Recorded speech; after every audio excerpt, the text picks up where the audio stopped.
Welcome to Sotavento. It's the ultimate water sports playground with loads of space for everybody. Fantastic conditions and all year-round warm temperatures make Sotavento a paradise for windsurfing, kiteboarding, and wingfoiling. The up-to-date rental equipment of the highest quality is constantly updated. Our professional courses will help you improve your style and riding technique. And with the hotels nearby, it's only a few meters from the bed to the board. Come and enjoy our water sports paradise.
Okay, it's now gone away.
That's directly underneath. Welcome to Sotavento. It's the ultimate water sports playground with loads of space for everybody.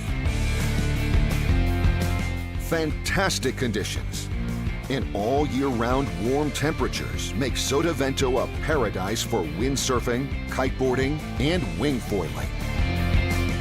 The up-to-date rental equipment of the highest quality is constantly updated.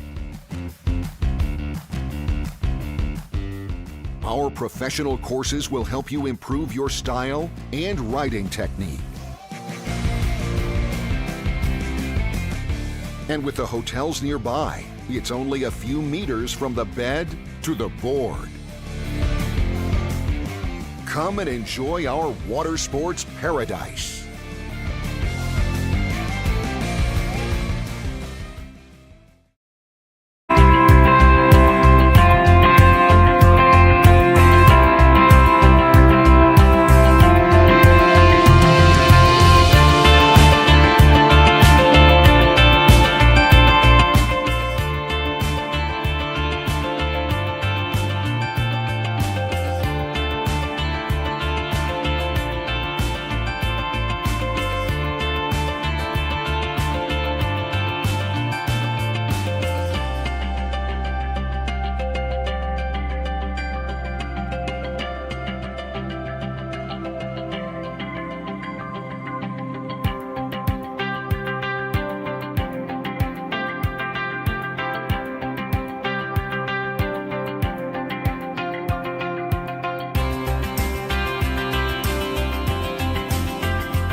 Good morning, everyone, and welcome along to the Wingfoil World Tour here on the island of Fuerteventura. We're on the southern part, the southern tip in the Costa Calma on the beach Sotavento and Fuerteventura. And Sotavento means wind and strong wind, and that's exactly what we have for a full week of action of surf, freestyle, and then slalom for our wingfoilers, men and women. A great entry on all across the board, and we've got a full week of action for you from this René Egle school, and there's plenty of people already learning the craft of windsurfing, wing and wingfoiling, and of course also kite surfing down there at the far end of the beach, but our competition area at the front of the beach. And we've got a really great lineup. Alongside me, the expert of all things global kite and wing, Joe. It's lovely to be back. Yeah, good morning, mate. Lovely to be here. As you say, Fuerteventura, water sports paradise. This is the 37th edition of this Fuerteventura World Cup, and we've had everything from windsurfing. There's already been 10 days of World Cup windsurfing here, and yeah, it's absolutely great to be back for yet another year. Conditions are looking good. We've got about 20 to 25 knots already. Forecast is saying that it's going to be coming in as the tide kind of fills up, and man, does that tide fill in as that lagoon kind of comes up. We will see that wind increasing, and then tomorrow is looking good as well. So the initial idea for the competition so far is we are starting off with Surf-Freestyle. So our freestyle discipline, and it would be to be getting those finals in for tomorrow. But of course, as always, Mother Nature is boss. Yeah, low tide at the moment, so competition is happening quite far out for the foilers, and it will be filling in throughout the afternoon with high tide around 5 o'clock the last time I looked. Not particularly high tide, we are on Neeps at the moment, so that lagoon is still pretty empty once we get to full tide, but it's still a spectacular place to be. First day of competition today, the 29th of July. Yesterday was registration and opening ceremony at the famous La Capa.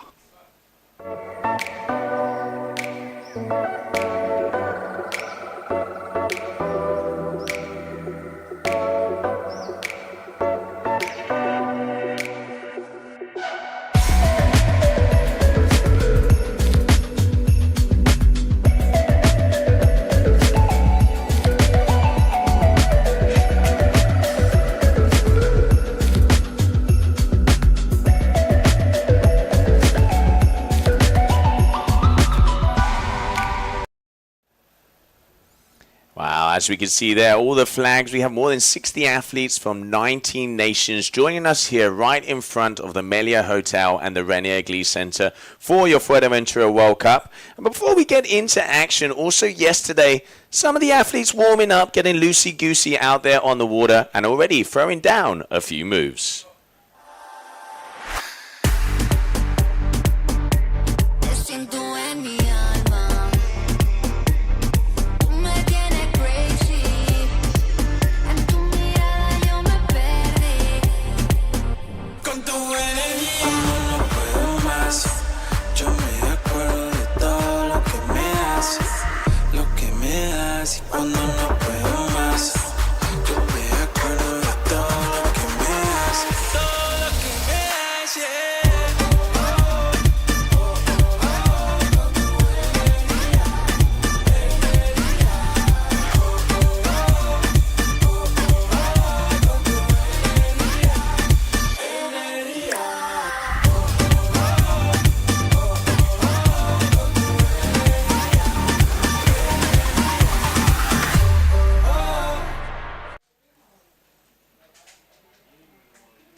A little taster then of what we can expect over the next couple of days in the surf freestyle competition. 26 men entered and we have 16 women, so a nice entry. And for the first couple of heats, obviously we're just reseeding those that perhaps are at the bottom of the seeding for those 26 men. So round one, we have 4 heats, and effectively it just reseeds them into either round 2 or round 3, depending on the results. And it's in round 3 where we'll see all the athletes and some of the very best in Wingfoil World Cup action. There's clearly very much a favourite coming into this event, but the tide perhaps turning, because Chris McDonald from the USA with 9 victories across the years of this competition, but Benjamin Castanskud has now come of age, literally come of age, so he can actually enter into this year, and he is the one taking, victory last time out in Tarifa. Yeah, absolutely. I mean, it is so good to see Benji now here on tour. As you mentioned, he's been a wild card at a few events, but now has turned of age, so he is over 14 years old, and it is going to be his rookie season, even though we've been seeing him in other events. So it's great to see how he has come out strong, taking the win there in Tarifa, and one of the boys putting on a lot of the new moves. Also, Alexander Atcher and Thomas Atcher, the Atcher brothers, training a lot together with Christopher McDonald. Those 4 athletes are definitely going to be the ones to look out on the men's side. Then moving over to the women, let's not forget in Tarifa, Mar de Arce taking her first ever event win and beating Nia Suarez, who for the past seasons has been pretty much on, let's say, an easier role when it comes to the freestyle discipline, multiple times world champion. So great to see a bit of a mix-up there, because that is only going to push, especially the women's freestyle level, up and up. And there's a lot of new athletes coming in with new moves. So definitely with conditions like this, and as you can see back here on your screen, the beautiful crystal clear waters, the sun is shining, wind is on, and I just heard we are going to be going into sequence. Let's see who are going to come out on the water next.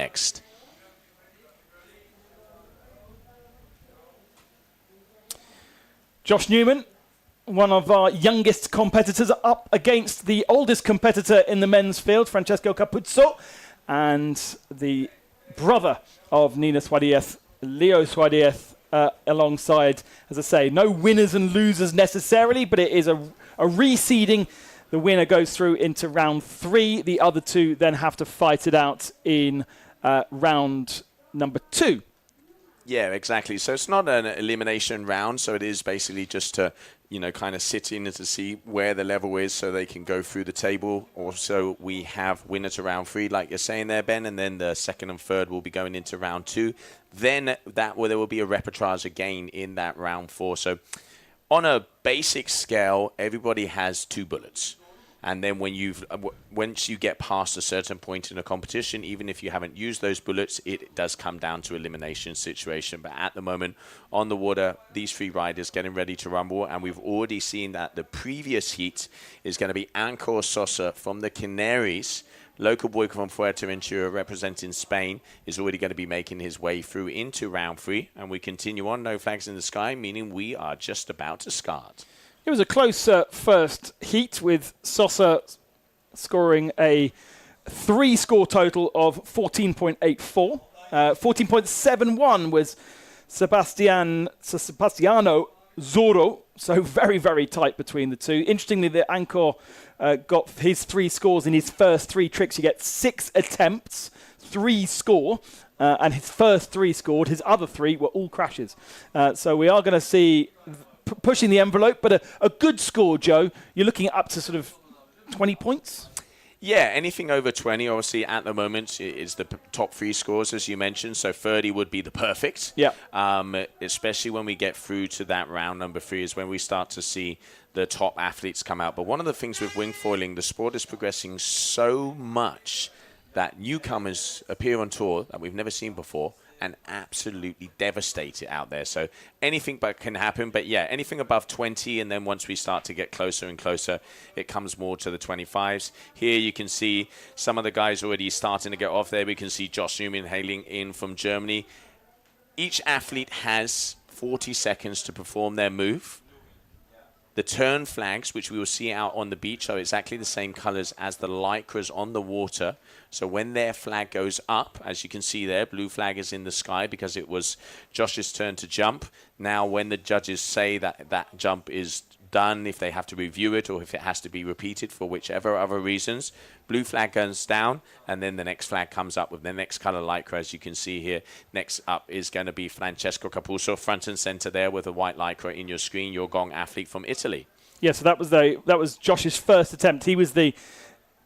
We've just started this heat. That was the first attempt that we saw.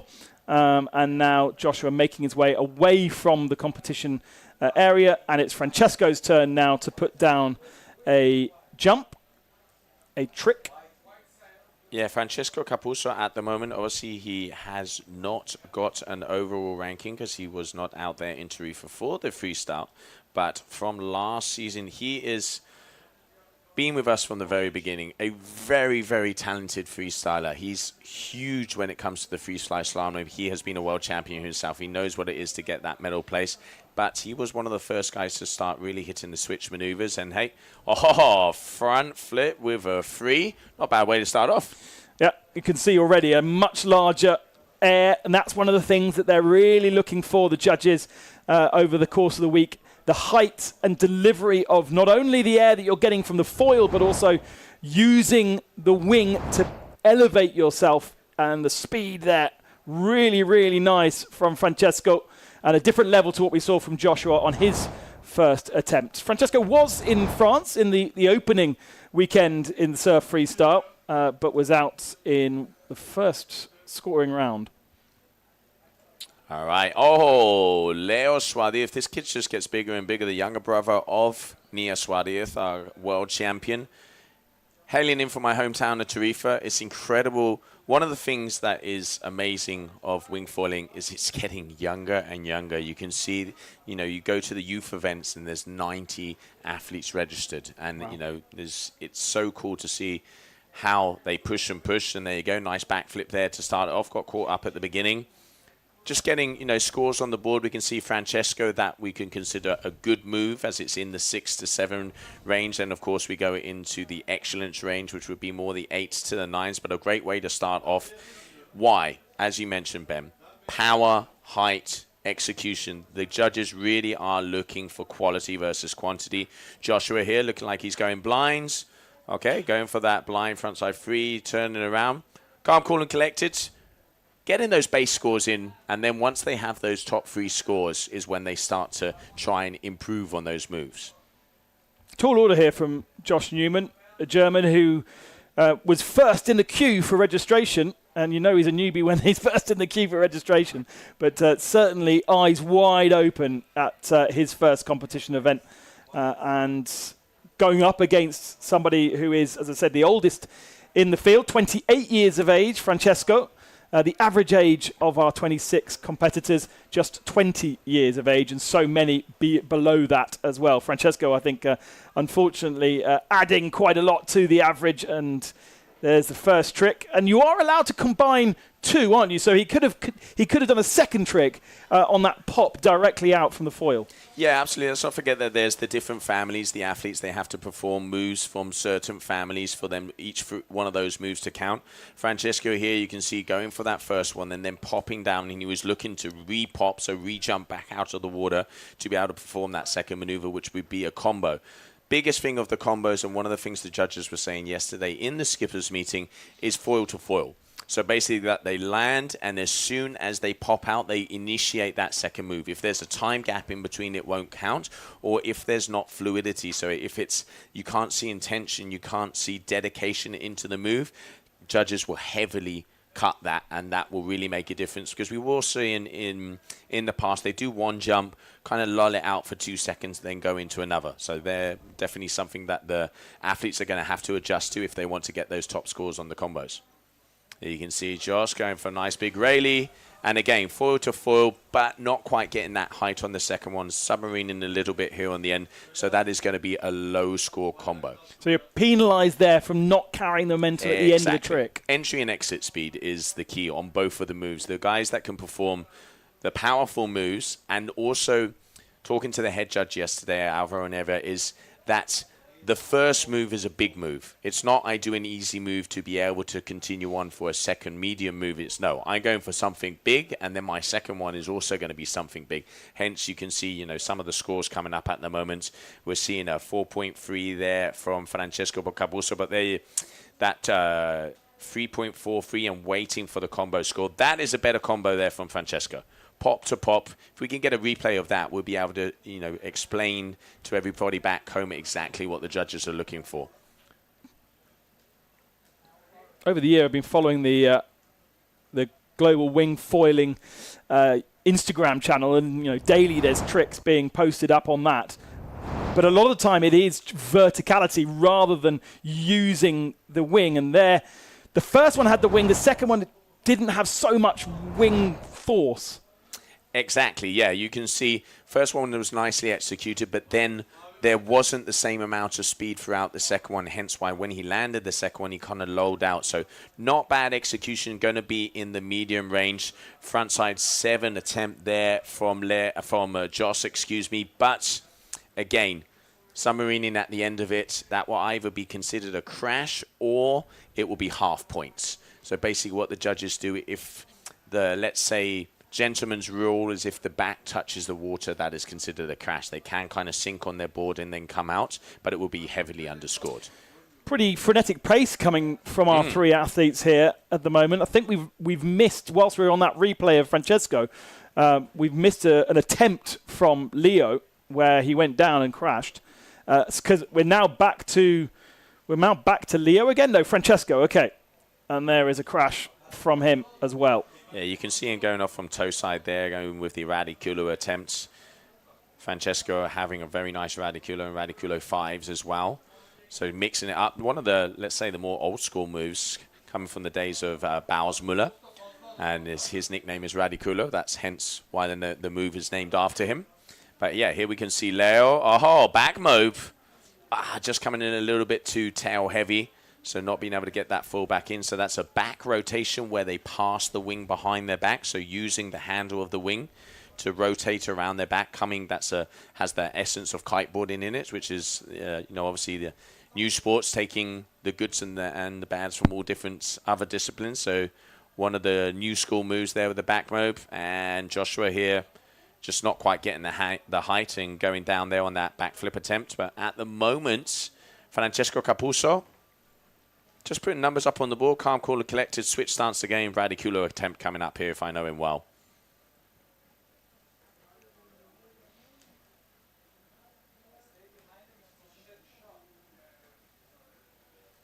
Waiting for that trick to pop. There it is now. Just almost felt like he didn't have the speed as well in comparison to heading down towards the beach. He was, I think, going out there rather than coming into the beach. Just needed a bit more pace. Yeah, needed a little bit more umph there. And obviously it is very flat. You can get serious amounts of height with a foil, but of course there he is switch stance. So let's say his back foot has turned into his front foot, and it's harder to achieve that pop because the way they get height is they use the power of the wing, but also they force that wing, that foil into the water, and then the spring effect comes out afterwards. Oh, nice beautiful. combo. That should be a good score from Leo Thuadiez. He needed a third score. That was his 5th trick, so just one more attempt left. And I wonder whether that will put Leo to the head of this heat. It's 15.63 Francesco Capuzzo has right now. And he only has one, well, all three of them now only have one more attempt. Let's see what the judges think of that. There is Josh's last attempt. And, yep, submarines into the water, completely dead in the water. Yeah, so how it stands at the moment, Francesco Capuzzo in the lead, but by the skin of his teeth, because Leo Thuadiez now with a 15.37. So Francesco, he has that front side free, he has the backflip, and then he has the backflip with a free as well. So waiting for his final move. He is going for that radicular. I mean, Francesco normally has these ones on tap, and you can see he's going to now duck the wing across right into him and pivot out off of the wave. So he's waiting. This is going to be his third attempt. There's the pivot. There's the rotation. Oh, pulls it together. Stopping it. Oh, and he's got a claim. Italian claim. Happy with that. And that should secure him victory in this second heat. Leo needs to improve on his first score, which was a backflip, 4.72. The others are 5 and a 6. Probably good enough to hold on. But look at that. You can see how he actually stopped the rotation. So he, stopped with the wing to make sure he wasn't continuing rotating around. So, yeah, very nice radical vibe there from Francesco Capuzzo. 7.23. And that is the biggest score that we've seen across the 2 heats so far. Yeah, Radiculo 7. Beautiful there from Francesco Capuzzo. And a crash there on that last move there from Thuadiez. So that is going to be the end of heat number 2. And coming up next, we will see Sasha Pallier, Riccardo Zorzi, and Enzio Bastianelli. But look at the beautiful colors down here for your GWA Fuerteventura World Cup.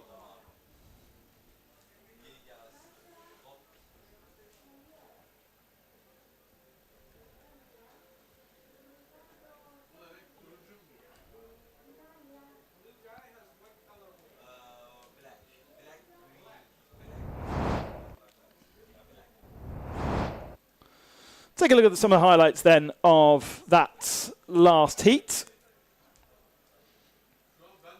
It was Josh Newman, Francesco Capuzzo, and Leo Thuadiez reseeding themselves into the next round. And there was a nice combo from Thuadiez. That was, I think, the 6.1. And Francesco Capuzzo's last 7.23. That gives us an indication, perhaps, of how the judges are feeling, what the judges are looking for. And more of the athletes on the beach will be learning from seeing what the athletes are doing on the water, seeing the reaction from the judges, and then what sort of adapting their program to how they think they can maximize or impress the judges the most. The judges, as we come to expect, they tend to keep themselves quite reserved initially. Otherwise, they find themselves going, by the end of the competition, sort of exploding. But a 7.23, clearly a good score early on in the competition.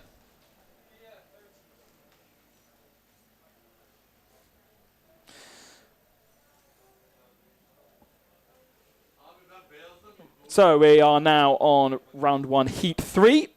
Next 3 athletes. Not quite yet in the competition time.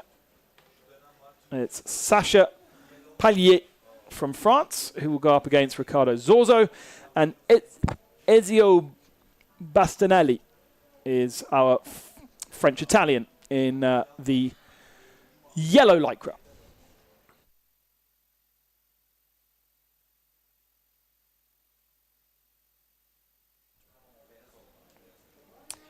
Sasha with a wave coming in there behind him. There's Josh Newman on the beach.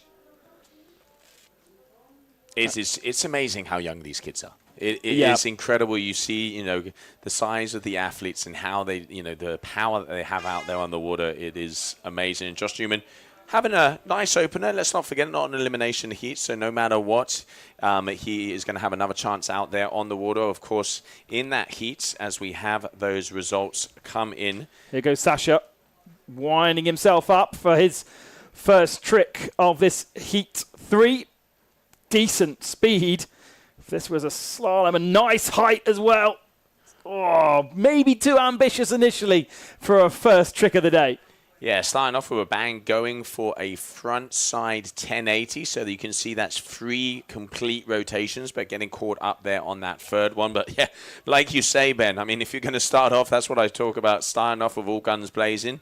Riccardo Zorzi, he has been with us on tour for a very long time. He was one of the first youngsters to really set his mark, taking wins back there in Tarifa a few years ago, and really cool to see him come back. He's been away for a season and has been studying, and the youngster from Italy of the Zorzi family, I know they're going to be watching. A big shout out to them. And then, of course, Enzio Bastianelli, who just won the Youth World Championship back there in Costa Brava.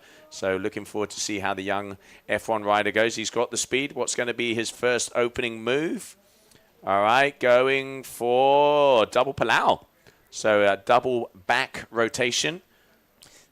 And didn't submarine in any way, didn't slow down. There was decent momentum post-trick. And I reckon the judges will like that one. Straight back up on the foil, actually. Yeah, that's one of the things that judges really do look for, because they can see complete control on entry and exit through a move. If they literally, as soon as they land, kind of pop up and are riding back up on those foils, they're obviously going to get the extra kudos. Waiting for scores to be dropped. We got a 5.2 for that front flip there from Riccardo Zorzi. And are now just waiting for that move from Enzio Bastianelli. Obviously, the Palau, more the new school move, where they don't kind of rotate the wing around. They're just going into what used to be called a back roll spin, and named by the athletes as the Palau. And one of, I'd say, the key elements of freestyle right now, because they do Palau, you can see double Palaus there. They do Palau frontside 3, frontside 7s, Palaus into front flips as well, which hasn't been landed yet in competition. And 5.97, so you can see this is a really good example here, Ben. Riccardo Zorzi, 1 rotation front roll, but with a little bit more style. Enzio Bastianelli, 2 rotations and only 0.7 points more than a single rotation. So judges are saying to the athletes out loud, doesn't matter how many times you spin, execution, power, and height is what's going to give you those top scores. Something a bit more simple from Sasha on that last attempt. Landed it, so he gets a score on the board, or will do. A 3.83 comes in from our judges. And now we focus back on Riccardo Zorzi. Nice. Oh, just puts the wing in the water. I imagine that is classed as a crash. Water getting busy out there with the school, as it does every day, ramping up huge amounts of equipment being sent out on the water every single day. The windsurfers are close to this, the wing foiling and windsurf area. And kite surfers further down the beach, they'll be appearing later on the day when the lagoon starts to fill in. So a crash from Zorzi, and Bastianelli has just gone. So we go back to Sasha. What can he do this time? Building speed. Going away from the beach. Cuts in. It's just about lands it.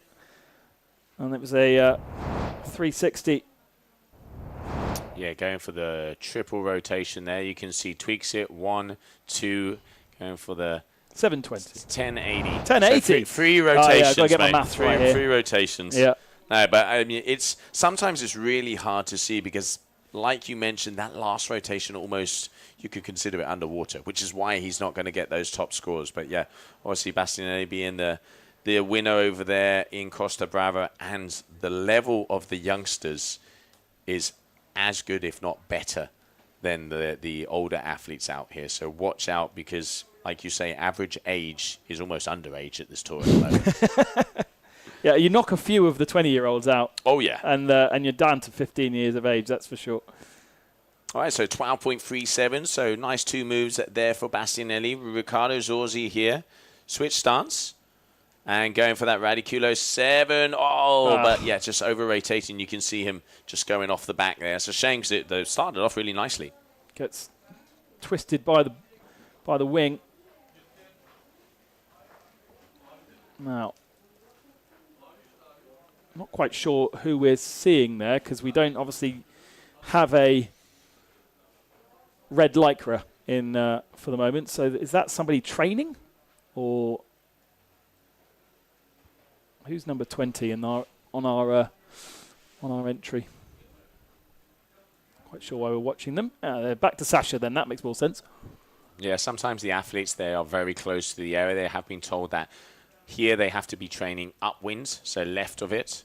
But at the moment in the water, as you can see, here we have Sasha Pallier, who has gone up to an 11.80 and going down. I'm going to say the wind looks a little lighter because they are having trouble getting some height. So sticking our head out the booth here, mate, I'm going to say it does look like the wind is a little bit on the lighter side, but forecast is that it is going to start to get pure Fuerteventura blowing its socks off. To Zorzi then, just 1 score on the door so far into the second half of our heat. Just 6 attempts, so really needs to land something. Maybe dial back the ambition just a little bit. Nice height there, and just needs to pump to get that completed. Judges will be okay with that one. The trick itself was good. Trick itself was good, had decent height. The only thing, there wasn't any travel. So this is not an athlete of this heat, just so we know. And Enzio, they are a little bit further out. It's always good to get views of everybody out in the water. And as you can see, all right, yes. Oh, going for the big back mode there, Enzio, but... So that is Enzio. He's just not wearing his lycra. Should be wearing a yellow lycra. Yeah, that's exactly. Is that a yellow lycra? That is an orange lycra. Okay. Hard with the sun out there in front, but still replays in action out there on the water. There you can see frontside 7, stalling a little bit there on the landing, but nicely done. And as it stands, Enzio now with that 18.20. Back to Riccardo then.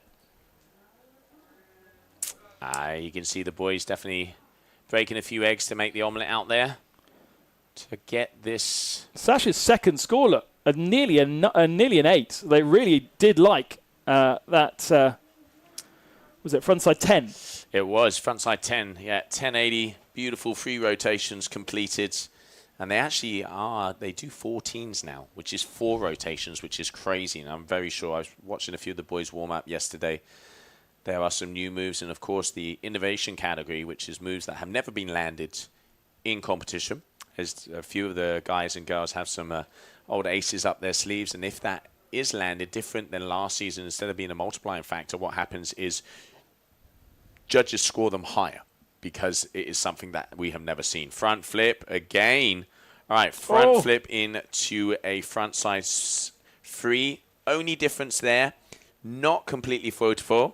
And then we can see Francesco Capuzzo, the veteran, experienced, I'm going to call him, El Maestro, who's happy because he's gone through his first round in first position. All right, here we go, Enzio. Double Palau, but just coming off short. So that's the second crash for Enzio, and just one more attempt to go. But he's got 18.2 on the board already. So you're asking a lot to try and improve that. And his competitors, both without the scores. This needs to be landed then from Sasha to get a third score on the door, and he does. But he goes simple to just make sure that he's got scores there. And I think Enzio is going to be moving through into round number 3, and it's going to be the other two that will have to duke it out in the second round. That's Sasha's last trick. Ricardo now, one more attempt, but needs an 8 or something to beat Ezio, which is not something we've seen so far in round 1. Just 3.07 for Sasha's last trick, so that is registered. Interestingly, seeing that we might be... Yeah, so Sasha's big 7.97 being readdressed, and it's come back on the board again, so it's just a technical hitch. Ricardo then crashing on his last attempt, and what will Ezio do? This is a glory run then, because he's already won the heat. He may not know that, but sets off at quite a speed, gets good height. Oh, very nice. Very, very nice landing as well, and he's happy with that. I mean, a very complete heat out there, and pretty even out on the bottom half of it. Let's not forget, not an elimination round, so no one will be going home quite yet. But here, as they have completed their 6 maneuvers, we will be moving on to heat number 4 coming up next. But there it is, Enzio Bastianelli, so your Youth World Champion, making it through to that round number 3 straight off the bat.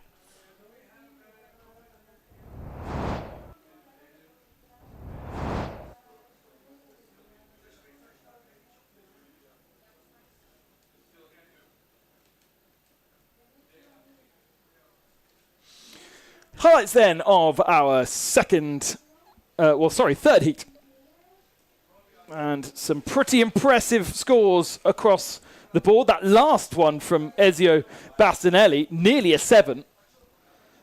And it was very clean. It wasn't, to my layman's eye, it didn't look particularly technical in comparison to what we've seen other people do, but it was just really well delivered. It was, and that is the best way of explaining it, Ben. In the end, it is the execution. It's quality versus quantity. I mean, we saw the highest score so far is a 7.23, which is that Radiculo 7 from Francesco Capuzzo.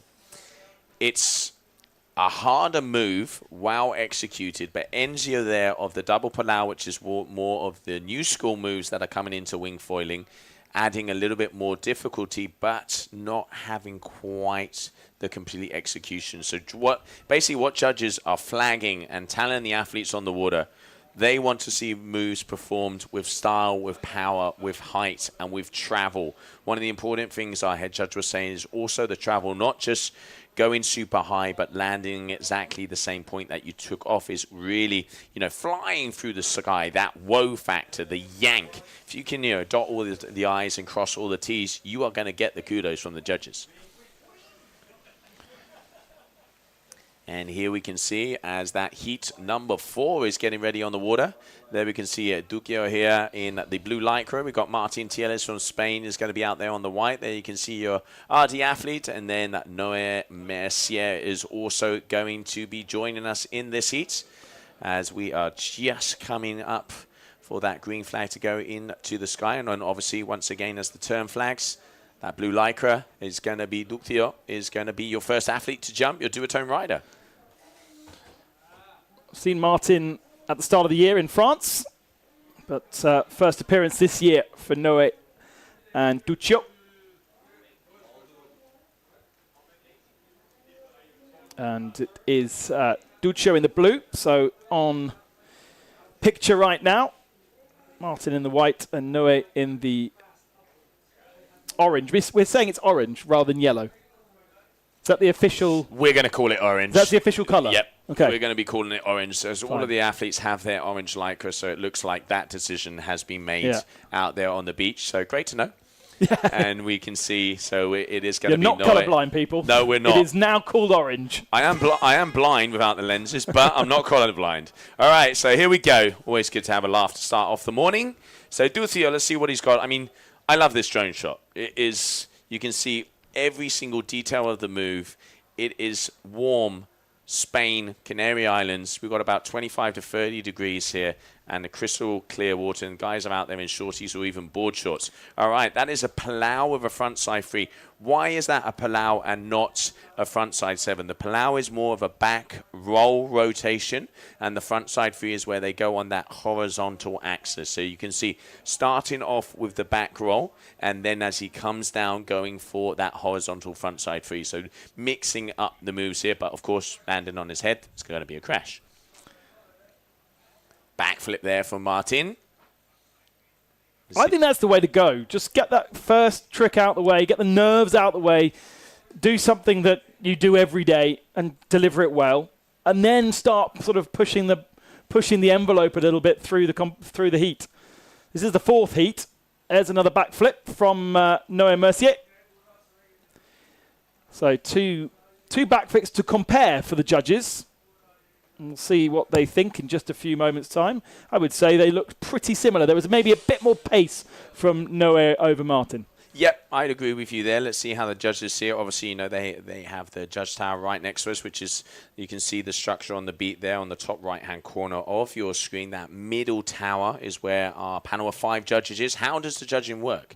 Each judge does that individual score, and then the top score and the bottom score is scratched, and the average of the 3 scores is the number that appears here on our screen. And as we're in that round number 1, we have 6 trick attempts for each one of our athletes, and then the top 3 moves are going to be the ones that count. So that's how our athletes are getting their numbers to see if they go through to the next round, even though we know this is not an elimination round, so everybody goes through to the next round. Winner will jump around and go to round number 3, and then the second and third place will battle it out in what I like to call the dungeons of round number 2, because it is the first elimination round of the contest.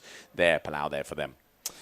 Worth noting also that the judges are ahead of the graphics. So the judges make their calculations, their scores, then that system has to then compute it. I think it gets sent back from here on site to a central office. Then it gets sent back to us to go on to the website where you can see all of the scores and the timing screen on the left-hand side. So those 2 backflips, exactly the same score from the judges. And I think we probably couldn't really identify the difference between the 2 of them. Yeah, I mean, as I mentioned, perspective is a huge thing, which is why the judges have the best view. Very similar. I agree with you. I thought Noah's was a little bit better, but obviously from where they are, you know, that's why we have the panel of 5 international judges for that reason. And here we can see Duccio being followed by Star Wars there in the back as we have, there he is, just saying hi. Winds, just got some wind reading in. We got about 20 to 23 knots out there so far. And athletes are out on 4 and 5 meter wings. Obviously, there's a lot of be a difference in between an athlete like Francesco Capuzzo, who's more to the 80 or 90 kilo range, than some of these younger athletes that are about as heavy as a wet sock, mate. Yeah, Francesco's definitely rugby player physique, isn't he? Almost sort of more. We were talking about this yesterday, but the physique difference between a wingfoiler, a kite surfer, and a windsurfer. Very much so. And he's more kite surfer. Yes. Yeah, I mean, Francesco, he has been a professional windsurfer. He now concentrates very much on wingfoiling, one of the Gong family of the Gong super team, as it's called. And he also is concentrating a lot on the free fly slalom and then, let's say, the racing aspect of it. And for that racing side, you need weight. You need to be able to hold down X amount of winds to be able to, get that additional speed. For the freestyle, kind of the body type, as you were saying, difference in between windsurfers is a little bit more on the leaner side to be able to get those faster rotations and do a lot more of the acrobatics. Into the water for Duccio. That's another crash for him. That's his 4th trick. So he does now need to land both of the other 2 to actually score. And we saw Noé Mercier's should be getting a score on the board in a few moments' time. Relatively low scoring round, this 4th heat. Then we'll go into round number 2, where we will see all these guys again. Whoa, and completely lost control of the board there. That was Duccio again, wasn't it? So I'm afraid Duccio's not going to get those 3 scores on the board. Yeah, that's exactly. So that was the last crash. So that was his 4th trick attempt. So 2 moves. He needs to land everything if he wants to have those 3 scores. Not the best way to start out. And there you can see Noé Mercier. All right, going up. Palau, is this going to be a combo? Yes, it is. Not a bad forward to 4. Second one, a little bit more of a forced landing. So you can see him having to pump to come out. But decent combination. So he's, probably in medium range. We can have a look at the slow-mo here. So it goes out. There you can see rotates him around.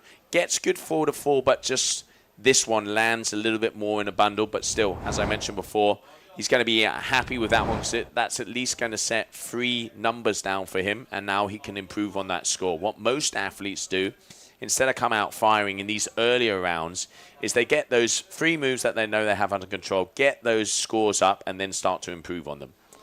We've seen a backflip and a Palau from both Tienez and Mercier. So that combination was a very different type of trick. Lots of different families of tricks that you need to... You don't have to do all of them because there's so many of them, but you do need to make sure that the combination of your 3 scores have different families. In the end, because there are so many families, it just stops you from doing 3 backflips, basically, and try to combine those scores. Exactly. It makes, there have to be an aspect of variety out there. In the end, of course, we want the athletes to perform the best move that they can with that execution, but also, sometimes they need to be directed in a way to show the expression of the sport, because in the end, what has to happen is for there to be a show. You want the shores to be full of people that if it's the first time they've seen the sport or they've been seeing it since the very beginning, put their hands in the air and make some noise. That's where you want to be able to bring your grandma down, and she's going to be loving what's happening out there on the water. So, that variety aspect, some of them going bigger, some of them going simpler, some of them, making a whole choreography on the water, all helps for that end show, that end product, and a nice move there from that one. Well, look at that. Noé Mercier's combo, which obviously much more complete complex as a trick, actually scores less than his backflip, his first attempt. So he's got he's got 2 more to go. We're waiting on his last trick. He's just come through. That's Dino, and I'm afraid that is game over for him. He got the best backflip. He got the best backflip on that last run, but he's crashed on this one, so he doesn't get 3 scores on the board. Yeah, with the level that there is on the water, if you do not land your 3 moves, you have no chance. Oh, yeah. It is literally, as you can see here, 3.07 and a 4.2 for that backflip, as you're mentioning there. 2, low range moves, 7.27, so he is obviously going to be going into round number 2. And now the battle. Yeah, Martin to go into round number 3 then. If he can get an improvement on an improvement on 3.07, which was his Palau. Same vicinity. That's going to be in the sea. He did go for that move to improve on that score. So obviously, having the live scoring, knowing what happens is a big assistance for the athletes on the water. Do they know? They have caddies. Okay. They have caddies telling them when they're on the water. Okay. So, yeah, I think, Martin, if he gets this move, Palau into backflip, signed, sealed, and delivered. Nail in the coffin right there. Nice and clean. Very, very nice. Yeah, so a slight improvement there for Martin, 3.23, but it's this move that signs the win. Palau, as you can see that rotation around, forward to foil, back up, back flip in the end, a little bit of a pump to go along. That's going to close in and definitely going to improve over that 3.97. So it is, without a doubt, going to be Noé Mercier will be going through to round number 3. Continue on. First air competition, Fuerteventura. Sun is shining and Wingfoil Freestyle is down. We're actually going to have now a 10-minute break because that is the last of our round 1s. And we're going to reset for the second round. Of course, the second round has all the same athletes that we've just seen, but it's an elimination round. So that is why there's a little bit of a break. And then we will go back into competition in about 10 minutes. Let's have a look at the highlights of that last heat.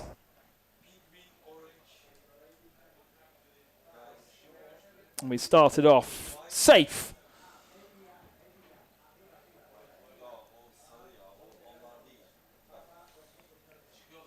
Yeah, so here we can see some of the action that have gone through there. And as we mentioned before, a 10-minute break coming up. And a little detail for the next rounds of the men is we will be going into 7 move attempts where the top 3 moves count. So 1 more attempt for each only means more action. We will be right back.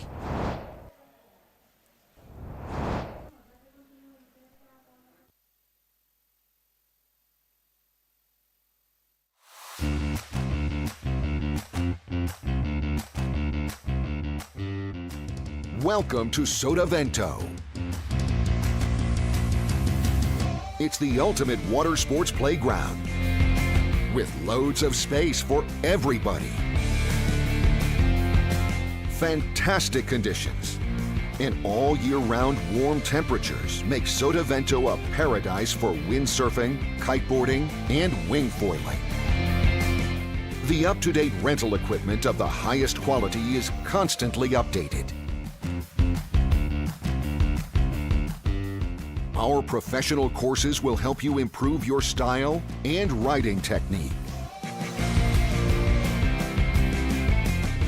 And with the hotels nearby, it's only a few meters from the bed to the board. Come and enjoy our water sports paradise.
Welcome to Sotavento. It's the ultimate water sports playground with loads of space for everybody. Fantastic conditions and all year-round warm temperatures make Sotavento a paradise for windsurfing, kiteboarding, and wingfoiling. The up-to-date rental equipment of the highest quality is constantly updated. Our professional courses will help you improve your style and riding technique. And with the hotels nearby, it's only a few meters from the bed to the board. Come and enjoy our water sports paradise.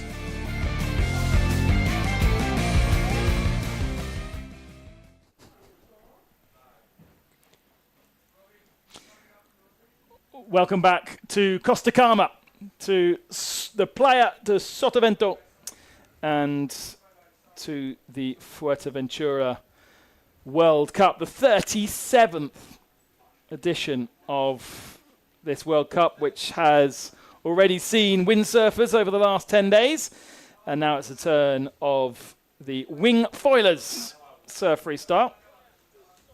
And then the second half of the week, we'll have the slalom.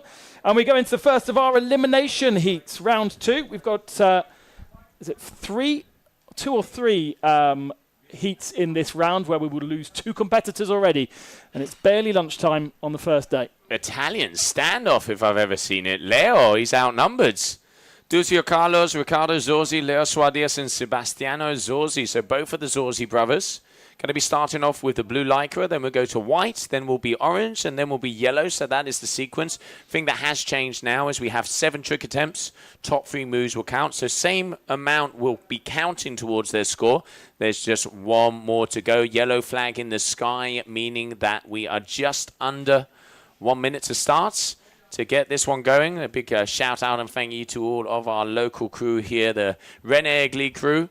If you want a holiday and you want to learn one of these water sports, come and check them out. They have been here for pretty much 4 decades with Mr. Rene Egli himself, starting it off one of the biggest water sports schools in the world. And in a location like this, not a bad place to have a holiday. And then in the inside Melia Hotel as well, it's definitely it's a must. Yeah, that's it. The inside Melia definitely adding to that, and the Paradiso that's being opened, the big hotel you see on the horizon as an all-inclusive 5-star hotel being opened apparently in about 3 days' time. I think I might come in October because it looks very, very impressive. It's got a kids club in there too, so high five to me for that. Oh, there you go, kids club. Inside hotel, adults only, mate. That's yes, it. Exactly. We meet on the beach. But here we go. All right, so round number 2, we are off to a star. Duccio Carlo is going to be the first athlete to go. Your two-tone riders, you can see him right here in the front. Wind has picked up a bit. All right, Palau. Can see there was intention for something else, but not quite getting the beans. That's all right, though, for the first one, because he struggled in that round 1. All of these competitors we've already seen, and they were second and third in their respective heats in the first round. So they will all be looking to do better, effectively. That is right. They know what is on the line. They know that it is do or die. So here we go. Okay, Zorzi starting off with that front flip. Oh, landed a little bit on the chop, so to speak, there and popped out. Consistency is key, and he has not got those down today, Ricardo. So he's going to have to get his stuff together if he doesn't want to be exiting Fuerteventura a little early. Suarez then went big, but didn't land too many of his attempts, and nice and clean for his first trick of round 2.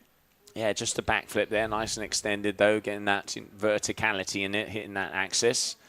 So medium to easy moves for all of these athletes. First move of their heats, as we mentioned, elimination round out here on the water, as we have that heat number 1 of round number 2 here for your Fuerteventura World Cup. It was Leo Suarez who had the biggest score. If you compare the scores of these 4 athletes, Suarez with a 15.37 from Heat 2.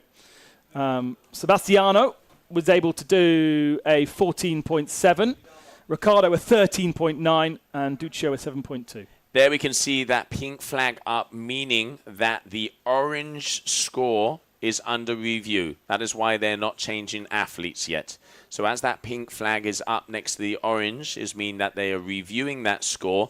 If a black flag came up next to the orange, it would mean that that athlete would have to repeat his jump. So there are 2 new flags here on the system, which is why at the moment, let's say there's a little bit of a standby because they're obviously revising what, if I'm not mistaken, so orange and orange, Leo Suarez's backflip. Yeah. What would be a situation whereby that would be the case? I mean, it could be anything from a technical error. Yeah, okay. It could be a mismaneuver. There could be a discrepancy in between what the judges have seen, a trick name. Basically, something's up. So, especially, when we get to the later heats in the competition, when it is getting very, very close, they want to make sure that, everything is dialed in and they've seen every little detail because decimals will make absolute huge differences. Yeah. So it's a really good system that has been put in because then also it's a way to communicate it to the athletes out on the water, which is, hey, hold up, something's happening. And it looks like he's jumped again. So we're just waiting for the next color flag to come up as we continue on. Whether we still got the flag up or not, there is a backflip from Leo. Yes, points are now starting to filter into our system. But I don't know whether they were trying to work out. Yeah, so they were looking at Ricardo's jump and judged that as a crash. Suarez with that backflip we've just seen, a 3.97. So we're up to date with the scores, and we're now waiting for Sebastiano Zorzi for his first trick. And seeing how the scores are kind of coming in up and down, I have a feeling it might be an internet issue. I think, maybe they've revising and seeing if there's a connection issue. They had a connection issue earlier this morning because, as you mentioned, we're waiting for that score there from Zorzi. So into round number 2 now. And, yep, here I go. Speak of the devil. Yes, so they were reviewing it. It did look like there was a technicality, but it is solved. So we will be seeing that appear on our screen very shortly. Second trick from Duccio. We can get a view of the flags on the beach just to double check that that white flag is in the air, guys. This is where the window in the booth would be beautiful. There you go, white in the air, and that ain't surrender. It's all guns blazing. Ricardo Zorzi, trick attempt number 2, we're back. First one was a crash, so no score on the board. Good height there from Ricardo. Yeah, that's not bad, eh? Let's not forget he got a 4.2 in that last heat, if my memory serves me well, which was a decent score for a single rotation move. Nice height, nice execution, flow throughout the rotation, comes down, pops right back up on the foil. Medium, nice icebreaker. To Suarez then. As I mentioned before, the highest scorer from our round 1 between these 4 riders. And lands that one. So 5.53 for the front flip from Ricardo. And that there we could see that was Suarez doing another one as well. Definitely going to be less of a score. Didn't have the height, didn't have the speed, didn't have the flow. Let's see how the judges have considered that last move. Younger brother here, RD athlete, going for the Palau. You can see frustration in his body language there. That's amazing. These tricks are so fast, and yet the athletes know exactly what they need to do. Whether they're able to do it and deliver those is another thing. But even in those 4-5 seconds, they know exactly whether that's a good trick or it's not quite worked out for them. All right, Palau into frontside free screwdriver in the water. So, yeah, there you can see a perfect example as we kind of saw earlier on in the competition where that extra half rotation pretty much in the water. So judges obviously are going to slash at that one a little bit. But Ducio at the moment in second place. It's going to be Suardias with that 8.77. Now Ricardo crashed the first. Nice move for the second. Can we get the hat trick? Palau combo into a front side free. I tell you what, he's playing it safe. It was pretty slow, but was able to sort of, to me anyway, cleanly deliver that. Absolutely. I mean, we have 2 heats here in this round number 2. And as we mentioned before, only 2 riders from each one of those heats are going to be going through. So we will be saying goodbye to a few of the athletes. And that's not what you want early on in the competition, is it? So Suardias' front flip before was judged 0.7 of a point less than Ricardo Zorzi's. Double backflip combo, but no, just not having the height. I mean, he is a very light rider. He's one of the smaller athletes on tour. So you can see he's actually out on quite a small wing. He's out on a 3 meter just as he was going out, if I'm not mistaken. And you can see kind of the similar thing here with Zorzi. So, you know, obviously in these stronger wind conditions like Fuerteventura, having a little bit more weight does give you an advantage because the more power in the wings means you're going to go bigger. Zorzi there, that was a plow free.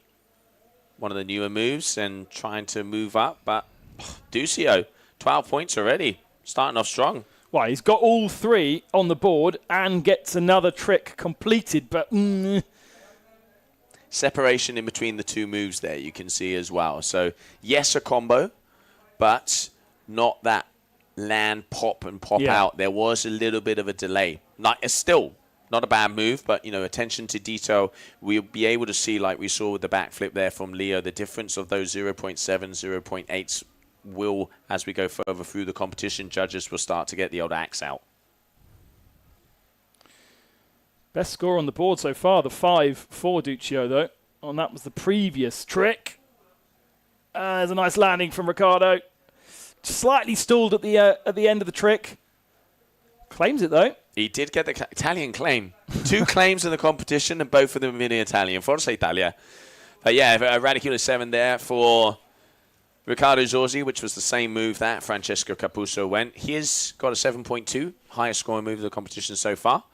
Let's see what they're going to be doing for that last one there from Ricardo. But mimicking his fellow countrymen. And, back mode. Oh, he lands it and gets the tightrope. What a shame. No score for Suardias from that last attempt. That's 2 crashes in a row. That's such a shame. The Spaniard.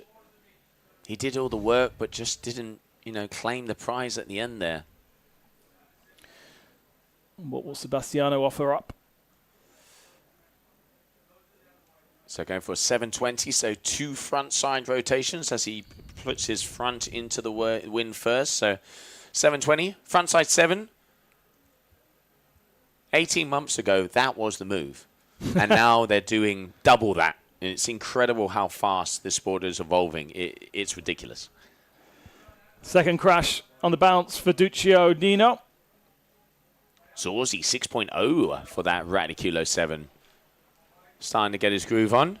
Just not forget, only the top 2 will be advancing through. 2 heats in this round number 2. And then we move on to round number 3. And for some of the athletes that get knocked out early on today, as Ricardo gets that one done, that will be competition over because not all of them will do slalom at the end of the week. Slightly smaller entry for the slalom. Some athletes focusing only on the slalom and some only on the freestyle.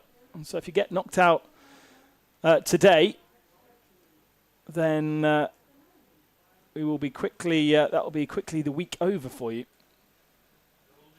That's all right, though. Plenty of opportunities still get out in the water and have a play.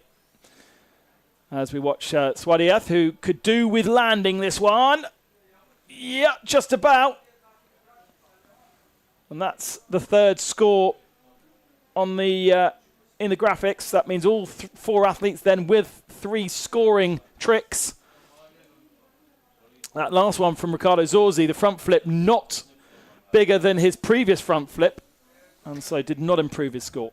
Yeah, I reckon he was going to be going for a combo because it makes absolutely no sense to repeat that front flip and to get a similar score. So I reckon, he does have a combination at a 3.33. So if he had turned that front flip into a combo, he would have improved on that score. So I reckon that's going to be his strategy. As we mentioned before, for this round number 2, it's going to be 7 trick attempts. They got 1 more trick attempt each. Top 3 moves are going to count. So, in pursuit of the elusive 30.00, we've had heats at 29.67 throughout their history. And I'm going to go out on a limb, and I've pretty much done most of the wingfoiling events in history, is there has not been that perfect 30 yet, mate.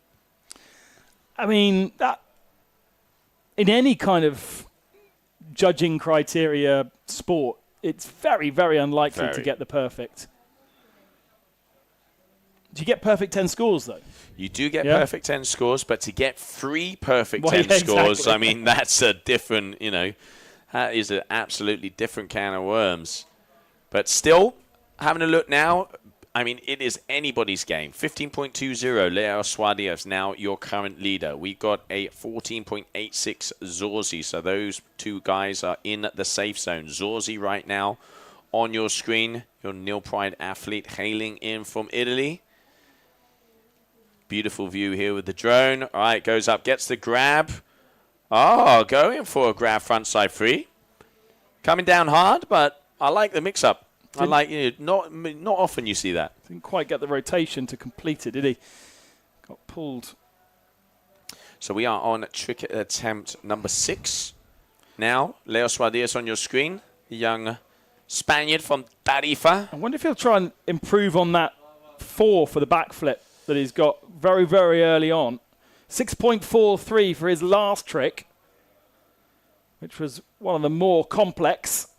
Oh, he's going for a combo. Oy! Oh, Palau into a backflip. So he's definitely looking to improve on that 3.97. So let's say that lower score. Doing a combo, if it's a decent combo, you'd be easily to improve on that. But of course, crashing out is going to be a 0. Sebastiano Zorzi, we can see here your Roberto Ricci Designs athlete out there on the gold wing. A little bit of a Lula. And going for the back mob. Oh, nose dives though. Such a shame. Had the flow, but didn't get the landing. So this then the last attempt for Duccio Dini. He is at the moment with the lowest score of our 4. Let's see if there can be an improvement. 3.6, 3.6 on the board. That 5. It needs to improve by an average of about 1.5 if he wants to have a chance of staying alive here. Goes up. Oof. Skims the drone. Yeah. I mean, we could see the white in his eyes, but unfortunately it went underwater, so... Yeah, that's game over then for Duccio. That's game over for Duccio. And unfortunately, that is game over for Duccio. So Ricardo and Leo, the next 2 athletes that we will see, they are first and second. So they are progressing through to the next round. The pressure is on Sebastiano to be able to improve his score. But it's only 0.6 that he needs to beat his brother. Oh. Ricardo goes big, but bails out in the air. He went big, and if he's careful, he's going to be going home. Because Mum put away the china. The brothers are out here to fight. He has left the door wide open for Sebastiano Zorzi. Yeah, Sebastiano, 4.2, 4.2 there. Yeah. It's easy to improve up to a 4.8 in theory. Leo Suarez, glory run then. Yeah, he's going to be going for that combo. He is going to have a place. He is going to be one of the finalists. Yeah. But he's going to be going for, Palau. Oh, he's got the speed. No, what a shame. Did have the speed, but wasn't able to get that full pop. So he is going to be closing out.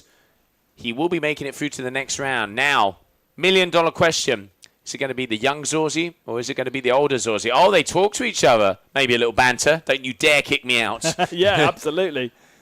That is it. Ricardo shadowing his brother as they come down towards the beach. We're looking at the yellow lycra athlete. One final trick, needs to do a 4.8 or better. All right, here we go. For all the bacon. Sebastiano Zorzi goes for the back move. Oh, well, he lands it. Let's look at the scores. He needed to improve on something, by about a 0.62. Yeah. And his lowest score is a 4.23. That's going to be hard. I think that's going to be a tough one. That's going to be a tough one. We have to wait for the review to come in. Judges say it's a crash, and they did not land this, and therefore it is a no score.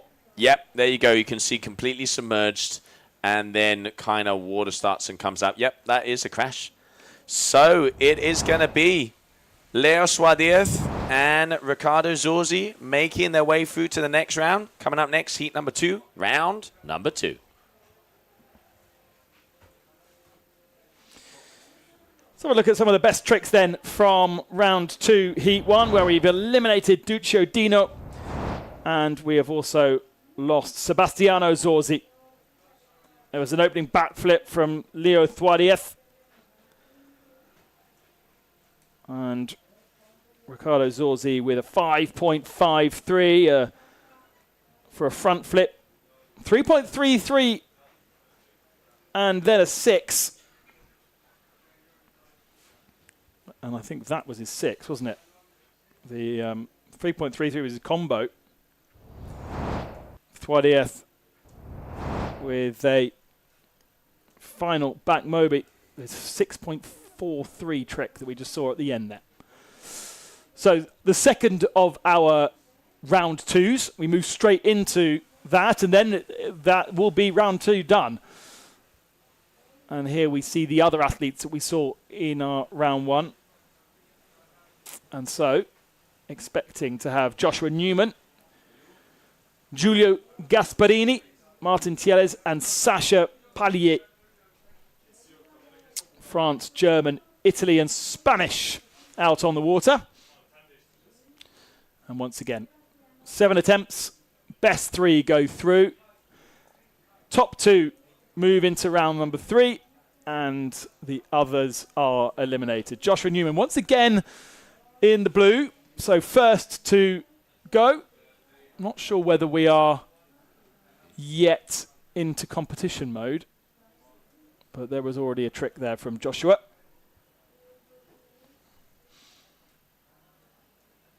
And following him heading offshore.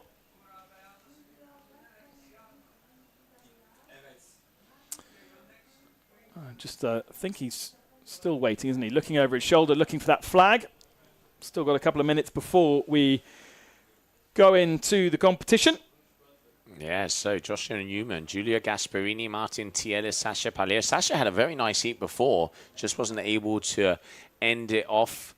It was pretty close. One of the young Frenchmen, such a talented French team coming down here. And a big French team as well. Let's not forget we have the Surf-Freestyle, and then we have the free fly slalom discipline, more than 60 athletes. And there I can hear the old buzzer going. So we are going to be starting off, and it's going to be this man up front and center on your screen, Josh Newman from Germany, as he is out there on a 3.5. So as we mentioned before, wind does look like it's picking up ever so slightly. And let's see how the German athlete does. He is a small, absolutely. So it's a reasonable size kite for Josh. Okay, going for tag right there. Nice. Starting off early. One thing I will say about Josh is he's punctual. First athlete at his registration. Yeah. Should have known as a German that he would be the punctual one. That says a lot. It says a lot. You'd be surprised. All right, so Gasparini, great to see him back in action. Only managed an 8.6 in Heat 1, Gasparini. Newman only managed a 6.6. So favourite for this, got to be Sacha with that 14.87. And in Heat 4, Tieles got a 12.15. And so... All right, so he's going clue first here, as that means when the wing is turned backwards, so to speak. So the back of the wing. So trailing edge first. Trailing edge first backflip, adding difficulty, whips it around. One of his signature moves, actually, and great to see. He's had a little bit of a timeout for studies and had a little chat with him yesterday afternoon at registration. And he's like, I'm here, I've trained, I want to do some damage, and I ain't here to muck around. So great to see the young Italian there. And also his, Ronaldo's dad also has been a windsurfer since the early days and very passionate water sports family. So Let's see the score on that one. Martin opening up with a traditional backflip. Again, base moves, and then they move on with the scores. But a slight stall there at the end of the in the landing, so not quite as clean a backflip as you saw in the previous heats. What can Sasha offer up in the yellow lycra? Now starts to wind it up. Looks like he's on a 3 or 3.5. Couldn't see if there was a 0.5. Certainly a taller athlete. I think it's a 3. All right, going for the 1080. End of the half in the water, but still nicely landed. And before we saw the tack frontside 3 here from Joshua. But yeah, definitely the highest score of the move of that first round of tricks is going to be Sasha with that 1080.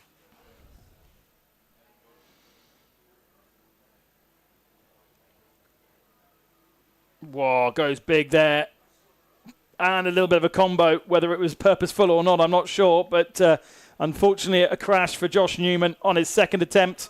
It's a 3.2, isn't it, that duotone wing, rather than 0.5. Yes. Reading it backwards, obviously. Yeah. Yeah. Dyslexic brain can't cope with that one. No. But yeah, we can see, all right, Gasparini. Front flip windsurf style has a big windsurfing background, this young man. And you can see how he powers and throws himself into those maneuvers. Martin going down there, but yes, 7.10 there from Sasha. Wow. Bad way to start off. Great way, especially on the first trick. Frontside 1080 from the Frenchman. Yeah, and so Sasha's going to be coming up next. And he is on a 3.5 because that is the new Strike V5 there from F1. The new Alula wing there from F1. And the sizes go 253, 354, 455, and a 55. So average size out there on the water is going to be a 3.5. And here we can see Martin at the moment. You're Roberto Ricci out there on the Evo, if I'm not mistaken.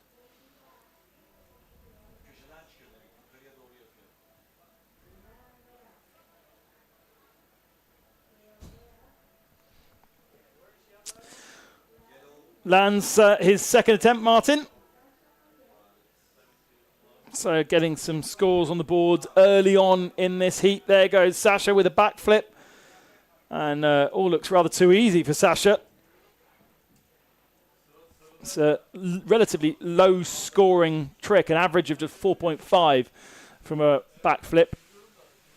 But he went so big earlier on with that 7.1, has put the pressure on the rest of them to try and catch up. Back to Josh Newman again.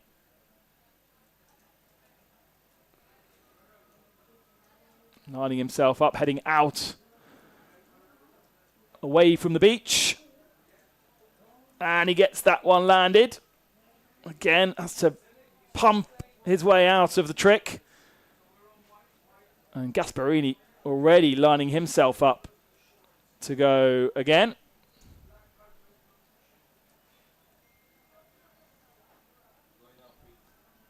That's a bigger wing for Gasparini. Okay. Not feeling it quite yet. Quite close into the beach, actually. We'll have... so we're also waiting on the toe side 360 from... no, sorry, it's not 360. 720 from Josh Newman. Gets a 3.08. Now the speed builds for Gasparini. Ah, doesn't quite land it, I'm afraid. Took a long time to build up on that one. They usually only get 40 seconds to do their trick, so I imagine Gasparini was pretty much on the edge of his window there. Took a while. The pace has been pretty frenetic in the early heats. And but I wonder again whether we're having a little bit of a lull in the wind as we now switch our attention to Martin Tienes. He's got a 3.9 and a 3.0 on the board, but and gets another score. Lands that. Just a little stall at the end of the trick. We switch straight to Sasha. Backflip scored just a 4.05.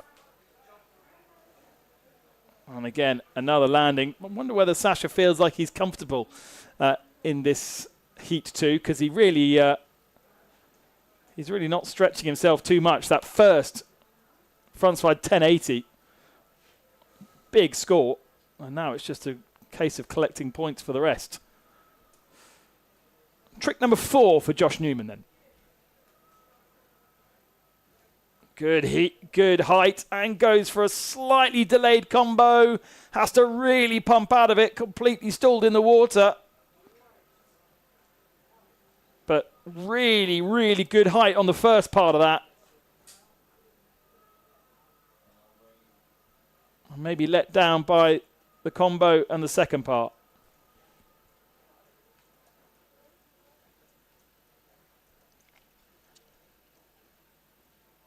Another crash for Gasparini. Still hasn't got 3 on the board.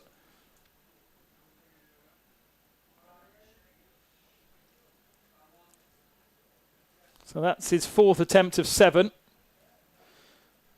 And Newman's combo, just a 2.3 in the end. That'll be disappointing, as he trails at the tail of our 4 riders out there at the moment. Tieles. Nice and simple. Oh no, and just gets dragged over the front of the board as well. So doesn't land that one either. At the moment is second to Sasha.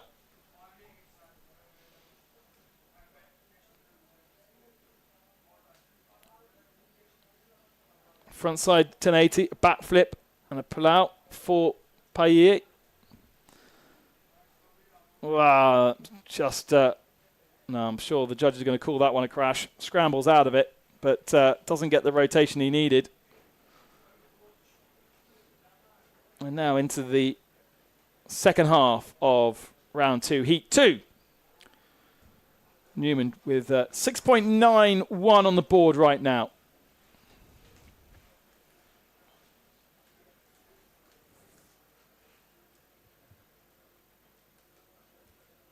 All right, so just had to jump out there. Back in action, 14.95. Sasha Pallier looking together with Martin Tielis. As no surprise there, I must admit. We are already on that round number 4. Sasha, one of the top youngster. Giulio Gasparini at that dreaded 8 pointers he had in that heat before, and he's been crashing. Yeah, crash in the last 2 attempts, so really does need to land this one. This is his 5th attempt of 7. Took a long time to do that last trick. Seems as though he might be doing the same thing again.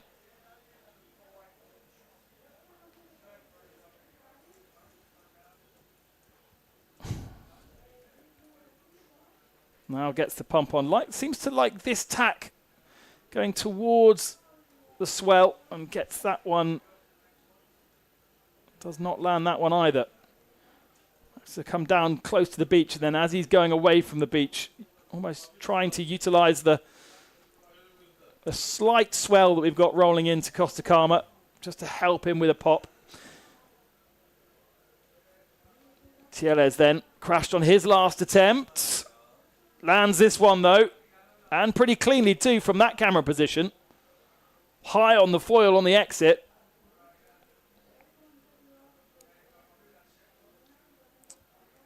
May not be better than the Palau 3.07 that he managed earlier on. Oh, no. That looked like it was going to be a better one from Sasha, but again, didn't quite have any, didn't have any momentum on landing. So, Tieles improves his Palau score up to 3.313, so not really much of an improvement. Still stays second, still will go through into the next round with that. And Newman does get a score landed. Really needs to land the next 2, but that should be an improvement over the 1.5 that he started the competition off with. Gasparini desperately now needs to land something. Does he go simple here? Just to complete the move. Just get 3 scores on the board. He lands it. It's not going to be a massive score for the Italian.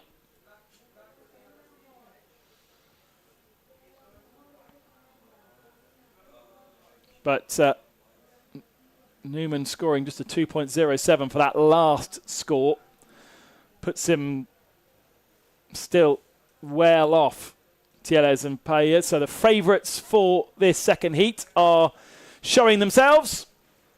Tieles, again another crash. And a no score, but probably feels comfortable in that second position. Going to put you into different parts of the draw, whether you finish first or second. Some of the athletes will have looked at where they might progress through to. Nice use of the swell there for Sasha Paya, but does not improve. That last score, though, was a 5.1. The toe side, 720.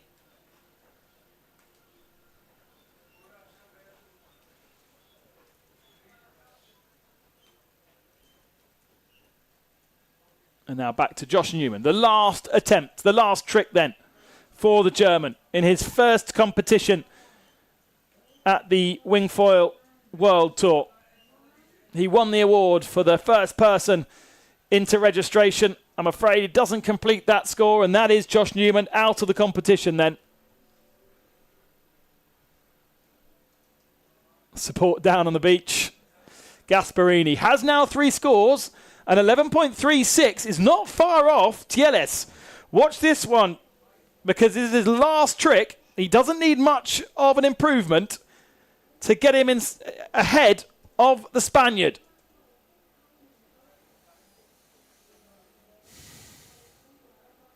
Heads offshore, builds the pace.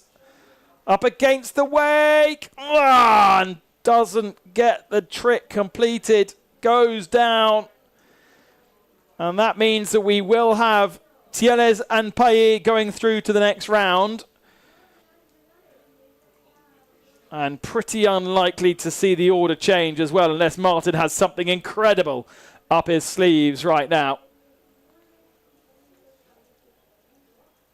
Heads offshore.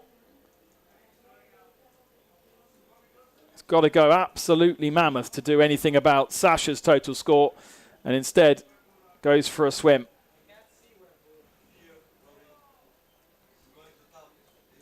So a glory run for Sasha Paya. The Frenchman has the victory in round 2, heat number 2. And lands with the nose of the board in the water. Stays on the board though. Not a particularly clean and pretty landing. But the 16.25 is a good total score to qualify into the third round. And that is where we will be going in a short while.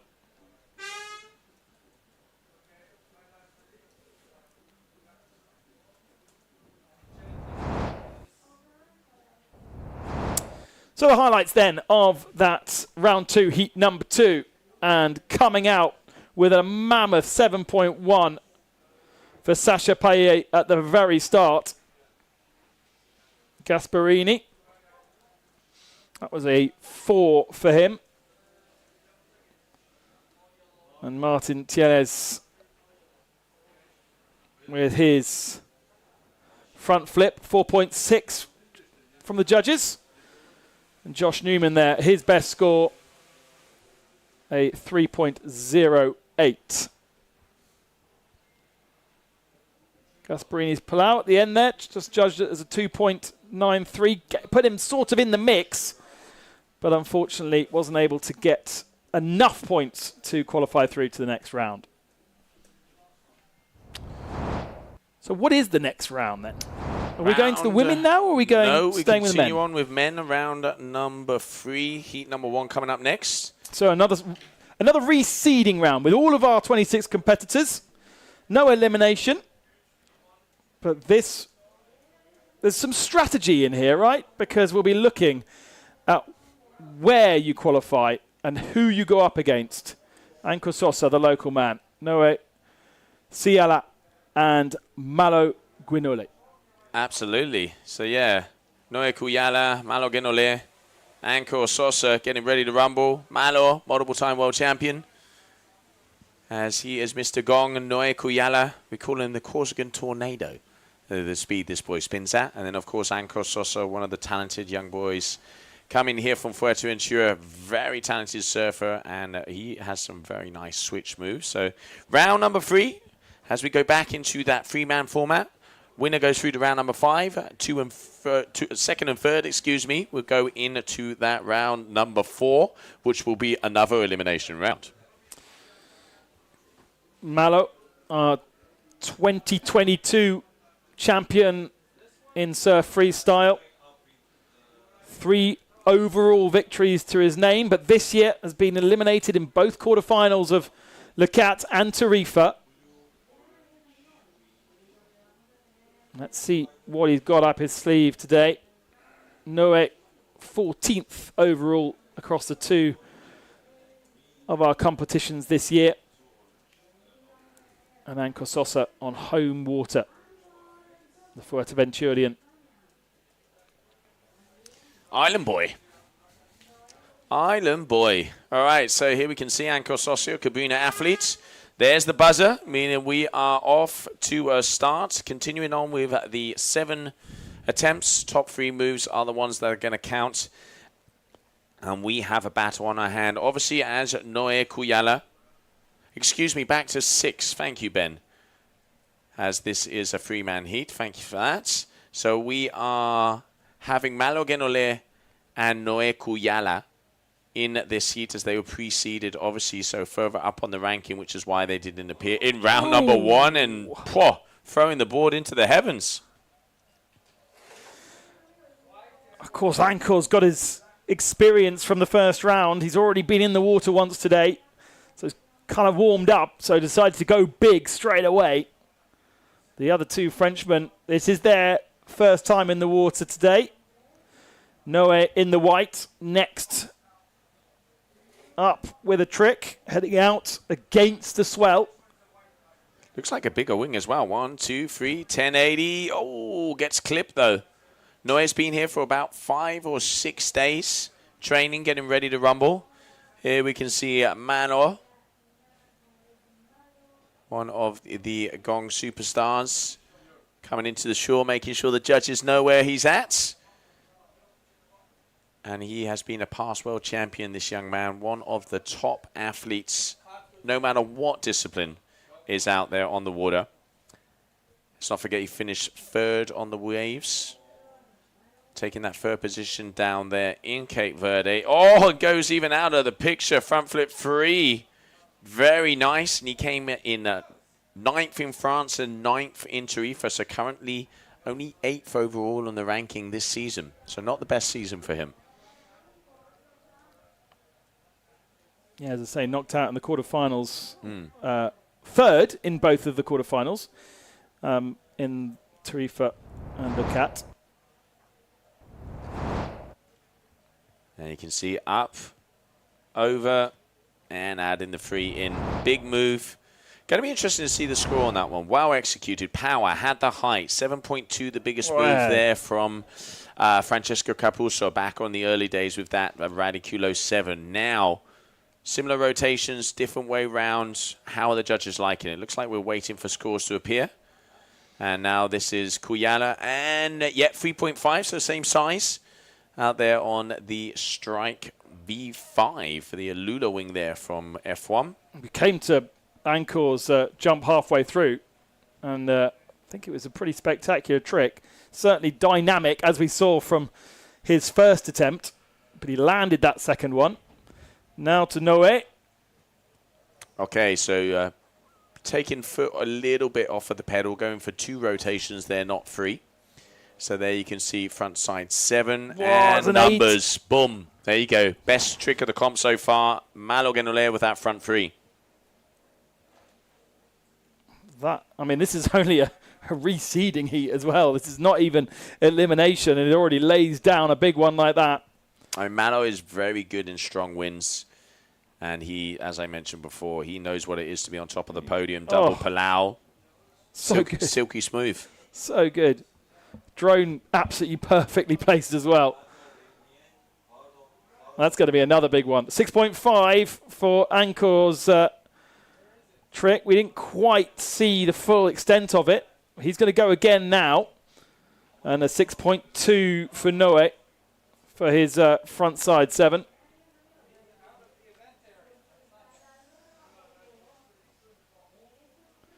Now, waiting for the judges' score on Malo's second one. And watching Ankor, who will be going again shortly. Wind looks like it's increasing. It is. Definitely more white caps out there. Yeah, we're about 2 hours past low tide, so the tide is definitely coming up on the push. Still no lagoon on there, so isn't completely up yet. High tide around 5 o'clock this afternoon. Sosa here. There's the Palau. Going for Palau free combo. Little sketchy. Touching the wing on the water there a lot and, pulling it together. But free nice opening move for these guys. But, yeah, look at that. There you can see Malo Genole meaning business. Already 15.2 free and only 2 moves. Yeah, right. Exactly. Haven't seen many people do 15.2 with 3 moves so far today. And he's already got them with 2. Should be a decent score for Sosa's last attempt. As we now see Noe lands it. Palau free, if I'm not mistaken, just catching it out of the corner of my eye there. He's got a 6.2 free for that front side 7. Going to be around the medium to good range for that move. Nice landing. But this man here standing tall. Malo Genole so far, waiting to see that flag. And he's going to be going out port tack once again. 2 for 2. Let's see if he can get the hat trick. Combo for Sosa, just a 4.5 as the judges' scores catch up with reality. Big air from Malo.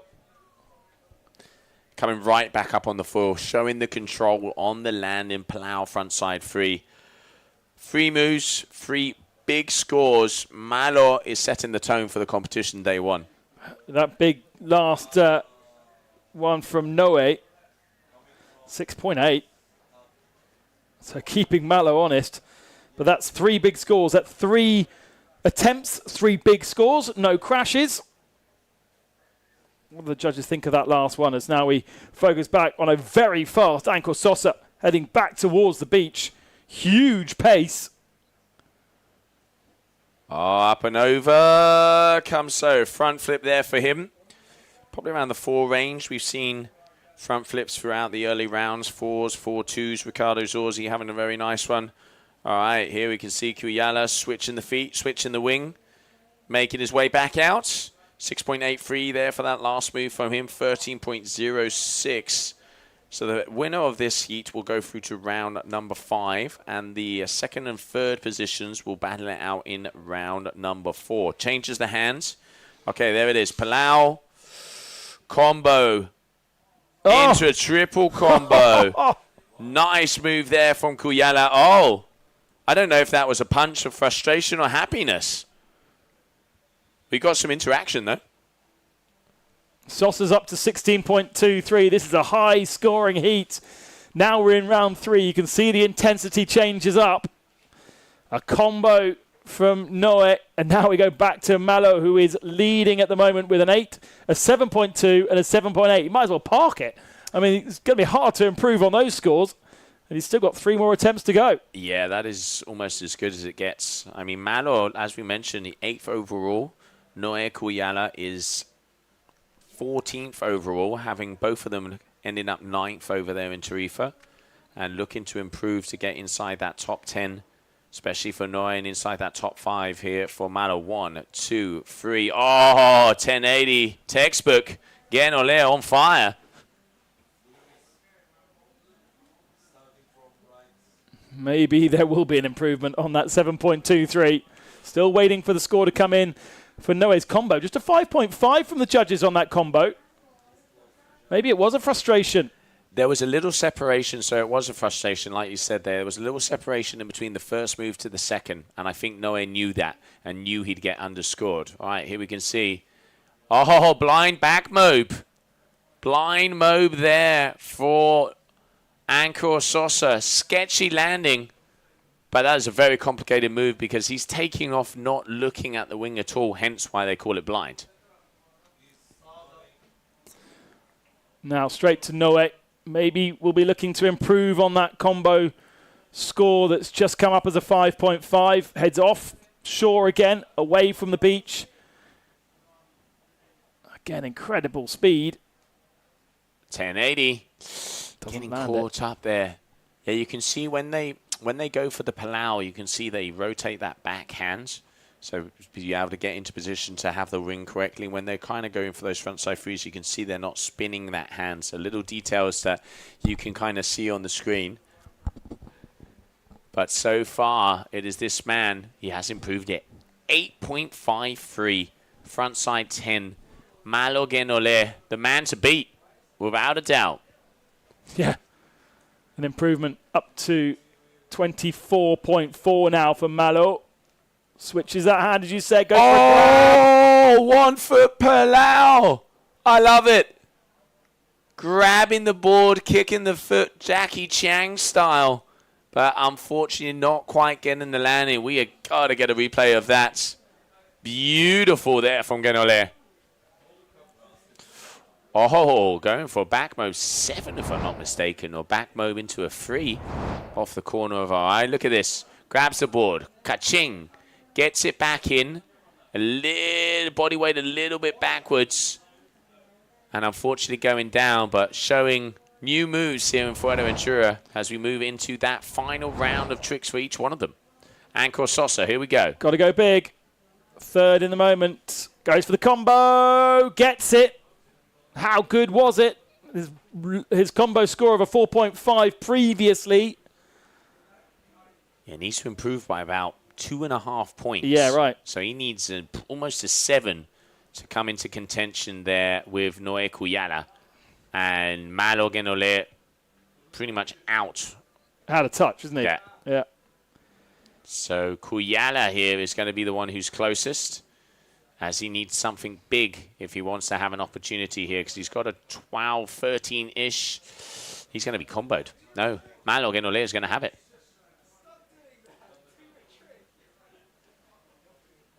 All right, Noe. Nice speed.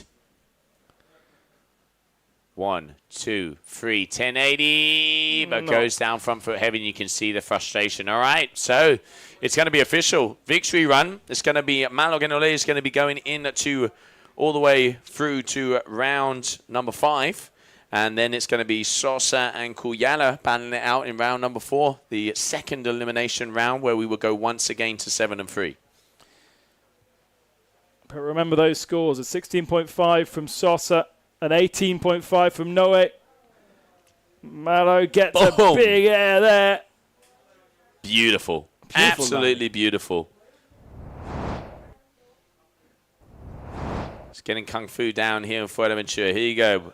Kicks it out. Stretches it. Nice landing. Claims it. There you go. Palau 1 foot. Malo Genole, your heat winner.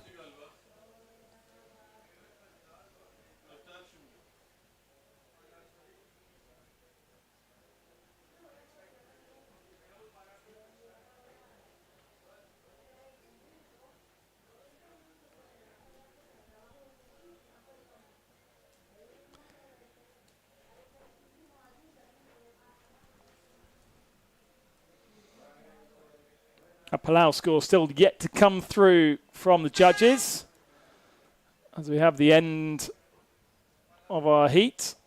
Oh, and while we're waiting for the next heat to come up, which is going to be heat number 2 or round number 3, let's check the highlights of that last heat. First attempt for Malo. A reminder, he got an 8.5, an 8, and a 7.8 as his 3 scores. Huge 24.4 from Malo. Kept him out of touch from the rest. Noe. Ankor. Particularly spectacular early doors for Ankor that went with 2 combos. Not sure if that was his last attempt, which was a 4.8 over the 4.5 that he did previously. And unfortunately for Noe, 2 crashes in his last 2 attempts. Kept him in second position. Puts him into a different part of the competition.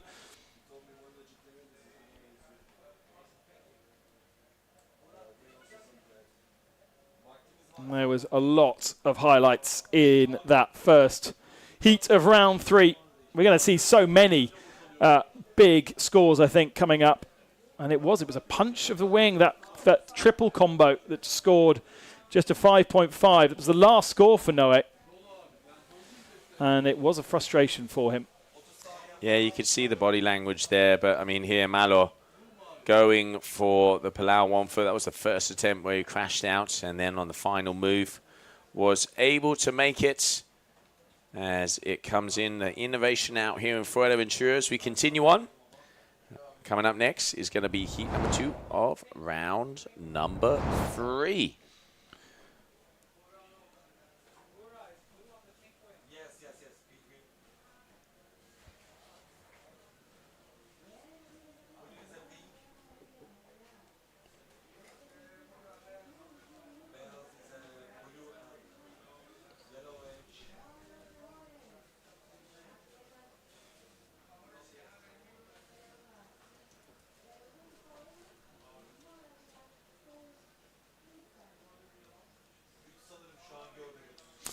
Right, in the absence of our graphics, we'll just tell you. We've got Leo Thualieth, Rocco Macana, and Axel Gerard, another fully stacked heat. And as we can hear, there it is. That's what they look like. That's what they looked like a long time ago. Those are definitely not the photos that we took yesterday of Axel Gerard. He's got a completely different hairstyle to now. But Axel. Not that that matters. Axel Gerard, Rocco Macana, Leo Thualieth, as we have them out here getting ready to rumble. Yeah, Rocco we've seen actually in the final Tarifa. Last time out in Tarifa. And obviously Axel Gerard, another of those Frenchmen who's just super, super well known across the full discipline, the full board. Third in the semi-final in Le Cat, so didn't progress through to the final. And he was fourth also in the semi-final in Tarifa for Axel Gerard. So hasn't got himself into a final this year so far. Yeah, had quite a controversial competition over there in Tarifa as they had to rerun a heat back out where only 2 of them, and that's where Malo got kicked out of that round, hence why he had such a bad result there. So there was actually a rerun of a few of the moves due to technicality of what was seen. So, yeah, definitely, I think Malo coming in here has that fire as we've seen before. And at the moment, going to get ready to go. So it's going to be Axel Gerard on your screen is going to be with the orange lycra. Salim, we can hear you. In the white is going to be Rocco Macana. And then in the blue lycra, Leo Thualieth. Yeah, so Thualieth already with a front flip that scored a 4.93. Waiting for the score for Rocco's first run. And there's Axel Gerard's first attempt. 6.7's come in for Rocco. Nice start. All 3 of them going big straight away. There really is some white caps out there as well. So this overall score to beat at the moment, Malo Genolé with a 24.40. And he had the innovation of that last move. That's Palau 1 foot with a 7.30. Oh, combo from Thualieth. Lands it. And then an 8.0 for his highest score and a 7.23 and a combo out there on the screen as well. Will it be a good score, though, is the question. We will find out. 6.73 for Axel Gerard's first trick. There's the combo. And just a little bit of pumping needed to get him out of the water, but that's another good score for Leo Thualieth, a 6.33. And now we switch our attention back to the Italian. Yeah, Rocco. Oh, triple! Oh, maybe slightly over-ambitious there. Just got hit by the chop. That is a shame. Those are the moves that actually gave him that entry into his first final over there in Tarifa, which he was super surprised. Talking to him, he couldn't believe it. And if there's a word that definitely defines him, it is definitely stoked. Salim, we can hear you.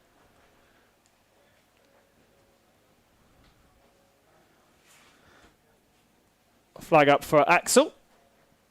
So waiting on him for his next attempt.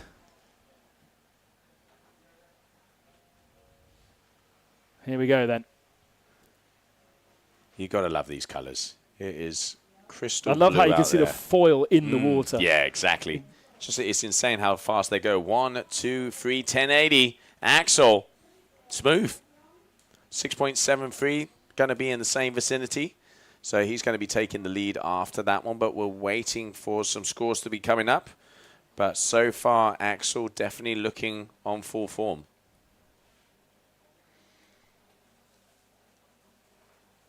Sweaty Earth gets another one landed. Looked a little sketchy on the landing, just slightly off balance. Foil was up out the water. Well, that should be, well, that will be 3 scores then for Sweaty Earth on the board. Rocco had a crash on his last attempt. It was a 7.9 for the front side, 1080 for Gerard. Heat number 2, and we've got another Frenchman at the head of it.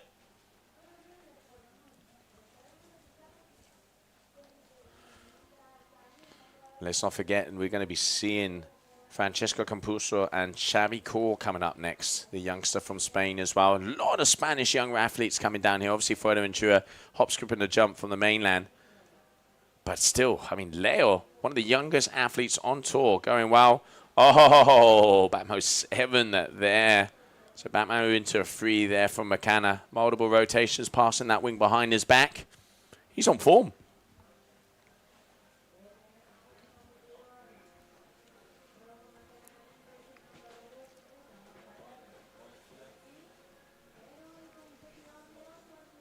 Axel Gerard lining himself up for another one. 3rd attempt of 6. Just hanging around at the moment. Quite sure what he's looking for here. Backmole 3 from Rocco, waiting on that score to come in. And now starts to wind it up. What's he got up his sleeve this time? Can definitely see the difference of speed with Axel as well. He is going in full beans. Front roll with a 360. So that front seat, that was the move that we saw in 8.0 from Genoleo in the previous seat. That was his opener. Going to be interesting to see where that score average is. I'm going to say Genoleo a little bit more powerful, a little bit more flow, but going to be, you know, way up there here for the Frenchman. Back to Swadia then. 4.9. 6.3, 6.7 on the board already. So I'll be looking to improve that 4.9. Just goes off the back of the board. Such a shame. This kid has improved over the last 6 months. It is ridiculous. He's probably got about 5 more kilos on him as well. Just the growing spurt has suddenly happened. And you can see adding the power out here. So cool to see Leo performing. Round 3, not an elimination round, so winner goes to round 5, and the 2nd and 3rd will go into round 4 for that next elimination round. At the moment, it is Axel Gerard, 8.05. So 0.5 of a point. No, 0.05 of a point difference than the one from Genoleo in that previous seat. So Axel's showing he is definitely up there to battle it out with the big dogs. Rocco going for a combo again. Doesn't go for the 3rd one this time. But at least he scores that one because the attempt of the 3 combo before ended up in a crash. Problem he's also got is that that last scored trick, 7.77, that was a back mob 360. He'd previously done a back mob. So that's in the same family, which means he doesn't get 2 scores on the board, even though the first one was a 6.77. He's only got 1. We're now up to, well, that was his trick number 4. Clearly not happy with his combo, his 2nd attempt at a combo, and he then only has 1 more trick to go. So he absolutely has to land the next one just to score. Yeah, I think he was looking for that triple again and just didn't have the speed or wasn't able to get that last rotation in. He did that in Tarifa. That was kind of his go-to move, getting that triple combo. That gave him that around the 7-point average. He needs a big move to be able to take out Axel Gerard. But here, let's see. Suarez needs to improve on a 4.93. Easy money. Palau into backflip combo, I reckon. There's the Palau. Not being able to get the combo. So, unfortunately, you can see. One thing I love about watching athletes is their body language. It means so much, and you can see the frustration there. Or then we've seen the Italians claimed 2 moves already early on in the heats. So Suarez is second at the moment. Rocco needs to land this to get 3 scores, and presumably if he lands it, it should be better than a 3, and that will move him ahead of Suarez and put him into second. But he has to land. Whatever he does now, he has to land it. Will we see a combo repeat? I got a feeling we will. All right, yep, going off. Oh, no, okay. If he does a combo, he'll lose that other combo score, though, won't he? Yeah, so he can't do that. He needs to do something different. He needs to go outside that family. Even just a backflip. Hasn't got a backflip on the board. He's got good front flips. I mean, the front side 7, front side 10, which I've seen him land time after time. Clock is ticking down. Athletes have 40 seconds to be able to perform a move. There we go. Speed's there. Double Palau. Oh, he doesn't land it. No, he doesn't land it. Third in the heat. It's not the end of the world. It's not game over for Rocco. But he was in the final last time out in Tarifa. And he's third in heat number 2, round number 3. Just Axel Gerard, who's already got the victory. He'll now just be wanting to get a bigger score than Malo, no doubt. 1. Okay. Palau into front side 7. You can see the change of the hands grabbing the back of the wing. Nice and controlled. That's going to be move number 5 for them with 1 more round to go for each one of these athletes. But, yeah, definitely looking like Axel Gerard is going to be going through and battle for 2nd and 3rd. Yeah, apologies. I can't read.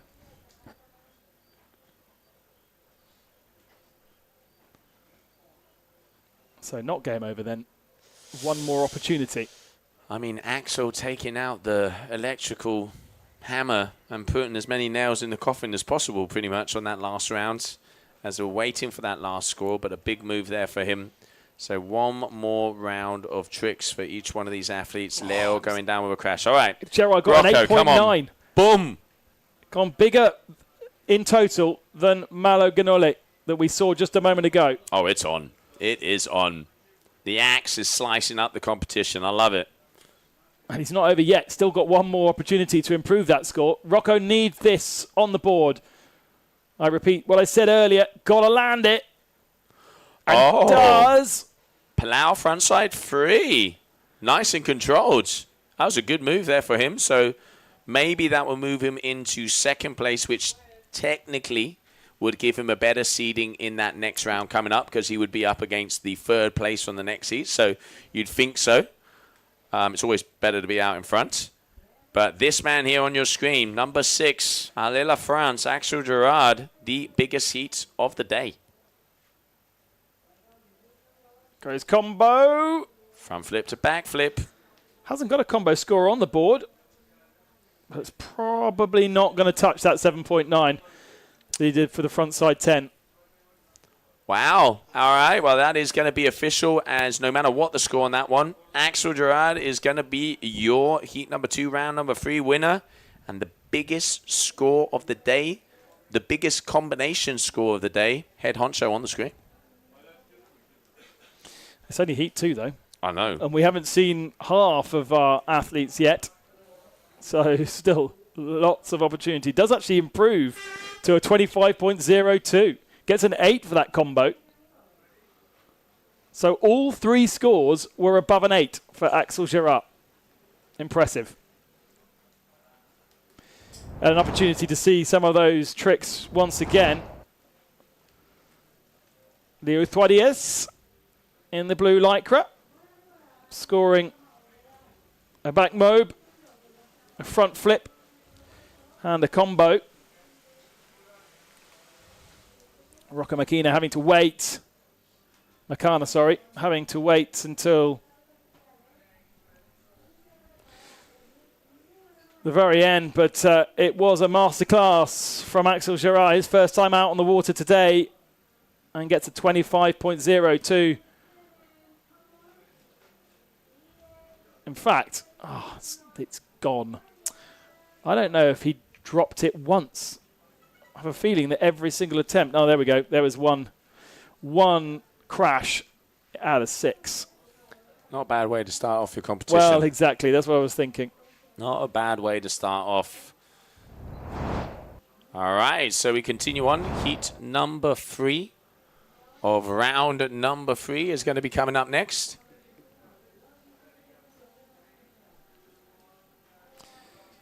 And it's Francesco Capuzzo, the Italian, oldest man in our competition, alongside Clément Amont and Xavier Court, the Spaniard.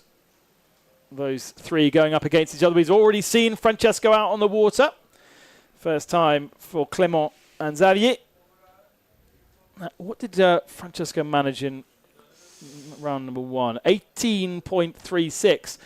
Good enough to take victory in heat number 2 alongside Josh Newman and Leo Thuadiez. But we've seen what the level is like in round number 3. It is a different level.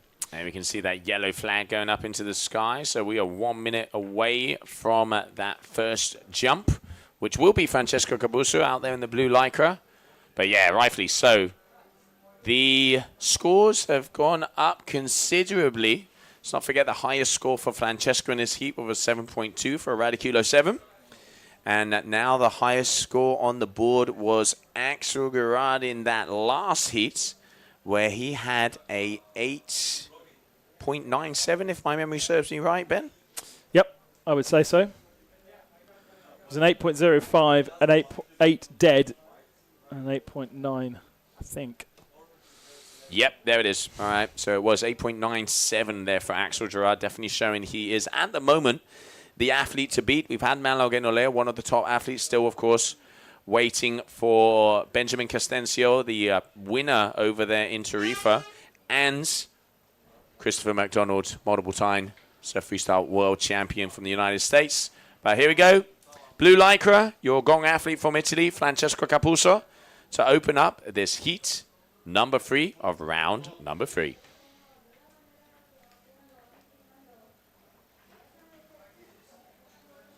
Heading towards the beach. We've seen many of the tricks being done leaving the beach against the swell as the tide starts to come in. And unfortunately, Francesco drops it on his first attempt.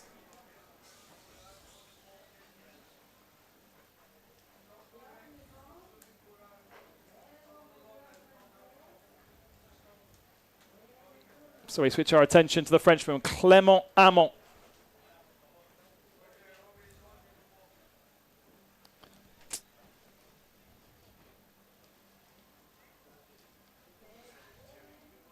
Again, towards the beach. Oh, a nice, decent bit of air there. That's a good first trick from the Frenchman. 17-year-old. 12th overall so far this year. Here's another look at it.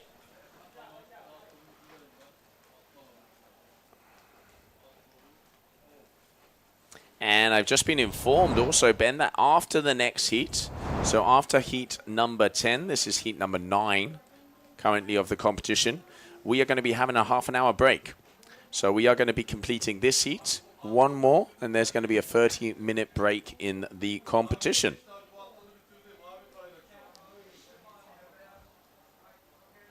All right, so let's get into those scores as we're waiting for some numbers to appear. Yeah, I'm not sure if we've seen or we've missed Xavier's first run, because we're now back onto Francesco's second attempt. So I think we have Xavier's already gone for one. An 8.07 for Clément. And there is Francesco in the water again. 2 crashes out of 2 for the Italian. That's 8.07 so far for Clément, and a 5.5 front flip from Xavier Court. And all right, so here we have Clément. Let's see what he's got. Already the highest score in a big move. Clément, one of the young French athletes of the Gong team. There's one. There's 2 double Palau. Oh, just going down. And maybe we can see the replay of that missed move of Xavi Coors. I've just been told we've got it. Interesting that he's going for a double Palau there, because he's just done the double Palau frontside 360. Interesting. All right, and he got an 8 for it. Yeah, you'd think that would be enough. And there you can see just a single front roll there for Xavi. Continuing on. So Capuzzo crashes out again. And if we can have a look at the flags, please, guys, as we're not quite sure which athlete is jumping next. We should be on him, I think. I think Xavier is just taking his time. Oh, no. Xavier's done a... No, he's done a... He's got a score. So Francesco Capuzzo, blue lycra, is on his 3rd trick attempt, as it looks like there's a little bit of a delay in the system. So now 3rd trick attempt here for Francesco Capuzzo, going for the front 360 and pulls it around and gets the landing. Yes, it was a double Palau. No, it wasn't.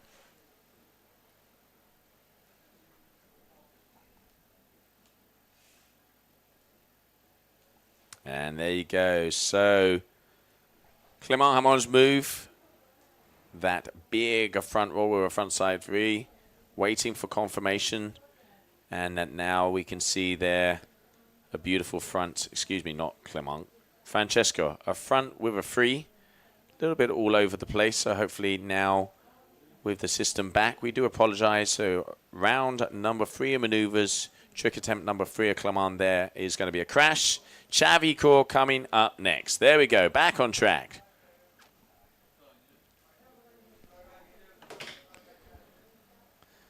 We can see the athletes on the beach with the live scoring.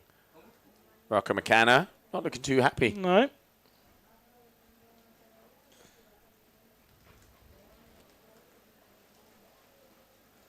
So Francesco's missing a score. That I am certain of, which is the front roll with a front side 3. Yep. And now... That's coming as a 7 now. Can we get eyes on the flags, guys? It would really help us out. Can you please have eyes on the flags? Because you're showing blue, and in theory it would be orange. So there you go. Orange athlete, not blue. Xavi Coors to jump next with the zebra wing. So zebra wing, your Armstrong athlete, and the orange lycra now changing to blue. There you go. All right. So for some reason, cameras don't like Xavi. No, we've missed another one. To be fair, though, the system still hasn't shown that he exists either. Oh, nice. Radiculo 7 expert. Do we get a claim? Come on, give me a claim. Give me a claim. There it is. Yes. I'll tell you what, 2 crashes at the start for Francesco, but that's going to be another decent score from him. A 7 for his front side 360.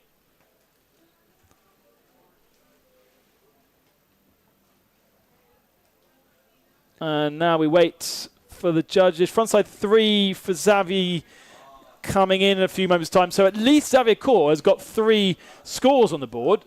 3.67 there. So he's the only one actually to get 3 scores. The other 2 still missing 2 scores.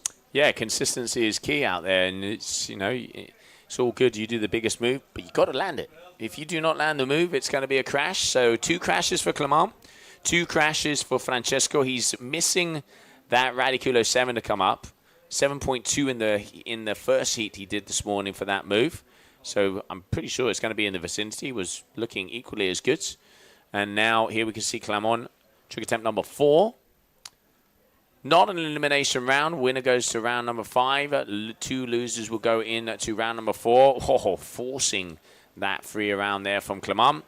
So Clement Hamon there with a Palau into front side 3. So that's going to be a 2nd score for him, as it does look like there's a delay in the system. But what I can tell you guys and girls back at home, at the moment, it is going to be Xavi Coors in the lead with a 15.24. Clement Hamon's score is missing. Beautiful front with a 3, but closing out. So there is definitely a bug in the system. We will try and keep you updated as soon as possible. Yeah, Clement's got an 8.07 from his first trick that has now gone missing and has just landed another one. Although, did he not? No, okay. Back on Francesco then. 2 more tricks for him.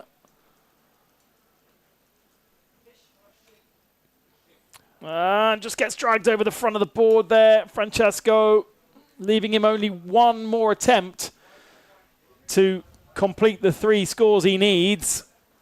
Remember, it's not elimination this, so it's not the end of the world. It just puts you in a different position.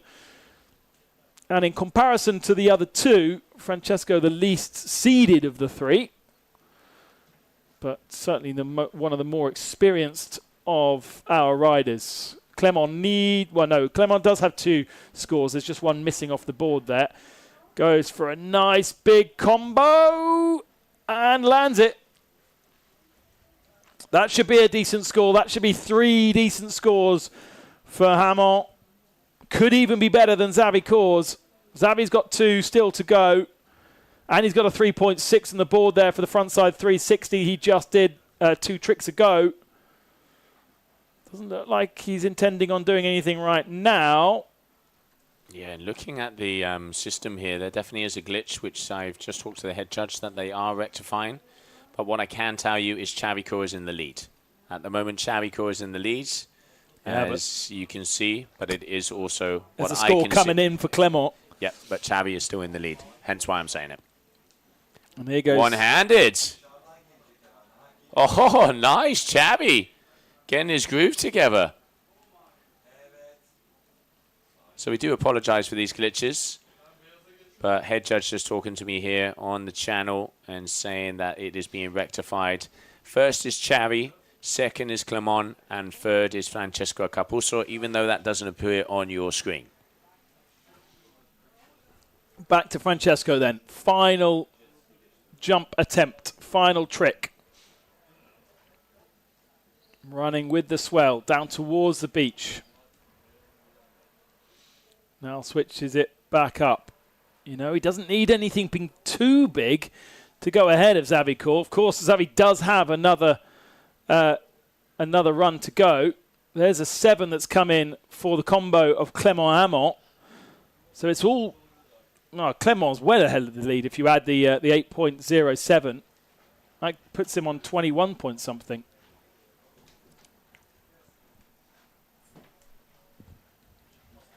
Francesco then, heading back down towards the beach.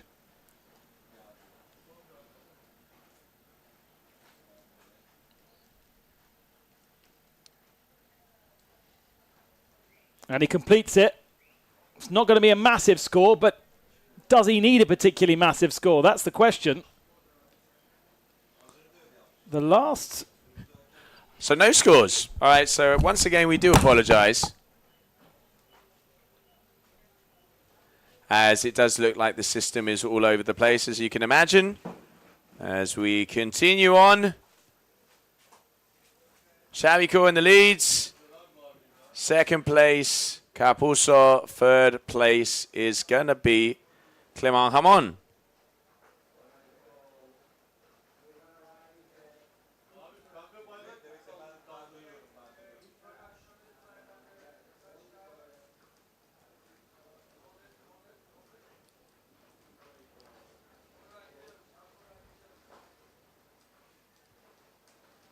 And it looks like we have a review. Okay, now we're coming back, finally. So Clement Hamon moving on to first position as that score is finally approved and in. But as the pink flag is up, it means it is on revise, so the heat has not finished yet. As they are reviewing a score. And once again, we do apologize for these technical issues.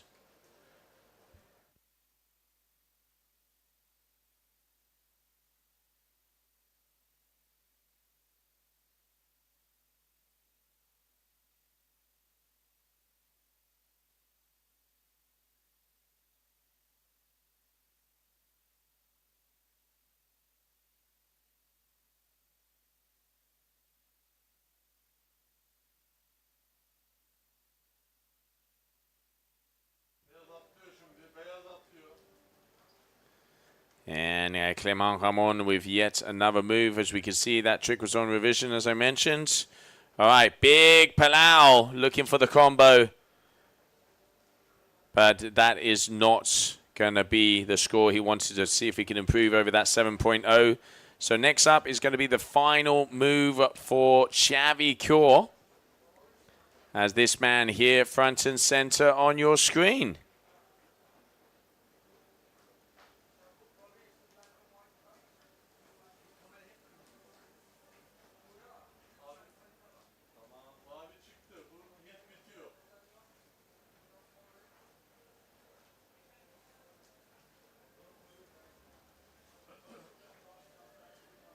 All right, there's the Palau. Oh, a little shifty. But nope, that is not going to be what he wanted. So it is going to be, that is officially the end of the heats. And those scores are official, I've just been told. So Clement Ramon in first position. Second position, Xavi Cure. Third position, Francesco Capuzzo. As we continue on here for the first day of your GWA Surf Freestyle, the Fuerteventura World Cup.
And welcome back, everybody, as we continue on here with your day number one down in Fuerteventura for your GWA Wingfoil World Tour, your Surf Freestyle events. Coming up, we have our round number 3 of the competition getting ready to rumble. As we continue on, we are going to be having Ricardo Zorzi, Lucas Lam, and Thomas Atcherer coming out on the water. And here we can see the boys. Austria versus Italy. As we are about 1 minute away. And after this heat, we will be having a 30-minute break. And then continuing on with competition.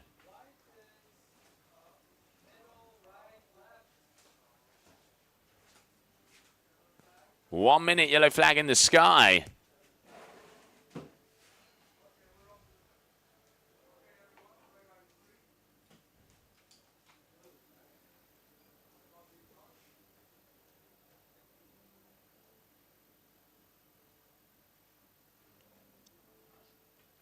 Already in that previous heat, we've seen some of the top scores. And Clement Ramon, after that left, right, and center of all of the technical issues, once again, we do apologize. Axel Gerard had a 25.02, and Clement Ramon passed that 23-point average.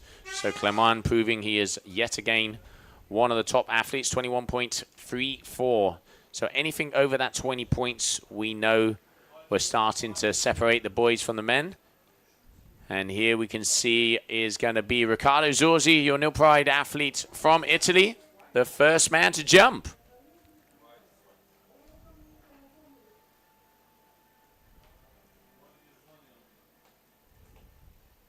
All right, here we go.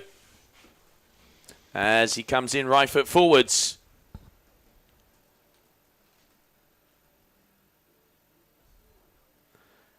Starting off again with a front flip, but no height, not a lot of power. Definitely not the moves he's going to need if he wants to be able to make it through to that round number 5. All right.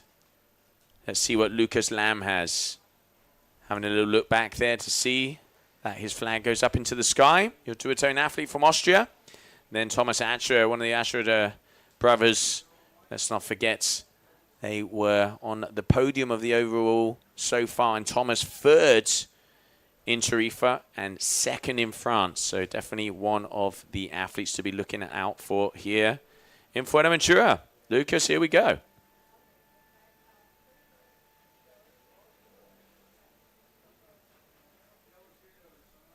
Going for the front flip with the free, but goes down. So that's going to be a crash for him.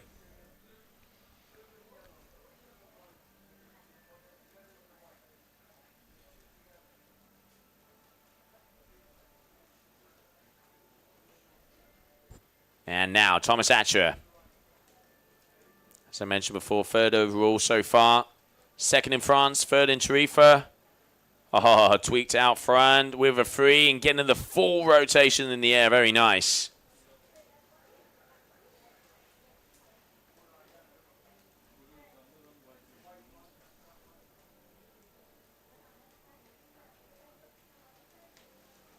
Zorzi.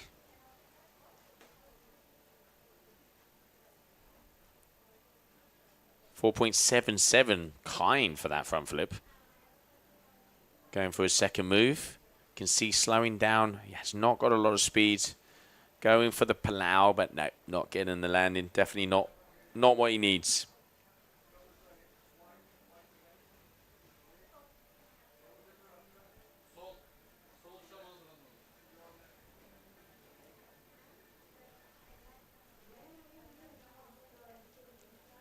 Here comes Lucas, getting hit by a little gust here. There's the Palau. Oh, tweaking the free at the ends. But as you can see, saying hi to Nemo there. Unfortunately, that's going to be a crash for him. There you can see the athletes looking on the screen. Man, that boy's going the old slow-mo to see the moves. Probably hitting the refresh button in that last heat for the scores as well.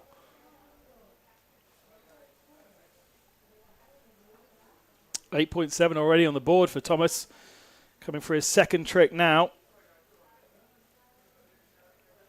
Needs to get himself in a good position. Another big air. Just slightly stalls on the end of the trick, but needs to get himself in a good position in the heat tree to progress through into the correct way through into the final. Has been in the finals for both of our two previous events, but sharing exactly the same points as his brother, just 60 points off the overall lead. And with the end of the season coming and that world championship on offer, those little things, you get drawn up against the wrong person in the semi-final, it is something you can control to a degree. Yeah, and starting off with an 8.70 and that last double Palau. 2 full rotations in the air, very nice. It's going to be getting a nice score there for that one. Here on your screen, Ricardo Zorzi, a 4 and a 3. He needs to get a groove on. Not an elimination round once again, so second and third will go into that round number 4. There is going to be a 30-minute break after this heat. And over-rotates and unfortunately gets hit by the old tightrope there. Zorzi with a crash on that attempt number 3. And Lucas still to land a move. 4 attempts remaining. Needs 3 to count. Maybe needs to dial back the ambition just slightly, just to play it a little bit safer. This certainly is one of the lesser scoring heats so far, if you ignore Thomas, of course. 8.37, 8.70. 2 of the best scores of the competition so far. And the start in the middle of that move. But again, another crash. And that means all 3 now need to be landed for Lucas. And that really does mean you need to go slightly safer, choose slightly less hard moves, and complete them. Make sure you delve into the thing that you do every day of the week.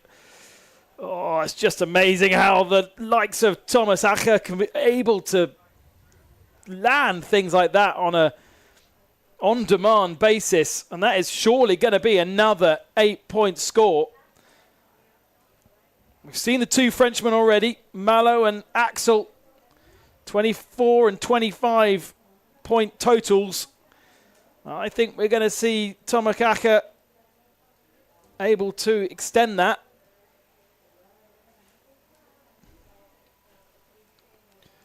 Is that a trick from Zorzi? It was a pop.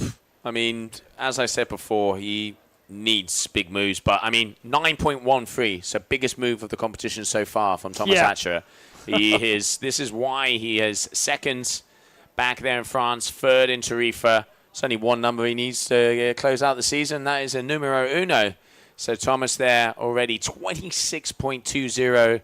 And Lucas, all right, numbers on the board. There you go.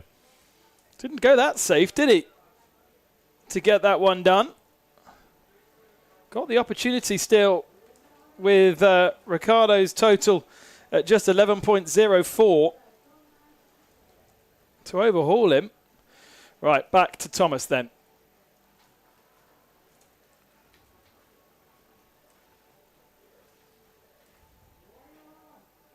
Oh, combo with a front flip. Not sure whether the judges will see that as more impressive than the three previous tricks, but another landed score. You just see the difference in level. When you've got three people like this up against each other.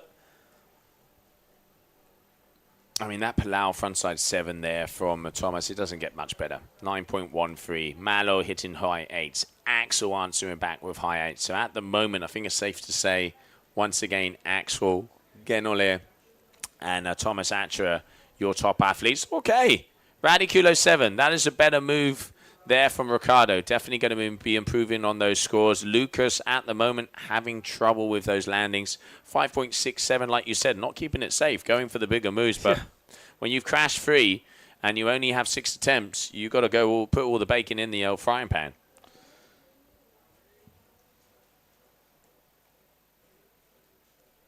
Here he goes again.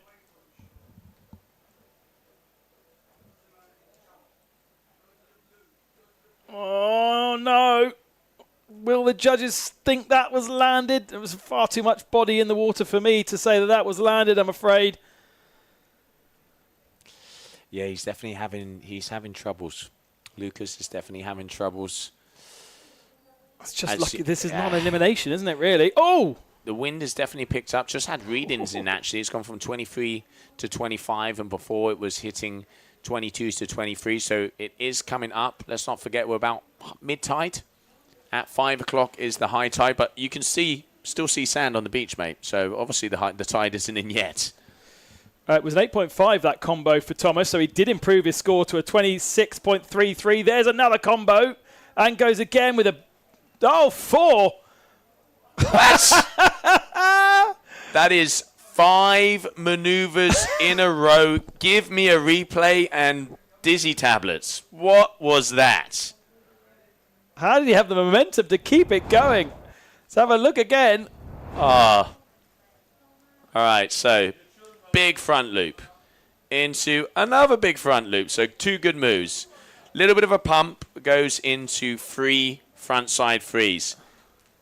Interesting here, judges. Quality over quantity.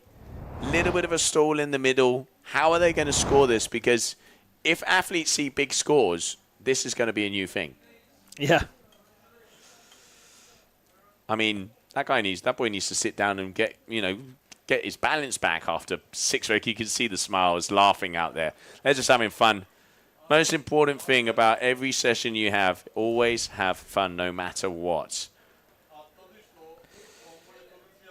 One last attempt then for Ricardo, Lucas and Thomas.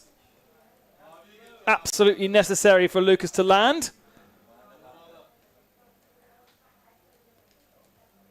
But as you said, mate, not an elimination round. So no matter what, they're not out of the competition. That is very, very true. Here goes Ricardo. Got the potential to improve that 3.97, that's for sure.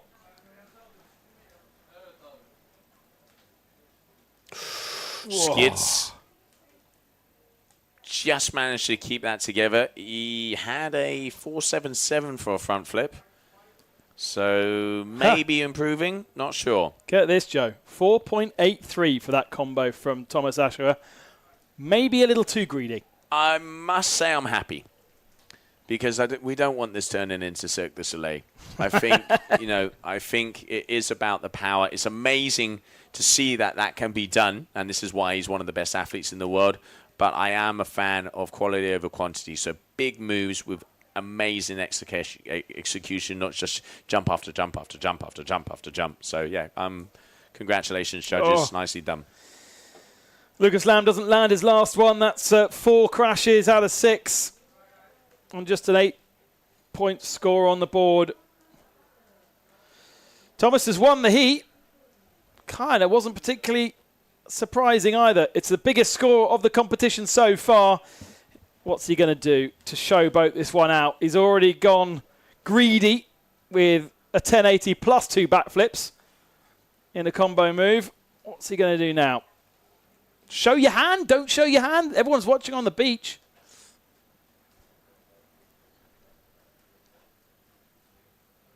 He is going to be coming this way by the looks of it, yeah. So deciding starboard tack, right foot forwards. You'll do a turn athlete out of Austria. What is going to be his victory lap? There's one. So Palau into a frontside 7, but that's going to be a crash. So that is going to be it for that heat. Thomas Asherer taking the win, and comfortably is definitely the word of that heat. So congratulations there to Thomas Asherer as we continue on.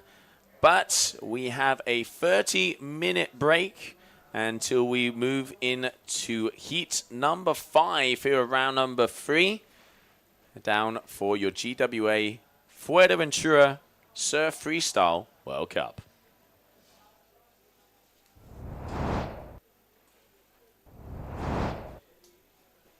Some of the highlights of the biggest scoring single athlete so far. Round 3, heat 4. Thomas Asherer with 26.33, an 8.7, an 8.37, a 9.1.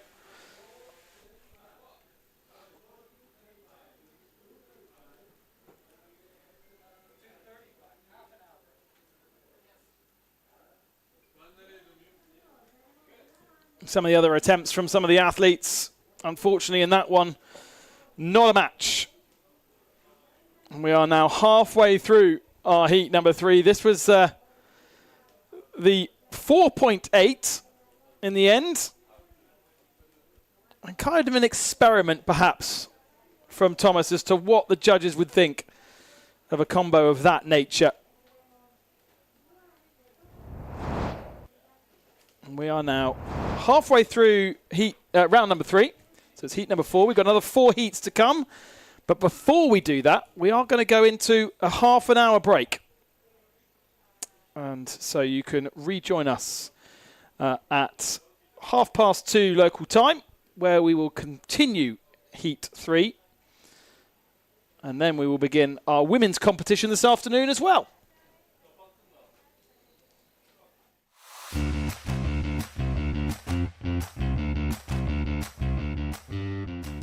Welcome to Sotavento. It's the ultimate water sports playground with loads of space for everybody. Fantastic conditions and all year-round warm temperatures make Sotavento a paradise for windsurfing, kiteboarding, and wingfoiling.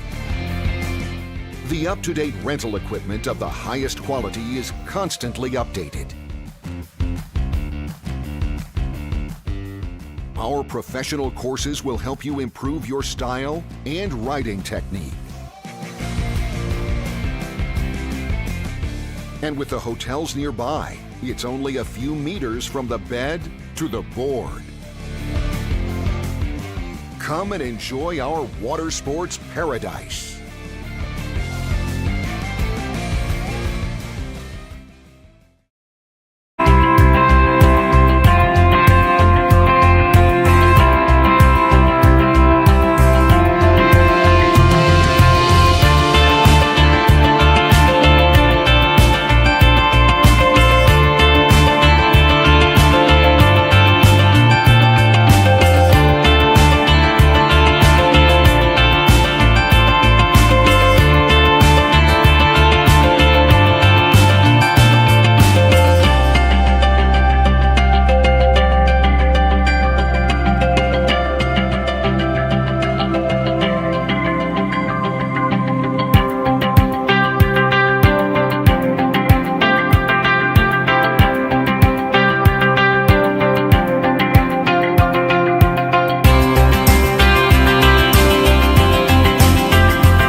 Welcome to Sotavento. It's the ultimate water sports playground with loads of space for everybody. Fantastic conditions and all year-round warm temperatures make Sotavento a paradise for windsurfing, kiteboarding, and wingfoiling. The up-to-date rental equipment of the highest quality is constantly updated. Our professional courses will help you improve your style and riding technique. And with the hotels nearby, it's only a few meters from the bed to the board. Come and enjoy our water sports paradise.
And welcome back, everybody, as we continue on here with your surf freestyle discipline, Sotavento, here in the beautiful Canarian island of Fuerteventura down here on the south coast.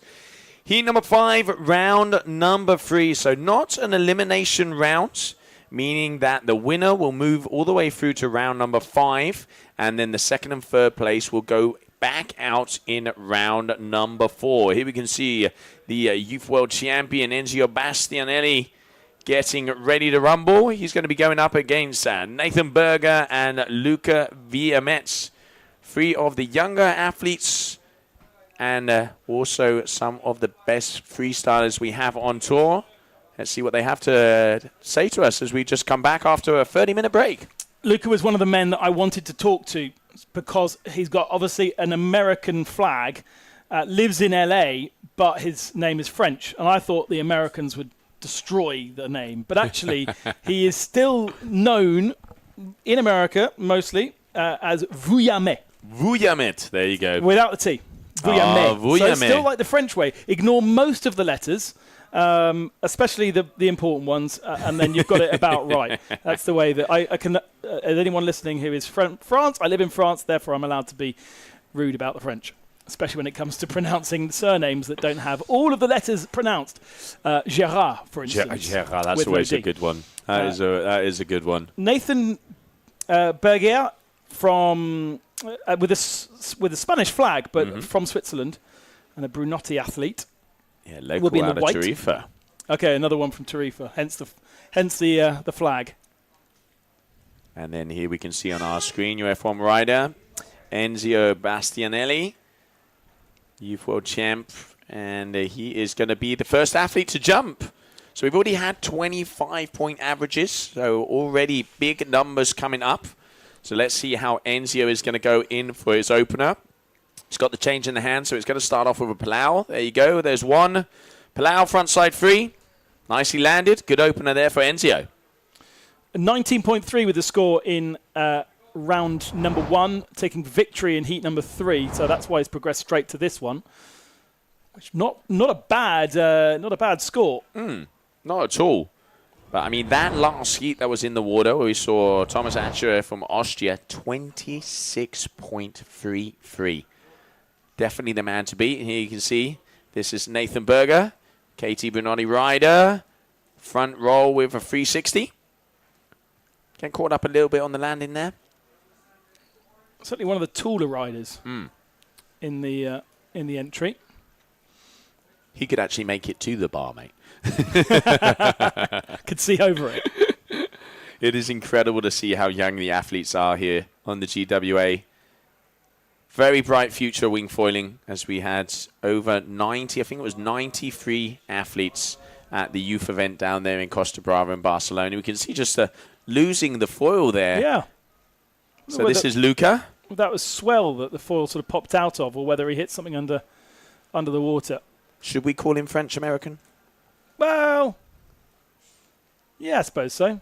1, 2, Whoa, 3. Doesn't quite land his first trick.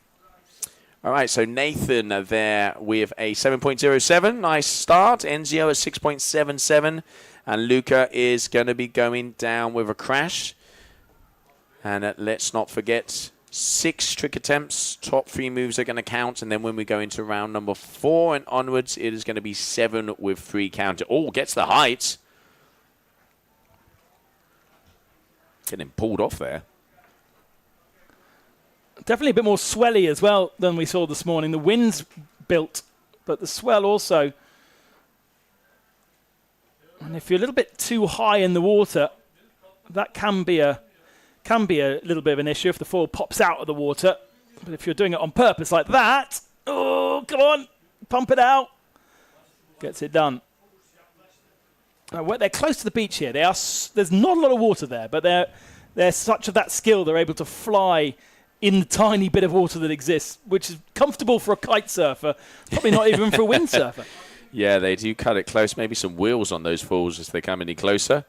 But yeah, nice move there from Nathan Berger. 1, 2, 3, 1080. Oh, over rotates. Unforced error. Unusual here for Luca. Yeah, Vuillame is 5th overall. 620 points behind the overall leader, and has made the semi-finals in both Le Cat and Tarifa. And another landing from Ezio Bastiani. Is this the time where he takes the victory in this heat? Remember, no elimination, as we've said already. But if you get that number 1 spot, you do get a breather. Let's not forget, after this round, we're going to have 2 rounds of the women, then come back to the men. All right, Nathan, what's he got? Backflip into backflip combo. Squeaks it under. You can see as that tide, even a little bit of wave here on the inside. Back to Luca Vuillame then.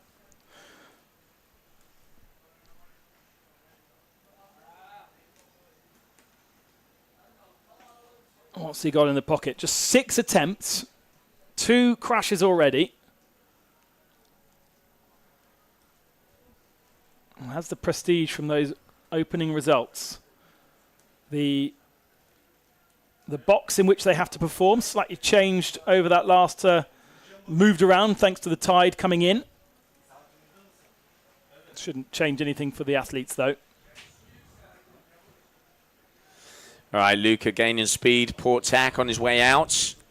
Here you can see looking for that kicker, looking for that ramp to get a bit more size. All right, 1, 2, 3. Oh, 1080. Yeah. Calm, cool, and collected. Very nice. That's better. It's typical, isn't it? Because the 1080 there, you don't have much forward momentum to when you land for the foil to then sort of gain traction again. Yeah, they really have to, utilize that wing and kind of get that power once again to be able to move their way forward. But nice. Finally get one on the cards, because let's not forget. Big Enzio. crash down for Ezio. Is he okay? Is he okay? I think that was just frustration. Yep, he is okay. I saw that head go backwards there. Sort of lost balance in the air, didn't he? So this athlete not in this heat. Someone speed running the way down. That is going to be Nathan. Yep, as we can see him here. With the 3 scores already. 21.74 is a pretty decent 3-score average from 3 tricks. Oh, big. Oh! Got the height. Got the height. Got the rotation as well. Perhaps slightly lost concept of where he was. Back to Luca. All right, so an 8.53. So the best move is from this man here. Oh, stalls it out. Front 3. Oh, just getting hit by the old tightrope. He's not going to be happy about that one. Actually cut his foot a few days ago. I had to have a kind of day out before the competition started. But with an 8.53, it looks like he can get it. But is that going to be a crash? It did look like he completely stopped. And then Enzio also not quite getting what he wanted. So far, Nathan, your top dog. Yeah, 1.8 scored for that sort of almost crash for Luca. He'll be wanting to improve on that. Just 2 attempts remain. That's on with a crash last time out. Again, great height. Is he going to be able to get out of there? Almost feel as though the foil might have been resting on the seabed there. Yeah, a little disconnected in between those 2 moves. Looked like from that angle, a Palau into a frontside 3, but very forced. So judges are going to be taking that into account as we are getting to, the heats where every little decimal will count. And here we can see Luca again. So 1.83 for that last move. He really needs to score good in both of these. Otherwise, he's going to find himself with a trickier path to the semi-finals where he's been before and gets that one landed. Slightly under-rotated by the looks of things. Yeah, back mode 3 there. So a back roll with a handle pass and then added with another 360. Going to put him back into contention, but Nathan putting in the damage early, 21.74. Ezio, is there an improvement on a 3.9? Oh, he loses the kite. Loses the wing out of his hands. You got to love a good wipeout. Was that just a gust at the unopportune moment? It's going to go massive. It did look like it. I think you're right. I reckon he got pulled out. Look, you can see. Boom. Oh, let go. And head over heels. Big wipeout. I know that's going to be making the highlight reel. All right, so 2 more moves. So Enzio is tricked out at the moment. So the battle in between Nathan and Luca. And if I'm not mistaken, I think Nathan has just crashed as well, right? Yeah. So what can Luca do? He's got a 7.8 for that last one. 1.83, so he has room. If he gets a good move, he could be taking this heat. Here we go. Front 3. Oh, dialed. So he would need about a 5. Because if we take away that 1.83, that's going to take him to about 16. To get past 21, we're looking at 4-1. So around a 5 something should be enough waiting for confirmations. Yeah, let's wait for that score to come in. All of our athletes have done their 6 scores. So one last judges' score to come in. At the moment, Lucas sits 3rd, waiting for those judges to make confirmation. And it comes through up to 25.00, one of the biggest scores of the event so far. Last gasp at 8.67 for Luca Vuillemet. Maybe in this little highlights package we'll get a chance to see once again what he managed on that last scarf attempt. That was Ezio, his first trick. Was this Nathan's first? I think it was. We had 2 decent scores straight away. Yeah, we can see the 10 attempts there. Frontside 10 from Enzio. And the combo there from Nathan. Nathan put it on a solid performance, 21.74. But it was this man here, Luca Vumet, your athlete, won the final move of the final second. 8.5, that last trick that came through. And was this the last one? I think it was. No. That was the last scoring. Oh, we've got all of the tricks in. There was the big wipeout for Ezio. No wonder the tide came up with that one. All right, so getting ready for heat number 6 of round number 3. Sasha Pallier, Benjamin May, and Alexander Acherer getting ready to come out on the water. Alexander sitting 2nd overall this season, 3rd in France, and 2nd place in Tarifa, battling it out with his brother Thomas Acherer. So he is your current rank number 2. As we get ready to go here of this round number 3. As we finish round number 3 of the men, we will be now then bringing out our women competitors for 2 heats. And then trying to get back. And there we can see Bastien Escoffet getting ready for his heat down there on the shore. Pumping up that wing. The old electric pump. Nothing but convenience. As we are moments away, the first man to jump will be this athlete here, Sasha Pallier, coming out all the way in from France.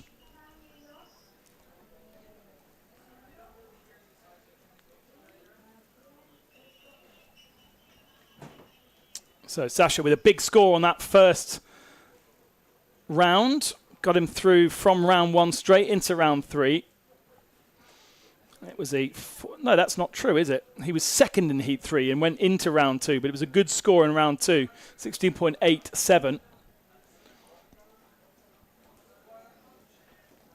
Just waiting for him. He's either waiting for the flag. Once he gets the flag, not quite up yet. There it is. And now he's got 40 seconds to perform his first trick. Yeah, Sasha opened with a front side 10 in that previous heat with a 7.10. Normally, athletes, they have their repertoire, so it's going to be interesting to see if he's going to be opening with the same move. It's a nice kicker there. If he can use it, it is. Up it goes. 1, 2, front side 7. He was looking for the 10, but didn't get the height.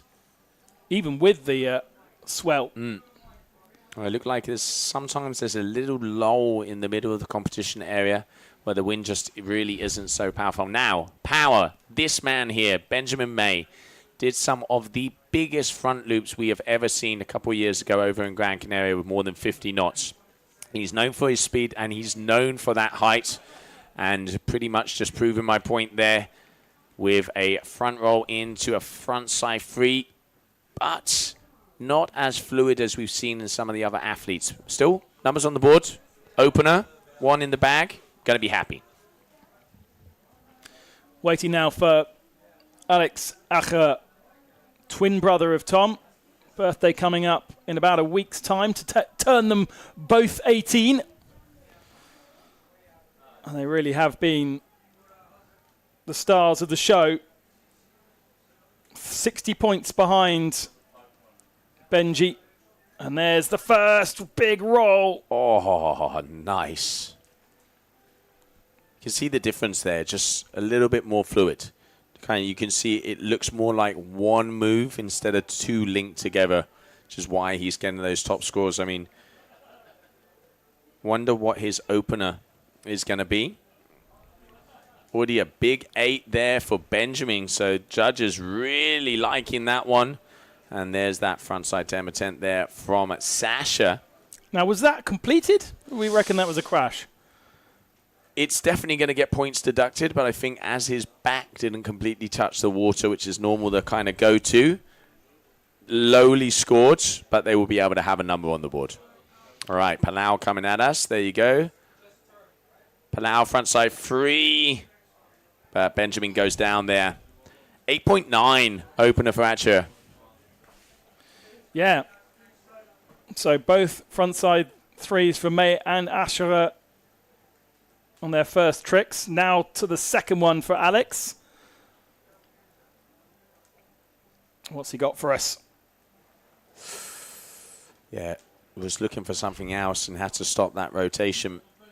Not the score he's wanting to see, but plenty of time. Let's not forget 6 tricks attempts. Top 3 moves are going to count.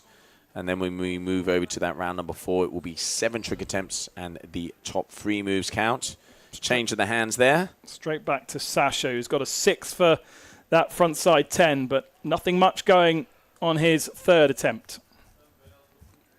Just wind readings in, it does look like it's stabled off around 25 to 26 knots. We saw earlier this morning they were out on 3.5s, and just as I popped my head out, I could see some of them actually starting to pump up some of the 3s, because forecast is, as that evening comes in, a little bit more will go in. But, I mean, looking like a 4 there from Benjamin, I think I saw on his front of that wing. He's definitely one of the bigger competitors, yep. one of the elder competitors and one of the stronger ones. And obviously... Double Palau, nicely landed.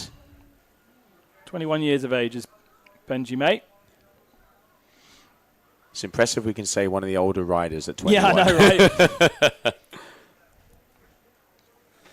And a couple of questions over here. What are the approximate speeds they're reaching? At the moment, they're going about 40 kilometers an hour through some of those moves. You have about, as I mentioned, 25 knots of wind, which is around 40. 1.8 there, 1.82 to be precise. And on some of the faster moves, they had some readings out there yesterday that guys were going over 40k an hour. So that helps out. Yeah, yesterday was definitely a windier day than today. It was. After a few days of not a lot of wind at the end of the windsurfing. God, that was so clean, wasn't it, from Alex? The landing as well. As you can see, the bailed trick got a 3.7. It was just a Palau. That's better than some of the competitors that we've seen. Yeah, one of the things we actually is just how they land. It's, you know, showing that control on the entry and the exit. Judges really at the skippers meeting were, you know, really mentioning that, and especially even more so in the combos, that linkage, that they show the intention of going for that second one. 1, 2, 3, 1080 there for Sasha. Dipping the wing a little bit on that final rotation, but still, that's going to be a score up for him. Definitely going to be adding another number as that first one. No, so he's not going to add another number. He's looking to improve on that 6 because that was a frontside 10. So repeating the same move. Pretty close, though. Benji May keeping Alex Acher honest here. Just a 1.5 difference between the two of them. Ben going for the combo and unfortunately not quite getting the second landing. So that will be his second crash. I think that's the difference for me of some of the really top competitors versus those that are knocking on the door, is that the top guys basically come out and deliver every single time and have maybe one crash. Yeah, and they have a repertoire, like, you know, they have an A, B, and a C heat. So depending on who they're competing against, they're open with one move or another, or, you know, up the game or kind of stay a little bit more chilled, having a look around the competition. Obviously, we have live scoring. We've seen it throughout the stream. Athletes on the beach with their phones up on the web page going, hey, you need a 8-point this. No, you need to do this, family. So really helps them out. And, well, it looked like he was going to go for a combo, but obviously not. Was an improvement on that frontside 10 for Sasha, up to 7.7. But because it was the same family, he still needs at least another score. And really, he can do better than that Palau 3.5 that he's got on there. So 2 more scores needed from Sasha. And actually, I think one of them's just gone, hasn't it? You can see him looking at the telephone. So looking at those scores, exactly what we're looking in here.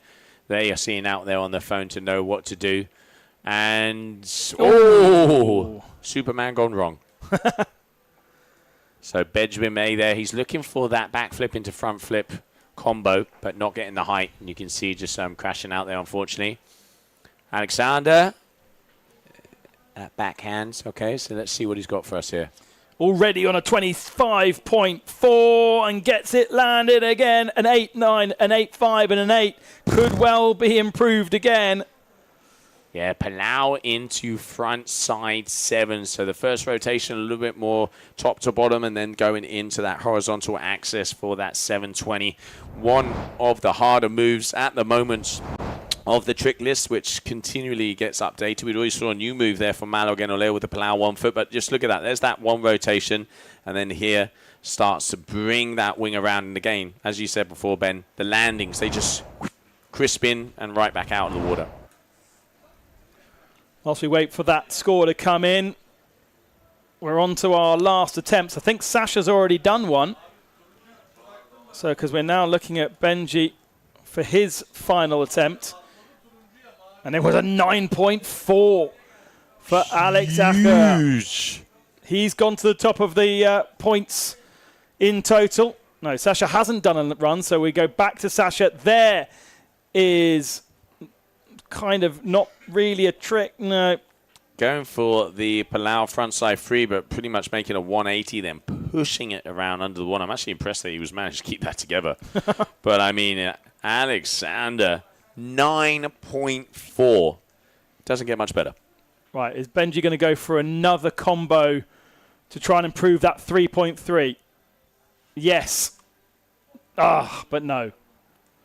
And that is it then. 19.23 is nothing to be ashamed of. But when you're up against the Acher Trins, it's very, very hard to compete at their level. And another glory run for Alex. Oh! Innovation. Let's get the replay on that. I have a feeling that was a Palau into a front flip.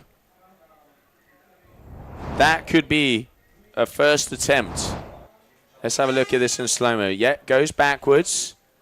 It is Palau into a front flip. One of the new secret moves that we're going to be seeing down here in Fuerteventura. Crashes it out, but just shows what we can get ready for of those future heats. Bastien Escoffet, also one of the Gong athletes, getting ready to get out there on the water. Let's see if we can see a size. 3.5 as well, so it's windy. I wonder whether does that put extra pressure on the rest of the guys coming into the water? Because as we get through these heats, the level sort of does increase slightly. Or has he now shown his hand? That's a good one. I think there's a psychological edge of everybody going, okay, there's new moves. But then, to be honest, one of the great things of this tour is that a lot of the athletes travel and train together. Yeah. And especially the twins, Christopher McDonald, they hang out a lot together in Hood River. They've been here a few days. The French team, the likes of Clément Ramon, Malo Genolé, the Gong team, they travel together a lot and go on different trips. So pretty much probably they know the moves that everybody has up their sleeves. The end game is that who lands it in the heat.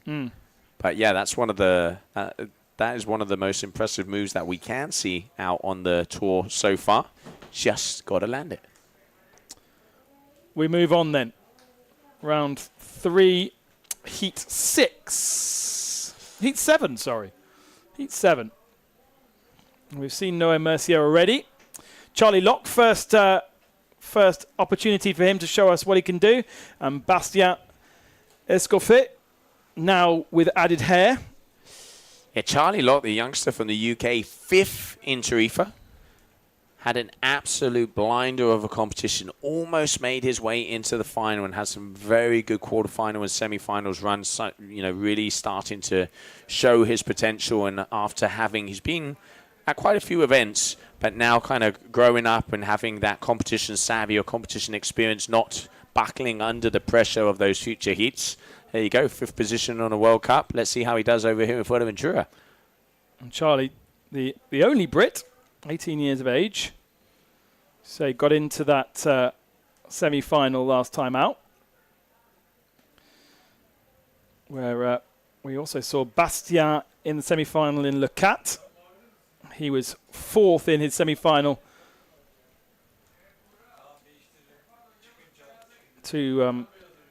he was 4th to McDonald and Custenskud on that day, and obviously somebody else that I haven't written down.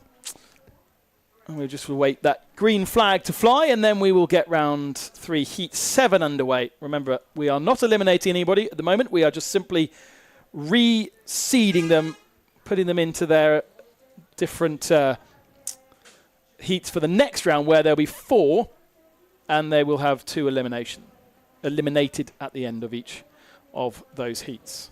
Why do we do that? Because we have each time a different entry list. So some people who maybe not seeded at the very bottom of the list, but actually are very performant, then get moved around. As we watch Noe playing with the wave there and gets his first landing. Yeah, taking off at the back, landing on the front, so using it as a ramp. Nice move there for Mercier. All right, so lock coming up. Only UK athletes. Lives out in Tarifa. And as we mentioned Does anybody before, not? I know, mate, I know. So it's a water sports town. A lot of the young wing division from Europe hang out in Tarifa pretty much all year round. And now let's see what his open is going to be. Starboard tack, right foot forward.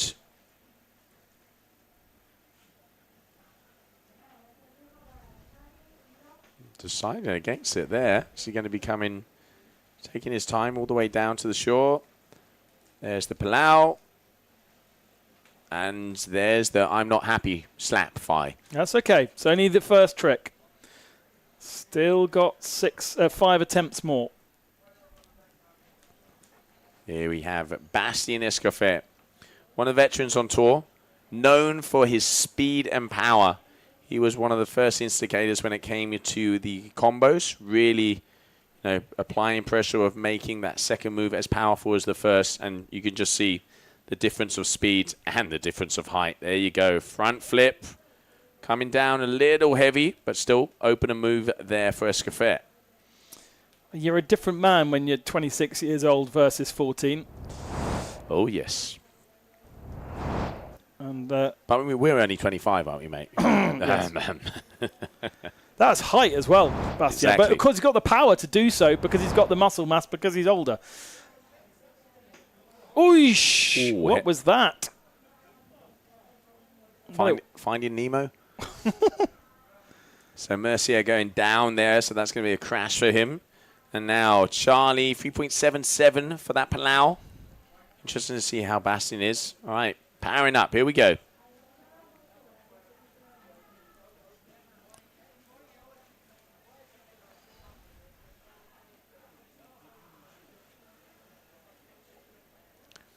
Another nice landing, eh?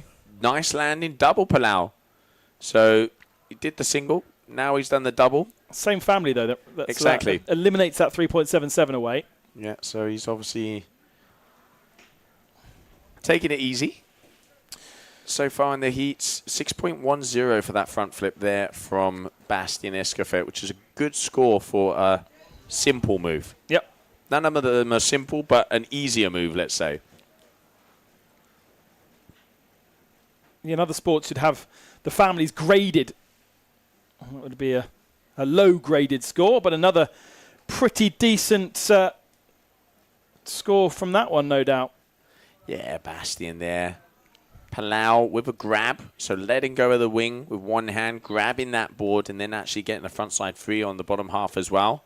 Saw Malo doing the 1 foot, doing that similar maneuver. So you can definitely see the Gong team have a repertoire up their sleeve. Now, Mercier, what's going to be his third attempt? Big crash on the last one. And doesn't really get the rotation there. It's got the speed, definitely. I don't know if he's entered into the slalom at the end of the week, but looks like he's happy at speed, but not quite there with the tricks yet. We saw him earlier on, didn't we? No way.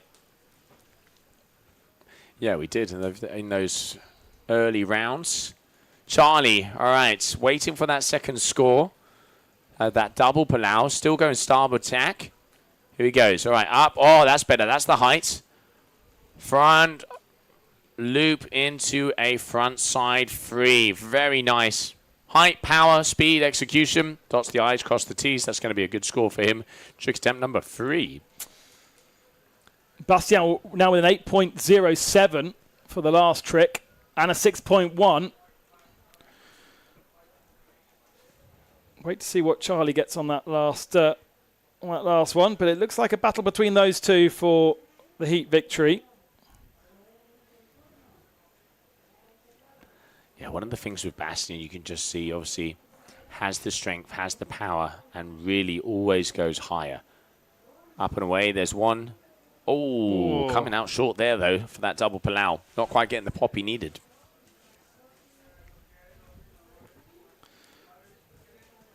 .53 double Palau there for Charlie. So that was his previous move, and waiting for the score for this final move. We're about one move behind.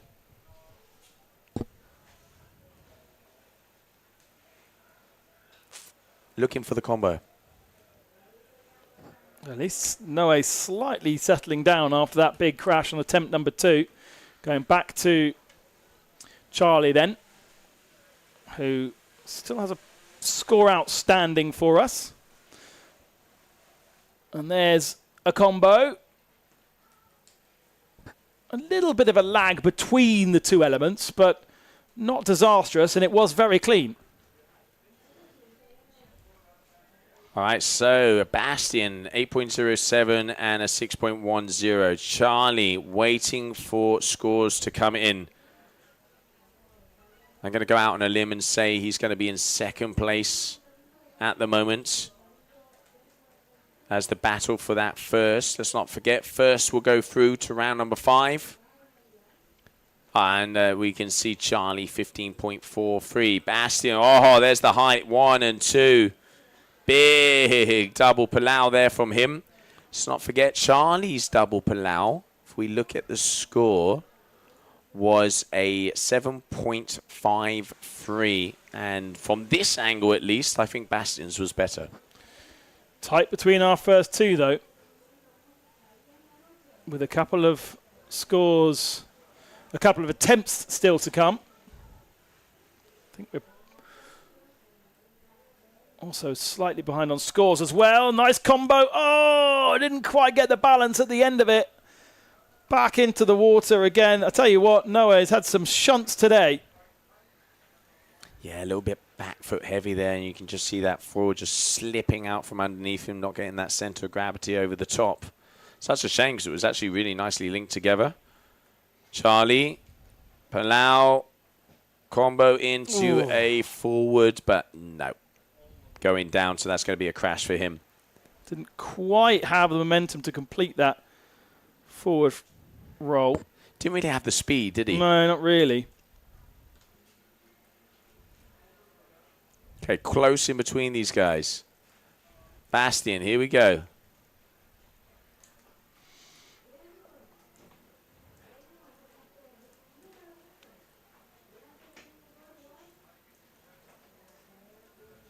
Last trick, you got the feeling he had a bit of hang time thanks to the wing, and unfortunately over-rotates that one.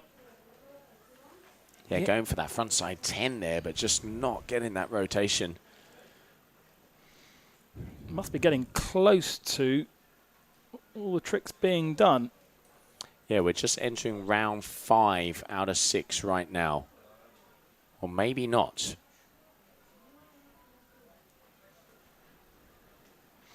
He's looking for that combo, isn't he?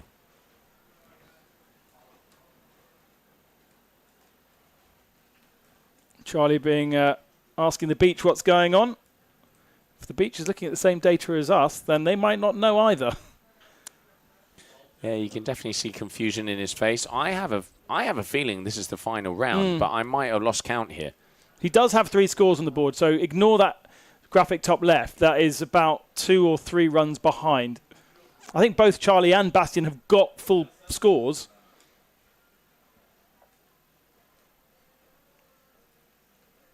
See what he does then.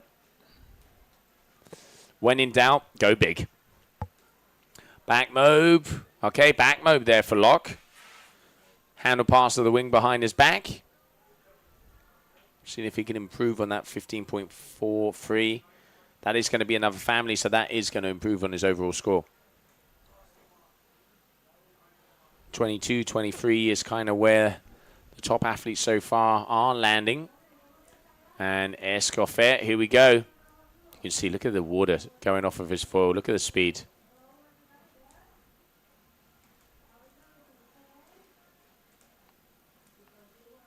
.1080, little bit of a splash.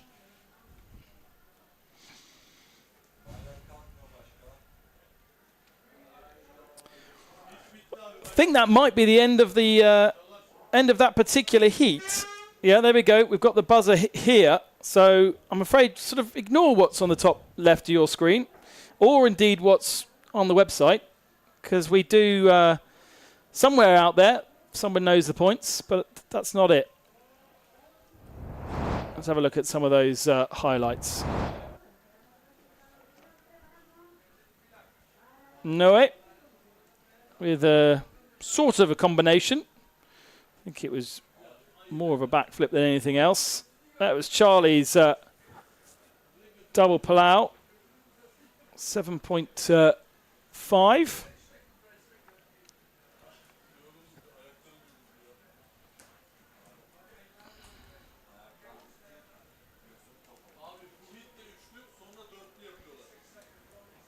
And some good action. Now we're going into the last of our round 3 heats. So round 3 heat 8, which means we will be featuring the person overall leading our World Cup for this year, Benjamin.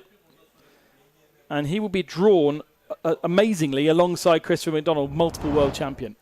The man who has 9 wins to his name over the career of the GWA, the Wingfoiling World Tour. Yeah, the main instigator of pushing the Surf-Freestyle to where it is today, especially when it comes to those multiple rotations. So it's going to be Martin Tielis, Benjamin Castenstield, and Christopher McDonald will be coming up next. Final heats here around number 3, and then we will move over to the women, and there they are. That's what they look like about 4 years ago. Benjamin looks nothing like that any longer. Well, and neither does Chris, to be fair. But they are still, Ben and Chris, still very, very young athletes. Benjamin just 14 years of age, now able to participate in the main World Tour rather than the Youth World Tour because he's 14, turned 14 in July, on the 7th of July. So actually he's only just 14. It's incredible, isn't it? And we can see Bastian. So waiting to see if those scores have updated from that previous heat. What we do know is we are going to be starting off with the final heat. Martin Tielis, I mean, what a heat to be drawn in. You have the current world number 1 and multiple-time world champion, Christopher McDonald. That's what I call a harsh draw. Yeah, it is a harsh draw. Now, Chris missed out in Tarifa, didn't get through into the final. That's what allowed Makana to come through. So it looks like that we have an internet issue, unfortunately, on the scoring system. So there are no scores. So we will get them back to you as soon as possible. At the moment, this is going to be trick attempt number 1 here for Martin Tielis.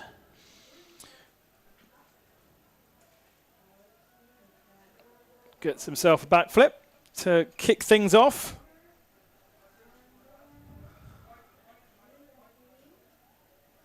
And it is Benjamin in white who will be next up, which leaves Chris in orange. What's he got on there? He has a 3.2. Was that a 2 or a 5? I'm going to say 5. Yeah, it's one of those, isn't it? Round the other way, it looks different. Yeah. All right, 1, 2, 3, 10, 80 as clean as a whistle. And that is the important detail there, which you can see him just go straight back up onto the foil. So there was fluidity through the moves, 3 rotations completed in the air. And when he lands, so you can see here up, 1, 2, 3, look at that. Boom, and straight back up on the foil. Huge score, if we could see it, would be coming his way. Yeah, presumably this judges are still scoring it, They right? are, yes. So it's just the information is not coming out. We do what we can. Okay, so it looks like we continue on. This is going to be attempt number 2. And we will get the replay of Chris right after this jump. Martin Palau Okay, so single Palau. So let's see the replay of Christopher McDonald there for his first attempt. Here it comes.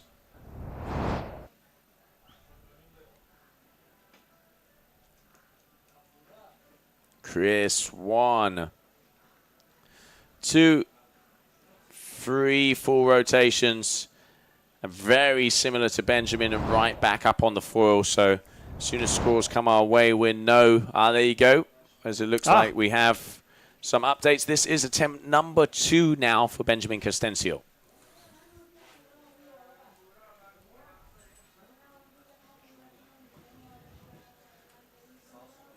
Landed again. And there they are. 9.2 for Chris McDonald on his first one. And information in also, Ben, that previous heat, Bastien Escofet with a 24.60 taking the win. Second position, Charlie, 22.33. Third, Noah Mercier with a 13.53. Continuing on now here, heat number 8. Does that mean that most of our heat winners have been within a point of each other in the 24s to 26 margin? Yeah, I think that's safe tight, to say. Isn't it? It is very tight. I mean, moves like this, you pretty much have 2 of the biggest freestylers in the water right now, Benjamin Castencio and Christopher McDonald, and they are neck and neck. Look at that, 9.20 opener and an 8.97 opener. That's only their first move, which you'd think is the safe start. Yeah. So it's very impressive to see, and only 0.23 of a point in between them. So they mean business. Attempt number 3, Martin. Very harsh draw coming into this one. Warm up with a front side 10. Exactly. Loses it. And a big crash there for him. So attempt number 3 for Castencio. So we're still waiting for 1 score of each of these athletes. Got to throw that hamster another carrot there for the internet. Okay, Benjamin, nice kickers. Front roll, 3. Almost looks like he's not going to do something else and just whips it around at the final second. He's got such good stability and landing as well. Even without necessarily the momentum and things like that. He's just able to stall in the water and just carry on going like he's standing on concrete rather than on a board floating around in the water. Here goes Chris McDonald then. Ooh, catching the water a little bit low on the foil. Looking for the pop. Palaus into a 7, but crashes out. So that's going to be a crash for McDonald. So meaning that it's going to be Benjamin Castencio who's going to be leading this heat. Let's take away those scores until this is updated, as we are already a few moves behind, unfortunately, due to the internet. Martin Tienes. Oh, just the board pops up. Doesn't quite have the balance as he lands, and the foil does its job, but unfortunately without Martin aboard.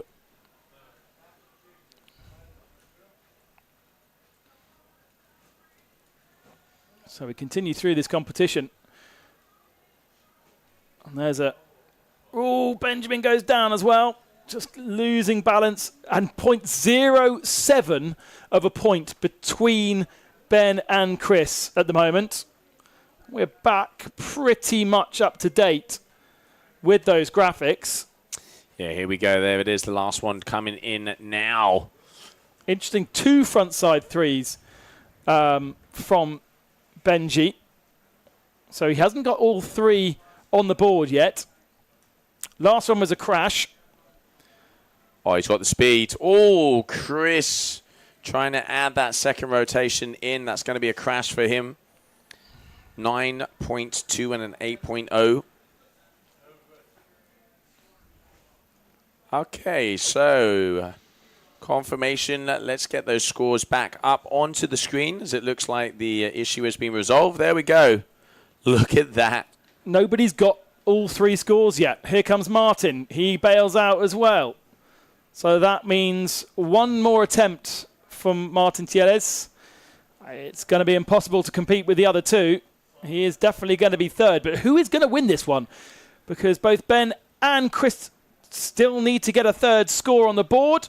There's a good wave to play with from Benji Kassenskud. He lands it too. Big Palau into a frontside semi. Oh, looking over his shoulder.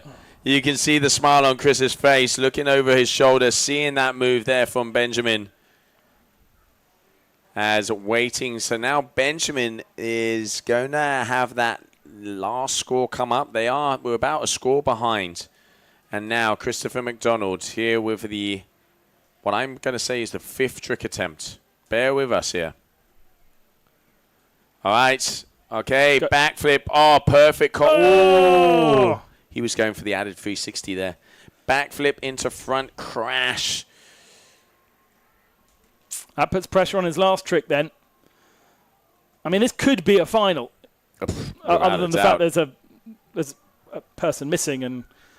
But between Ben and Chris, this might be what we see either tomorrow afternoon or on Wednesday morning. Thursday morning. I don't even know what day it is. Wednesday will be tomorrow. Wednesday will be tomorrow. Wednesday will be tomorrow. Caught me out there, mate. So there's the last trick. At least Martin gets it landed. So he gets 3 scores on the board.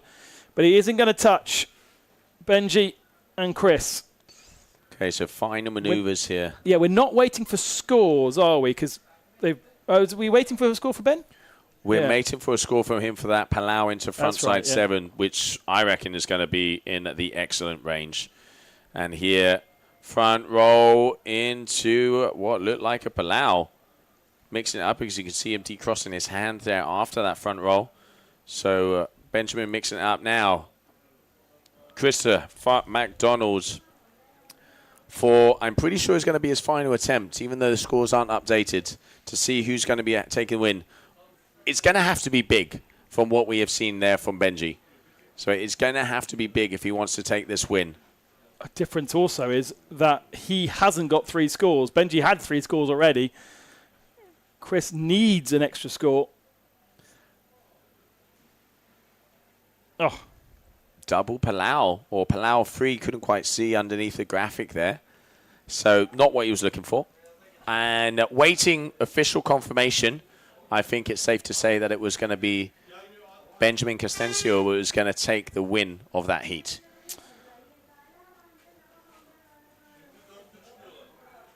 So that is the end of the heat then. All attempts done. That's the end of the round as well, because that was heat 8, of course. And we will be switching from males to females. The first 2 rounds of the female category. 16 females in total. But first off, let's take a look at some of the highlights from that very spectacular final heat number 8.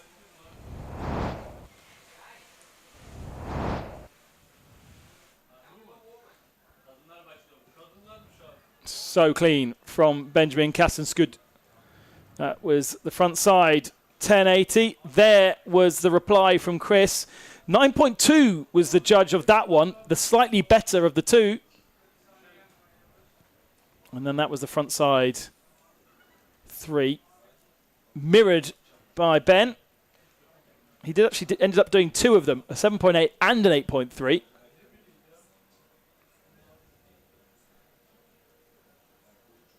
And then came the information that at the rest of the tricks, Ben able to land 4. Chris managed only landing 3.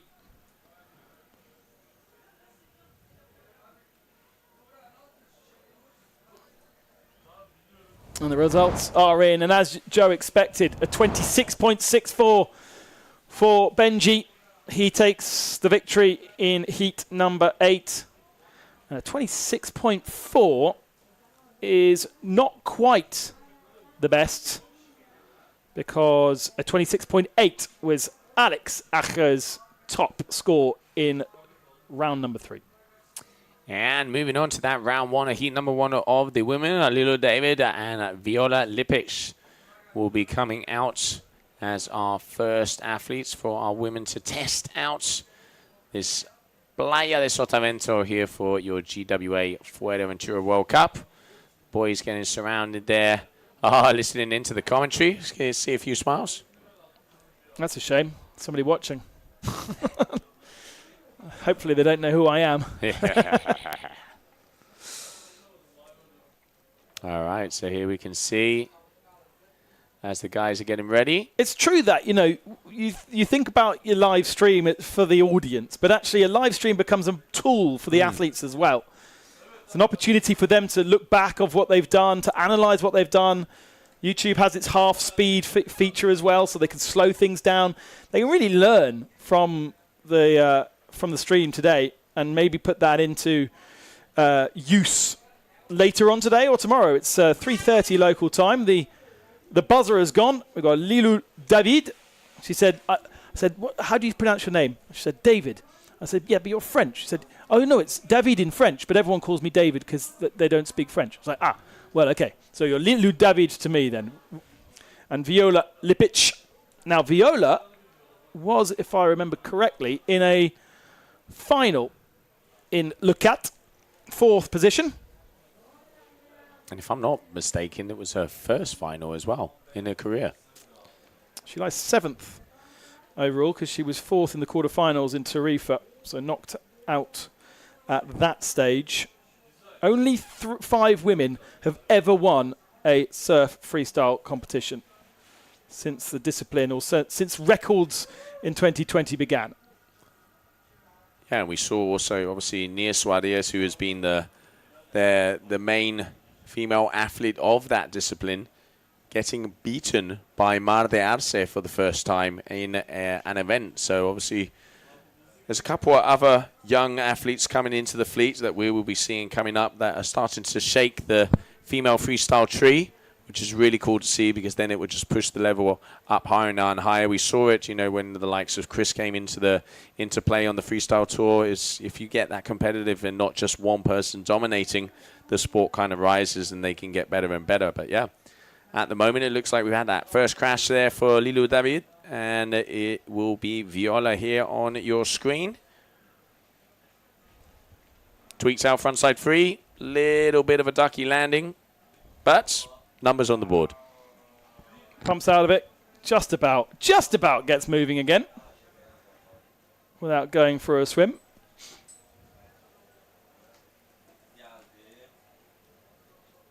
And we switch back to Lilou once again.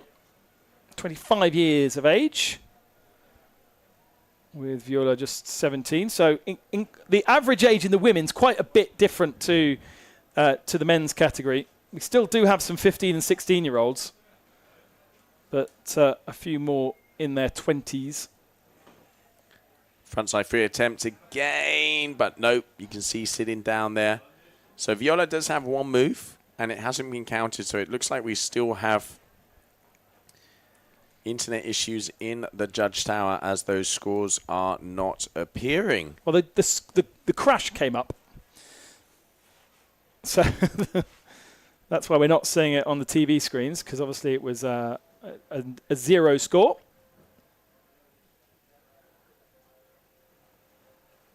Little pop from Viola. Oh, and then gets dragged back by the wing.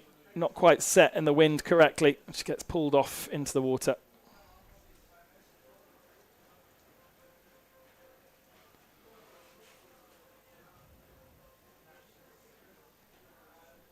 Six attempts, best 3 to count, and no elimination. This is, again, as we saw from the men's earlier on, just a simple reseeding for those who may not have huge amounts of experience in the category. Okay, Rayleigh combo in, trying into that frontside free. And here we have, okay, scores are starting to flicker in. 3.33 for that first frontside free from Viola. And now there she was trying to combo that into starting off with a Rayleigh.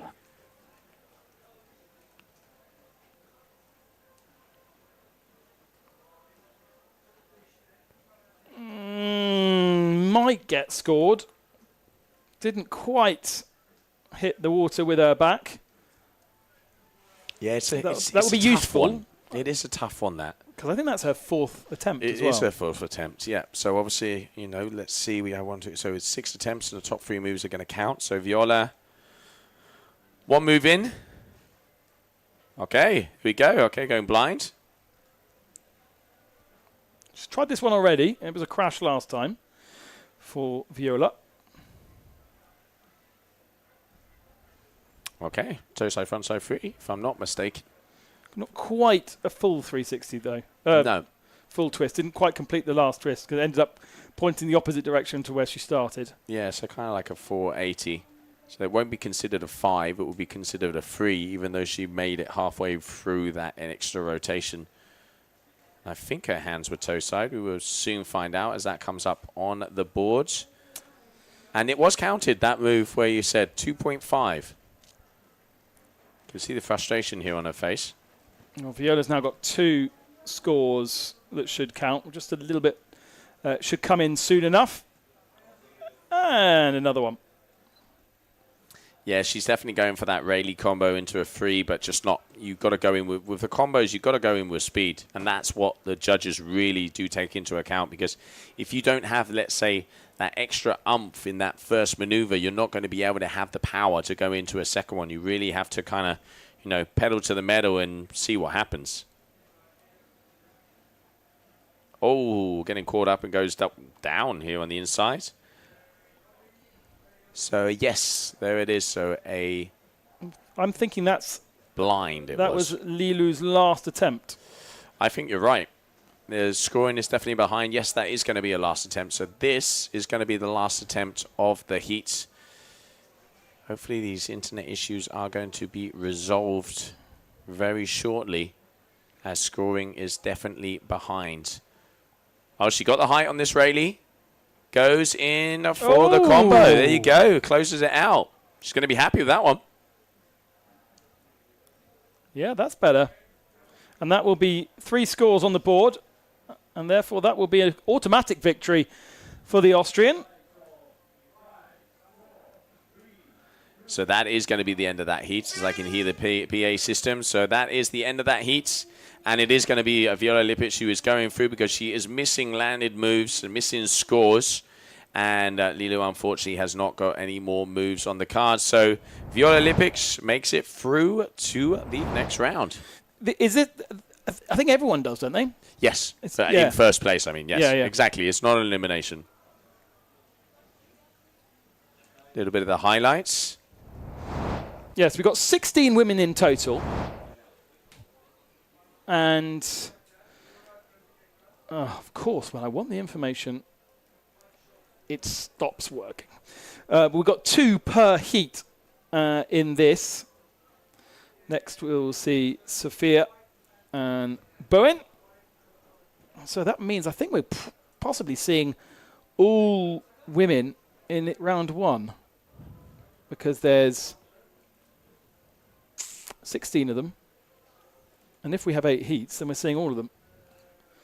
Especially as we're seeing Bowen, who's 5th overall this year. She's not made it to a final this year. The 2021 world champion. With 5 World Cup victories to her name in this discipline. She's got multiple victories across all kinds of different disciplines. And she is our eldest competitor. Seasoned.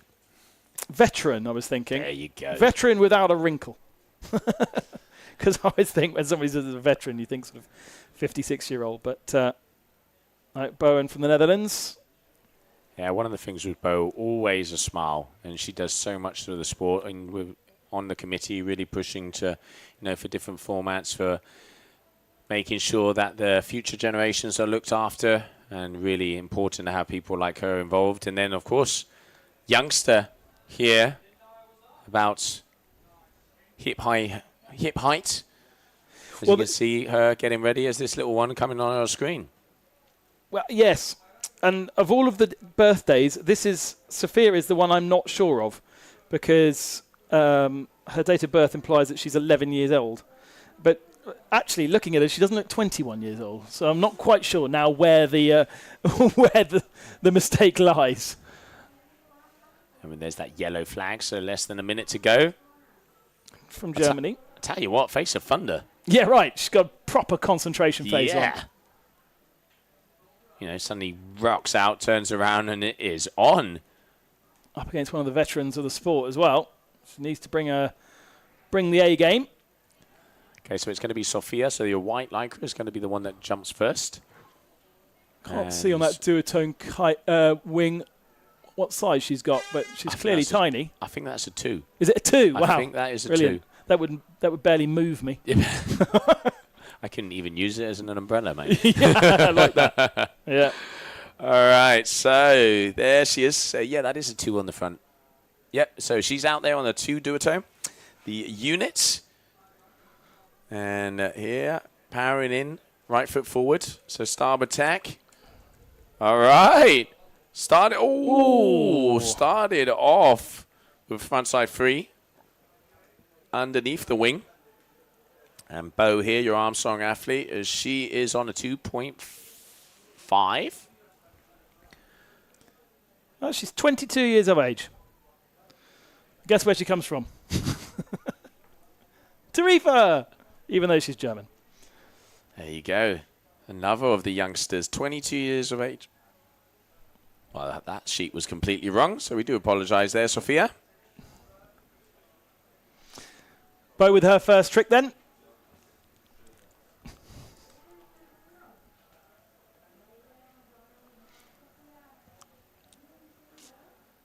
All right, so both the athletes' first maneuvers. Let's not forget 6 trick attempts. And the top 3 moves are the ones that are going to count as we are on round 1, heat number 2 of the women.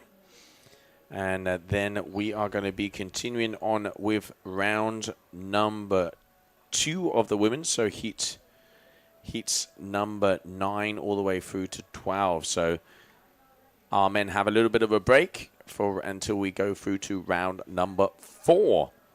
And as I mentioned before, 6 and 3 for round number 1 of the women, and 7 and 3 for round number 2. Yeah, so Sophia's actually just won the under 14 Wingfoil Junior World Championship, so not possible to do age 22. So more likely she's 11 than 22, but I'm not trusting any of the dates that I've been presented with now. No, not at all. We're going to say she is definitely one of the youngsters out there. She's definitely one of the youngsters, that's for sure. The younger athlete of the 2. I think that's a safe bet. Probably youngest in the women's category, to be honest, because if she's won the under 14s in July, just a couple of weeks ago, she's under 14. Yep. So she would be. Yep, absolutely right. So over there in Costa Brava, we had the Youth World Championships. 93 athletes, 93 riders, showing that the sport has a very bright future. And they're 2.5 there. So Bowen van der Linden, 3.67. She's toe side right now. Okay, toe side, front side, 3. Not quite making it round to the 5. Toe side, back side, excuse me. Offers clinics, does Bo. If you fancy a week of wing foiling with her.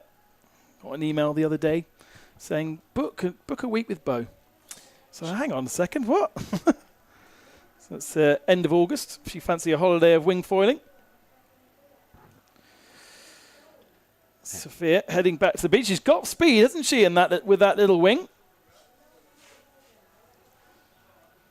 All right, up and around. So front side 3 underneath the wing and getting the land in there. And there before that toe side, front side 3 there from Bowen van der Linden. Key, because actually the first 3 attempts have been crashes. So she's now got one under her belt. She certainly would have been feeling the pressure going up against Bo. You know, you look at that board, the draw, and you go, oh, God, really? How have I been drawn against her? Straight off the bat in round 1. At least it's not an elimination. And Bo gets her next trick down. 11.19 for the 3 tricks he's completed. That would have been her 4th, we've just seen. So we have 8 heats of the women here in round number 1. So we're seeing all of them. So we're working our way all the way through the women up until round number 3, which will be your quarterfinals, which we will just stop at round number 2. And then information just in, it looks like we're going to be trying to complete round number 4 of the men today. So a few more hours of stream coming our way. And right now on the water, you have heat number 2, round number 1 of the women, where we have Sophia Gringzer and Bowen van der Linden. Yeah, so you win your heat, you go through directly to the quarterfinals. And presumably for the women, you pack up for the day at least. Whereas exactly, those that lose have to go again. Right, here we can see Bo. Port tack, left foot forward. Eyeing up a piece of chop to be able to get a move. Changes the hands, holding that front bar. Okay. Going for the front side underneath the wing.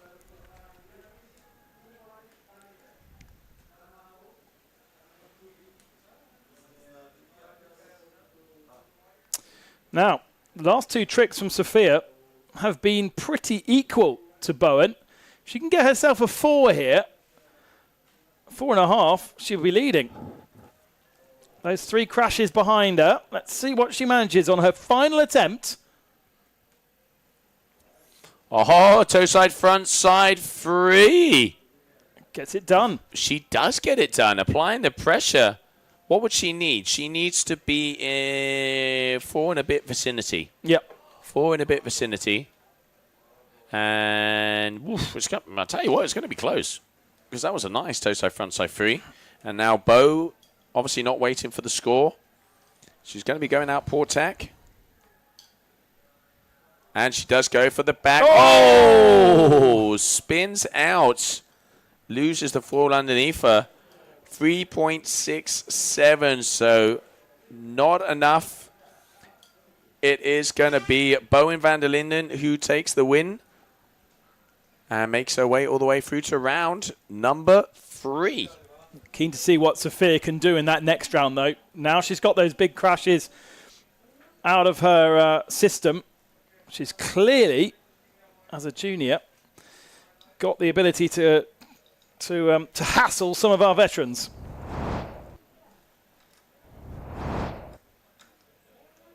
Here we can see some of the highlights. So there, front side 3 there from Bo van der Linden starting it off. Bo, the winner of this heat. And the front side 3 spinning underneath the wing. So a different variation. That was that toe side 3. Which kind of marked the difference. But then also Sophia at the end got another nice one. And here, Sophia with a few moves. Getting the first heat under her bounce. She won the under-14s not so long ago.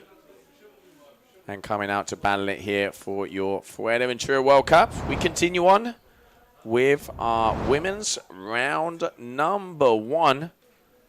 As getting ready out there on the water.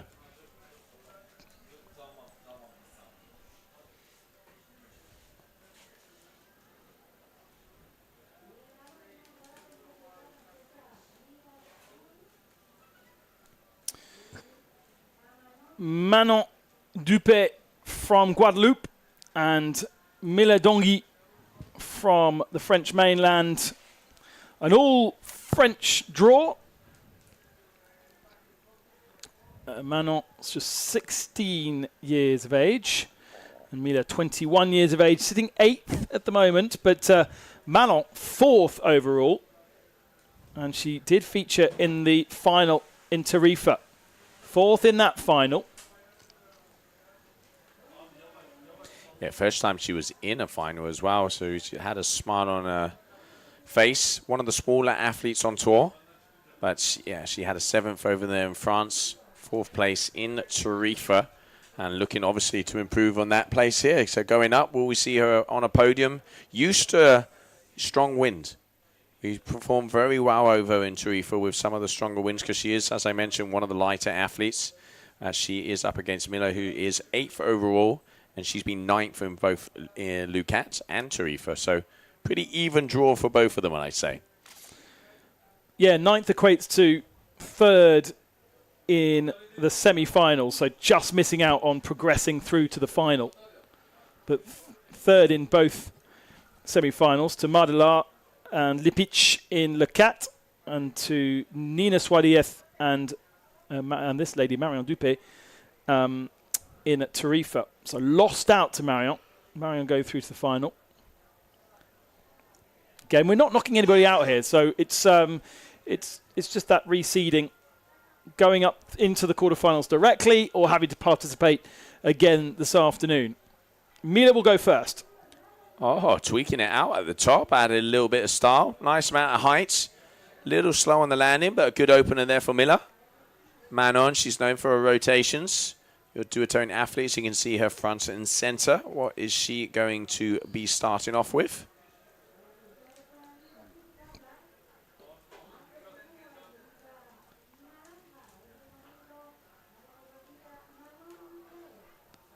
Rayleigh, up and away.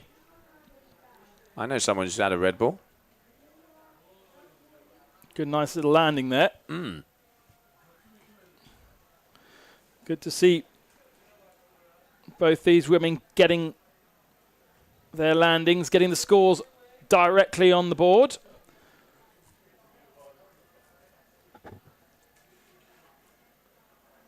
And now Miller tucks in for another one. Big Rayleigh out. Is she going to combo it? Yes, she is. Into unfortunately into that front side free, but you can see frustration on the face. Official announcements. Round number 5 of the men are released for today. So round number 5 of the men are released for today. So quarterfinals will be happening tomorrow when the wind comes back. So we're only going to be making it, if conditions stay suitable, through round number 4 of the men and round number 1 and number 2 of the women. Back to Manon. Again, one of the smaller athletes, been on the tour for a couple of years in the youth tour since 2023. Ooh. Lands it, but has to work pretty hard to get the momentum back going again. Yeah, Palau there for Manon.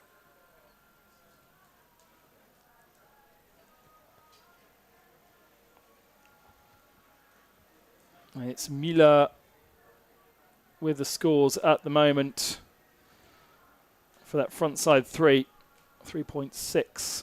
Miller goes for her third and lands it. Oh, and tried to combo it, but was all crossed up when she went for the second landing.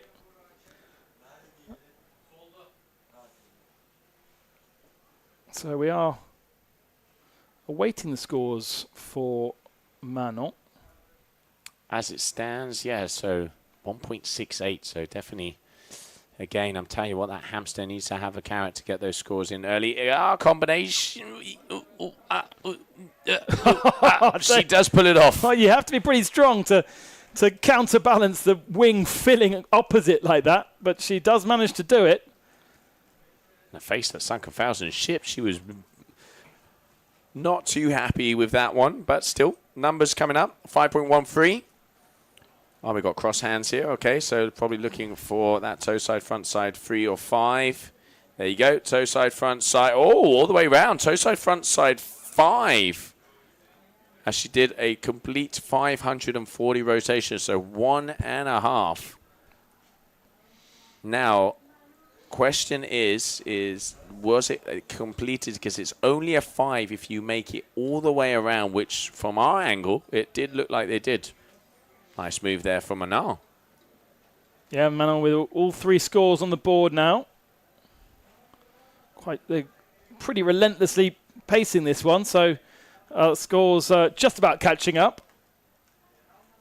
We're back to Mila again. Now, she's got 2 more attempts and still hasn't scored all 3, but she has the best score on the board for that last one. Toe side, front side 5. Judges said it was complete. Ooh, Front side 3 wing spin there, but losing the landing. So now Manon, I mean, she has a 168, a 143, and a 345, and waiting for a front side 3 score. So easy numbers to improve. But Miller needs to land that final jump. At the moment, Manon's at least safe with 3 scores. Palau there for her. So she's done a 3.45 Palau already. And look at that. It's very, very close.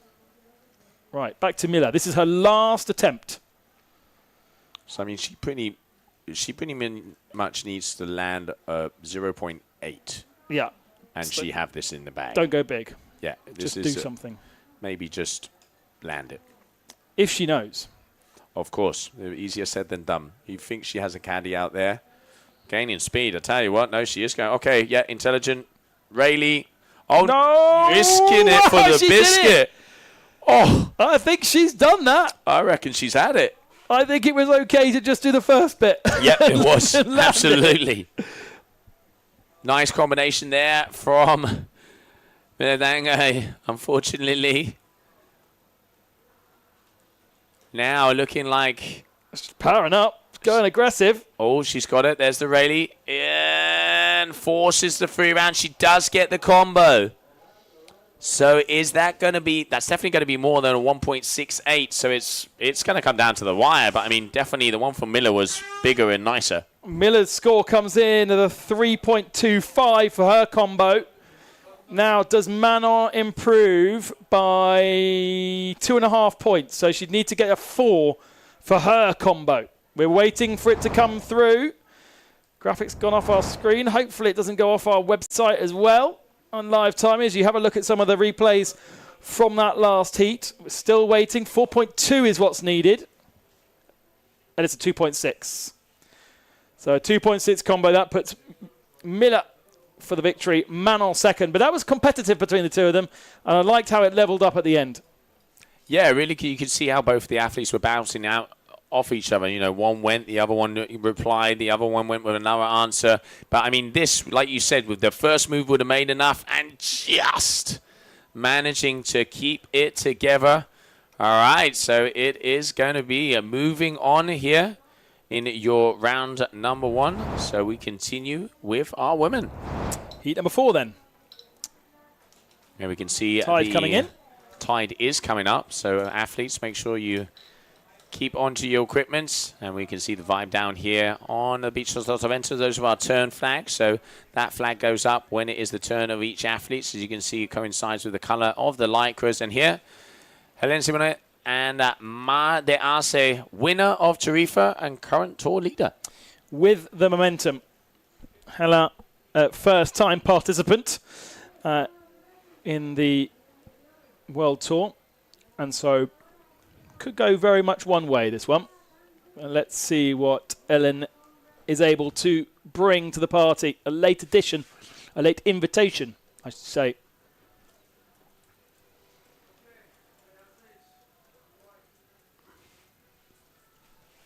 And it will be Ellen in the white who will go first.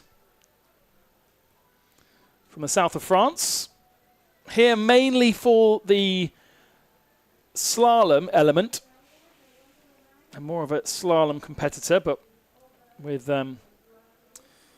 entry fees about 110 euros or something like that to enter. So why not?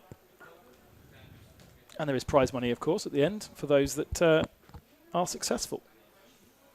So in the white, we're going to have Hélène Simonet, and in the orange is going to be Ma de Arce. So Ma, your duotone athlete, and Hélène here you can see out there on the gong droid as we are just getting ready for that green flag to hit the air, meaning that we will be starting this heat. We are still on 6 trick attempts. The top 3 moves are the ones that count. And then when we move on to round number 2 of the women, it will be 7 and 3. There we can hear the horn. First athlete to jump on your screen.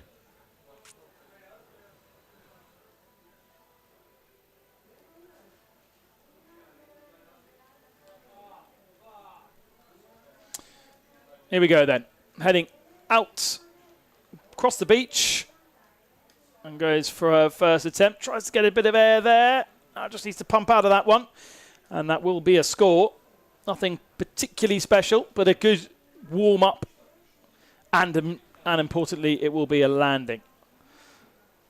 Now, just one victory to Marlarth. And that is big. Comes out with intent. She will know that Nia will be watching on the beach, that all of her main competitors will be seeing what she's been able to do after victory last time out at home in Tarifa. And so that was important. Number one, to go big. Number two, to land it. Yeah, let's not forget 2 years ago over here in Gran Canaria, Mar del Plata was the big air world champion. So she was the athlete jumping the highest. Oh, a nice kicker there. Answers back. We've got a battle on our hands, but not getting the landing. But I like it. There you can see. There's tension in the water. I mean, at the end of the day, neither are getting eliminated, and Ellen will know who she's up against. So why not just go hard, see where you're at. All right, so Ma out there looking like a 2.5. If I just caught that through the canopy. And Ma here looking for a kicker. They are all the way out the back. Frontside free, a little bit of a dip. But maybe that will get some scores, but definitely not high scores. Yeah, sometimes it can be a little bit confusing whether it's a crash or it is a score. And that definitely is a crash from Ellen. The security crew, very impressive the amount of security actually at this event around the competition area. A good team of, what would you say, a dozen safety officers on jet skis ready to respond at any given moment.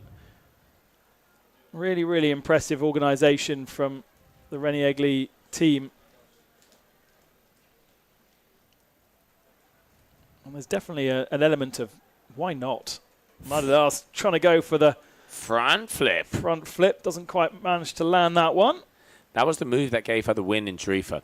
That was the move that separated her from Neo. She was getting 7s, 8s, and 9s with those front flips, where that really did take its toll when it came to the scores. At the moment, 5.10, so she is in the lead, but still going for trick attempt. That's going to be trick attempt number 4 now for Alem. Needs to start to get some scores landed if she wants to have a chance. Oh, frontside free underneath the wing, but once again, just not quite getting that center of gravity. But still smile when she comes out of the water. Halfway through this heat number 4 then. This will be attempt number 4 from Mardelath.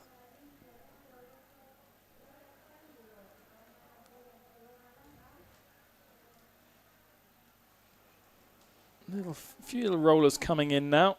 About turn of the tide in roughly around an hour's time. Ma Rayleigh into free combination. Unusual she misses that. That's normally a move she has dialed. You can see the head going back there. So that is trick attempt number 4. 2 more moves for each one of these athletes. What's the kind of philosophy on foil length and stuff like that? Do you want to just be as long as possible when you're coming to freestyle? It depends. I mean, personal preference. The go-to length is around 70. So for surfing, some of the athletes, they prefer to go down to 65s. You have athletes out there on 82s and 85s. So it's kind of that middle range. Obviously, weight comes into account. Depending on it, if you want a little bit more speed, the longer the mast, let's say it's not as maneuverable, but then you can push it down and get a little bit more pop. You know, front wings come into play. Athletes averaging out on 700s for the men's and 500 diameters for the women. So it is personal preference, but let's say that kind of mid-range 75 with a 500, 600 is what we'd be seeing here on the women's right now. Another crash then for Ma. And unfortunately, this is Ellen's last attempt, and she's only got a single point on the board. Whether she'll just be keen to get something else on the board. She's got a smile on her face. This is that moment they're just saying, get a 10. Just go. Get a 10. As you said, mentioned that they are more on the free fly slalom side. But joining us here for the surf freestyle as well. Okay, Rayleigh. And does get the landing. So she's going to be improving probably on that 1.05, but not going to be enough to take out current tour leader Mara de Arce, who's going to have a victory lap on this final move. Yes, but she also does, in theory, need to score. Goes very big again. Nice and straight for the landing. Does she save it? She does. I'm not quite sure whether that would be a finish trick or the combo will include. She kind of had to because of that roller that was rolling in on her. Yeah, I mean, one thing for sure, we know it is going to be Mara de Arce. It's going to take the win. But yeah, as you mentioned there, Ben, separation in between those two moves, not the score she was looking for. So not the best of starts there for Mara. Yeah, not quite the domination, was it? Especially when she'd have known there's probably little pressure up against Hélène.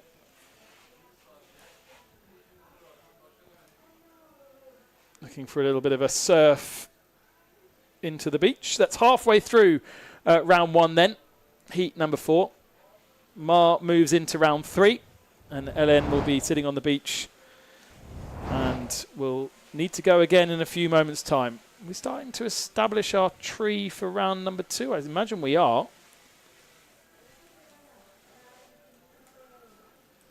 Yeah, so far we have already through to the quarterfinals. Viola Lipic, Bowen van der Linden, Mila Dangai, and is going to be Mara de Arce when that updates. So they will be through to round number 3.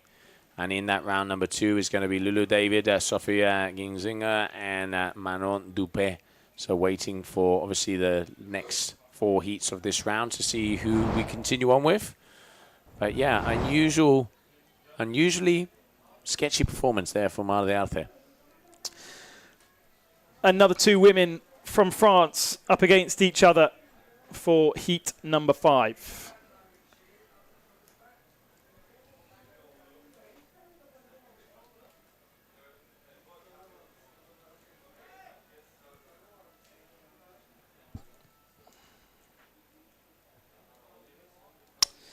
In the white, Anna Rio. And in the orange, Kylie Bellouvre. That is right, Kylie Bellouvre, one of our veterans on tour. She's been with us for many seasons. Very talented freestyler and a very talented racer. Repping out for Neil Price. And here we can see coming in strong the first time we've seen her at a competition, Anna Rio. So great to see new faces on tour. As we get ready to go, 6 trick attempts, top 3 moves will count. Just coming up on that green flag to get ready.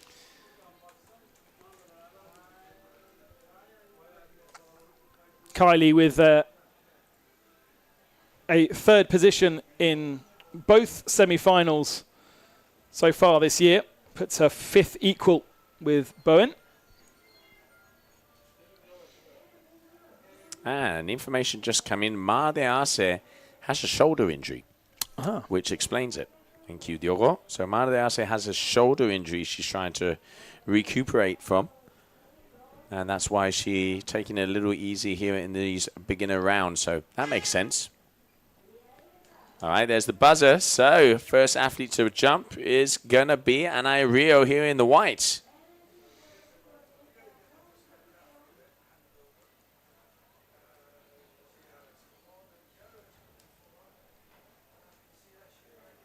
Anna from Brittany in the north of France. Find 3 very distinct French areas for French wing and wind sports, whether it be Brittany, Normandy, or then the Mediterranean south. Decent height, almost landing on the beach. She was so close to the beach. Gave the judges a good view of that and, crucially, lands it. So a score on the board. Hey, there we can see her with the new sick gear. Yeah. Kylie Bellouvre, very colour coordinated there. Yeah, I like that. Wingboard and helmet. That's what I took. All right, going frontside 3, managing to hold together. Lands that first move. So she's going to be going into the lead after that one. So 1 for 1, both of the athletes managing to get scores up here on the board. Attempt number 2 out of 6. See the gusts there. Anna maybe a little bit overpowered. She, again, a smaller athlete. Just 17 years of age. And another clean trick. Frontside 3, a wing spin underneath. So nice there from Anae. Kylie definitely saw that as she was just on her way out. Looks like Kylie's on the bigger wing of the two. And locked and loaded, making her way, going out port tack. And she's gaining speed, so I think we might be seeing a move on the way out here from Baliev. Yes, we are.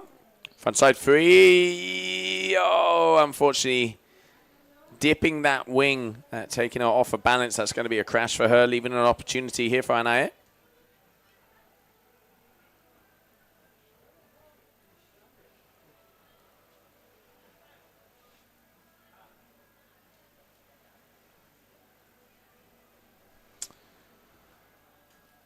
Just 1.1 on the board for Anna for her first attempt. Frontside 3 landed just in front of the wave there for her. Does look a little patchy on the inside. You can see when the athletes come down, they don't quite have that power that we've seen a little early on. Wind stats are still saying the same, 22 to 25 knots so far. 2.5 to 3.5 seems to be the average wing size out there, excuse me. All right, Kylie going for the front side 3. No, decides against it. Okay.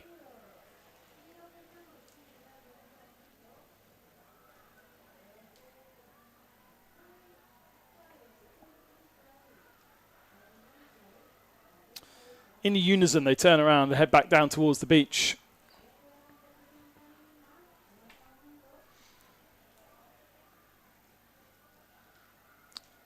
And 3 scores on the board for Anna. Almost a almost a combo that didn't quite work out in the end. But at least she's got 7.27 on the board, whereas Kylie, in theory, between the two of them, certainly the more experienced, and you'd expect her to be taking the victory here. Still missing that third score. Yeah, she's hunting this frontside 3 down. She's gone for it twice, so Kylie out the back. Okay. Oh, manages to keep. No, she doesn't. Yes, she does. No, she doesn't. No, she doesn't. So squeaking and squeezing her way around that one, but that's going to be another crash for her. So Belova with a 4.55 total and a 7.26 here. And Rio, your current leader. White Lycra, your sick athlete. You can see it's the wing touches. She gets the board around, gets the body around, but as that wing hits into the water, it's what stops her and makes her fall off of that move. Okay, toe side here for Anaya.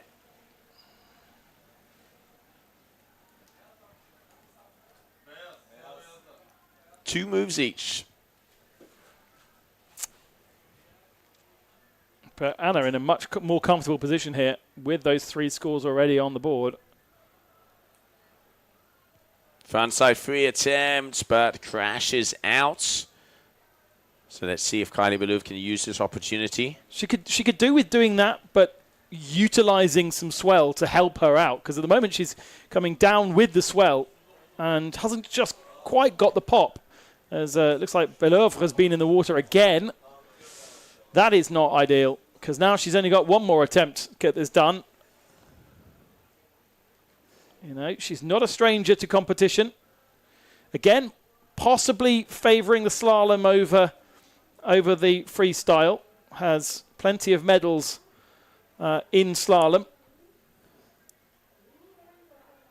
And powering up on her way out. Let's see if she can get this. Third time lucky. Number 7, Belov, gets it around again. Oh, manages to keep that one together. Still did hit the wing on the water, so points are going to be deducted, but managed to stay on her feet this time. She needs about just under a 3, 2.6-ish to be able to overtake Anaya. Combo on the inside. Oh, no. The old tightrope. Okay, so actually that crash from Kylie, as we joined her, that was outside of her window, I think. So we then saw her trick, and now she still has one more to go. Yeah, so final move here for Kylie. She's toe side. Two side, front side, 3 or 5 coming our way.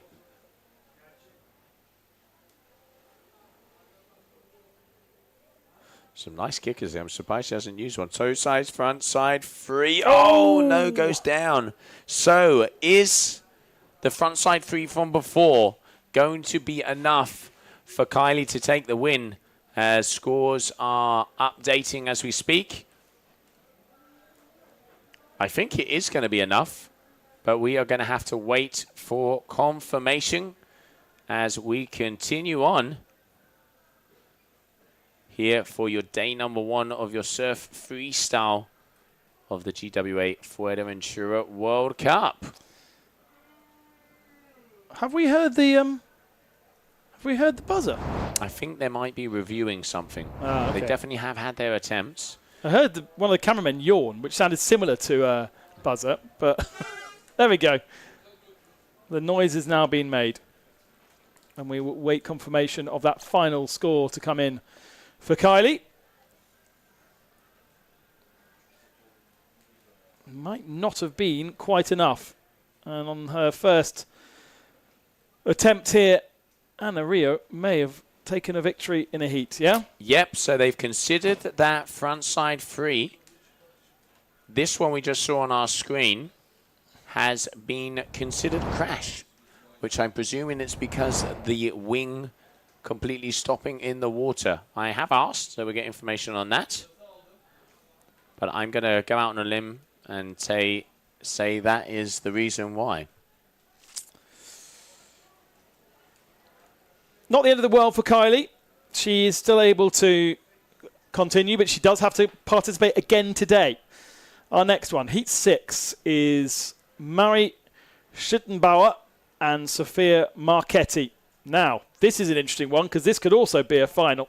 We've seen Sofia, the Italian 23-year-old, third in Le Cat, third overall, 600 points behind the two Spanish ladies who top the standings. But Mari, the 15-year-old German, came to Tarifa and got herself into the final, finished third on the podium there, having not really scored any points in Le Cat. She was in Le Cat, but she didn't score any points. She's our would have been our youngest competitor had Sophia, well, we're not quite sure how old Sophia is, but she's definitely under 14, so isn't any longer. But definitely a bit of an exciting star is Mari. Yeah, let's not forget Tarifa, her opening heat, the first time she appeared, she took out Nia. So she started that competition with an absolute bang where pretty much nobody knew her. They've heard of her and comes out and takes out the world champ. And then in the final, Nia got revenge and got her back, getting that second position. But yeah, very powerful, gets a lot of height. Definitely one of the athletes to be on the lookout. Sofia Marchetti, she has been with us on tour for quite a while. Very consistent, recently joining the Nash team. So, yeah, it's going to be Sofia in the orangey pink lycra, and definitely in the white lycra is going to be Marie. Well, it started off yellowy orange this morning, and now it's become yellowy pink. It's actually, what it is, it's a knot lycra, isn't it? It's the lycras that they were handed out with their numbers at the start of competition in registration. That's what they're allowed to wear. So it's almost, dare I say, naked, because you're not wearing a lycra colour over the top of the standard that you've been given for the week. A reminder that the winner will almost likely not participate again today, and the loser will have to go through round 2, which will be next up. So no elimination, but this has got to be one of the more of our competitive draws in this opening round. Marchetti, the Italian, Schlittenbauer, the German. And it will be Mari who will go first. Let's see what she can offer up. She's quite tall, and I think the duotone wing showing that. She's not on a 2 like we've seen from some of the others. I think that is more likely to be a 3.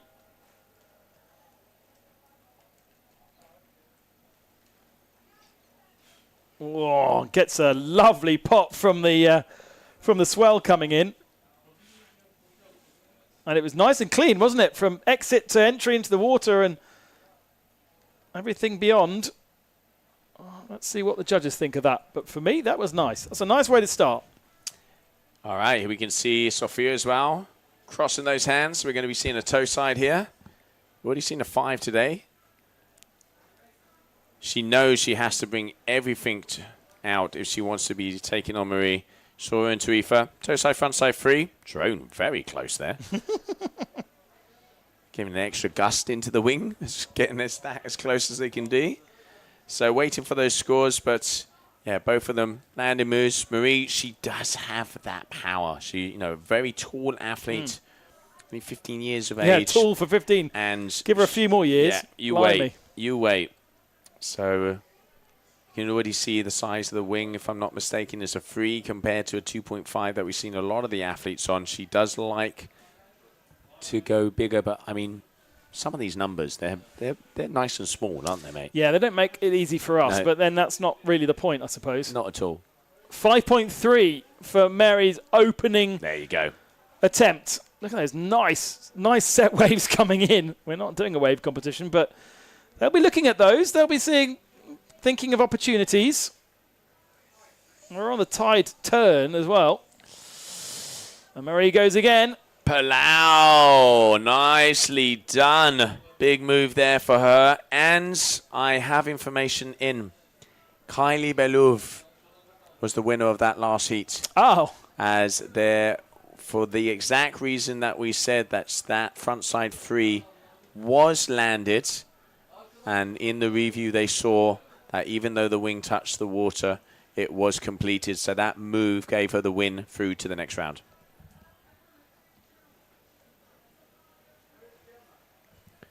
So 5.78, Marie. Still waiting for that score from... 5.78? For Sophia. Well, at the moment it says null, which not sure what language that is. Oh, Tweaking out 5 point... What a shame that it was a Palau again, because she had a 5.13, which is a pretty good score in this round 1 already, and she went and did the same trick and improved it, so wasn't worthless, but yeah, 5.78. Isn't that the best single score for the women so far? I think it is. Yeah, yes, I reckon you are right. But still to repeat it to get 0.4 of a difference, 0.6 of a difference, unusual strategy. Going for a Palau again. Okay, so it's the Palau combo she's after. That's why. So she didn't repeat it. She was going to try and do something bigger. So going for the Palau into a frontside 3 combo. At the moment, 3.43, so that score is up there for Sophia Machete. That was that toe side 3 that we saw before where the drone skimmed her. And now this is going to be attempt number 2. No, I think attempt number 3. Not sure what happened in between. Yeah, so she had a crash in between. And that is attempt number 3, and it's a crash as well.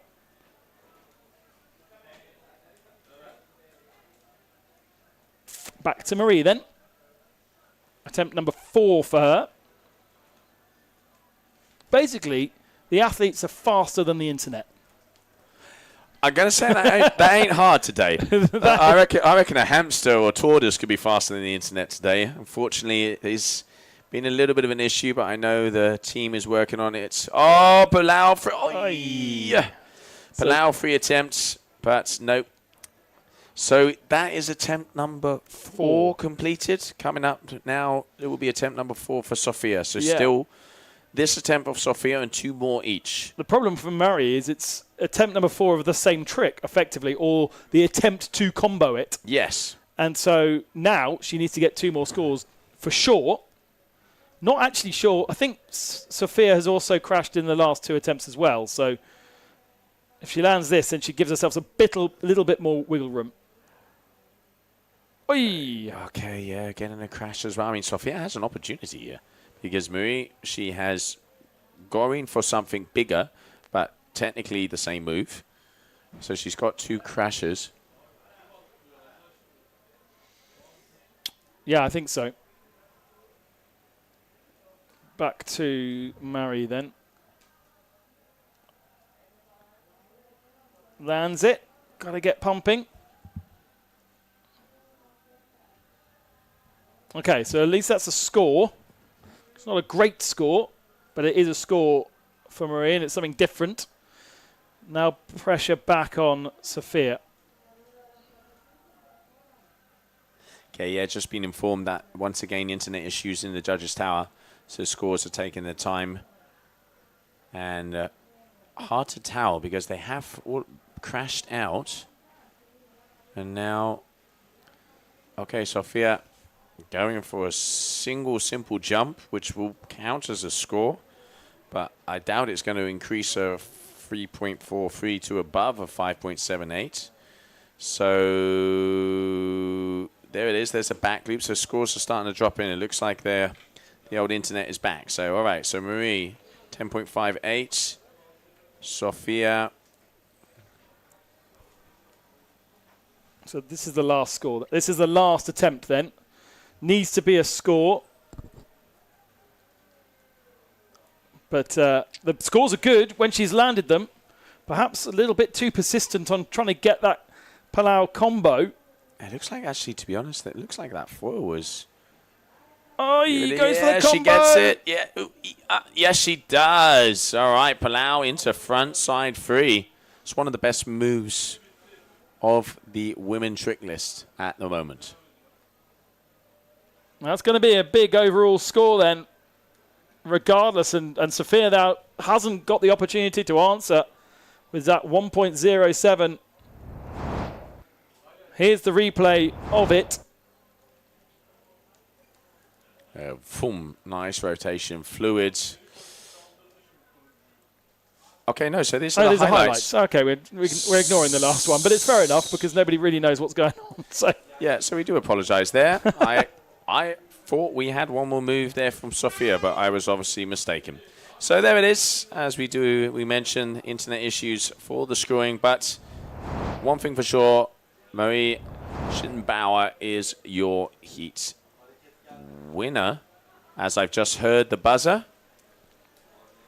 As we continue on. Not surprisingly little from Sophia. Very much so. Because oh, God, the combo was a 7 from Mari. Wow. So that goes a 17.58 for Mari. And now we move on to heat number 7.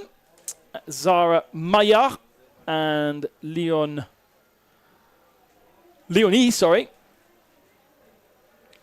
Trondl from Austria. Armstrong rider Zara, 25 years of age, sitting 10th position in the overall. Didn't have a very good Tarifa. Didn't take a victory in Tarifa at all, but did get into the semi-finals in Le Cat. She will be in the white. Also a professional skier.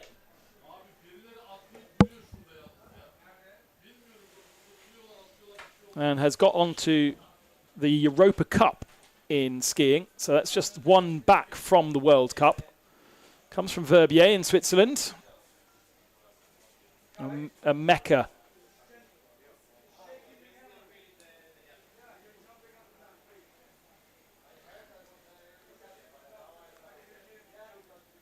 So Leonie in the white. Zara in the pink, we've now established. Orange on our graphics. But all the women's lycras that were handed out at registration are pink. More orangey for the men's.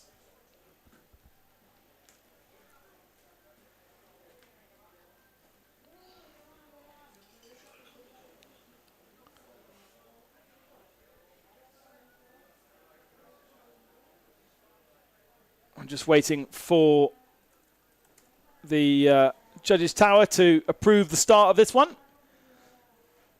And we can get it underway.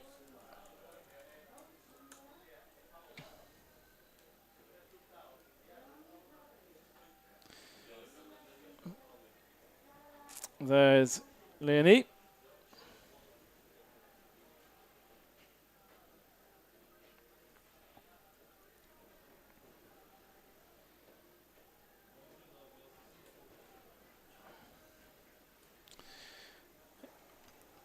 Wingfoil instructor over in Limnos in Greece for this season at the Duotone Pro Centre over there.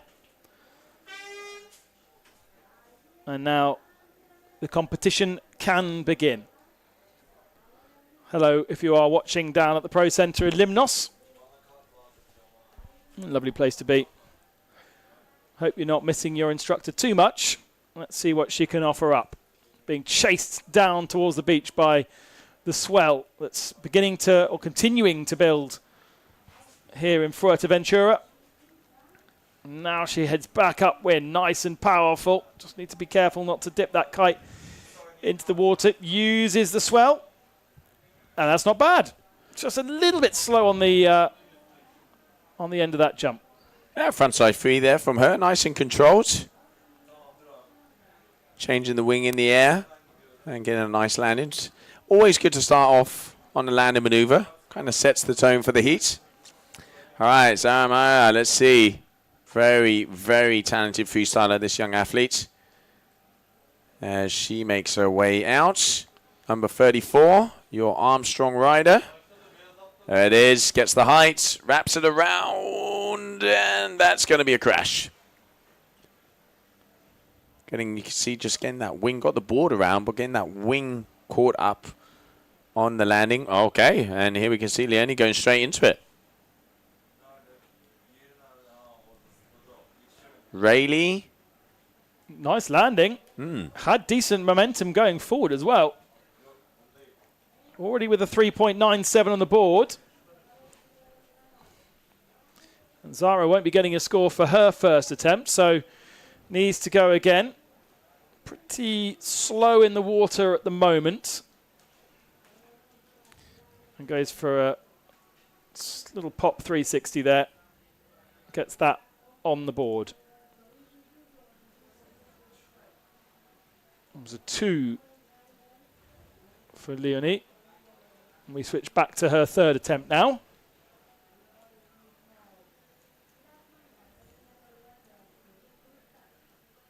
Just a reminder that this is a non-elimination heat. Therefore, 6 attempts, 3 to score. And consistent. Yeah. Zara getting 3.4 for that last one. So that's pretty decent. It was very, very slow, but it was controlled, so it doesn't necessarily have to have the speed. Yeah, going from toe side, obviously a lot harder as they go from that switch stance, so the back foot turns into the front foot and be able to get that rotation around. So why she's getting the extra score here. Now, there you can see, similar to what we saw there from Kylie Ballou in that previous heat, front side free, but he's ducking that wing. So judges sometimes, you know, really slashing at those scores. And Leonie went for another Rayleigh. So she actually got a 1.6 instead of a 2. So her score is not going to change and is now going to be going for her 4th trick attempt. Waiting on that frontside 3 score to come in for Zara. Not too bad again from the Austrian. 3.4 comes in for the frontside 3. And actually, look at how close it is now. Okay, within a point. Zara with the advantage now, but still with a 3rd score to come. Yeah, that's going to be similar. I mean, especially from our angle here, we saw both of them kind of duck the wing, hitting the water. Maybe a little bit more intent there for Zara's, so obviously having both scores next to each other for the judges. And I'm going to go out on a limb, and I reckon it's going to be Leonie's, who was slightly better. So maybe around the 4s. And there it is, 4.33. So Leonie throwing down that hammer. And 3 landed moves as well. Yeah, so another landed move there from Zara, but not a particularly special trick by the looks of things. We switch back to the Austrian. This is her 5th attempt. Palau. Nice. Pulls it off. Nicely done.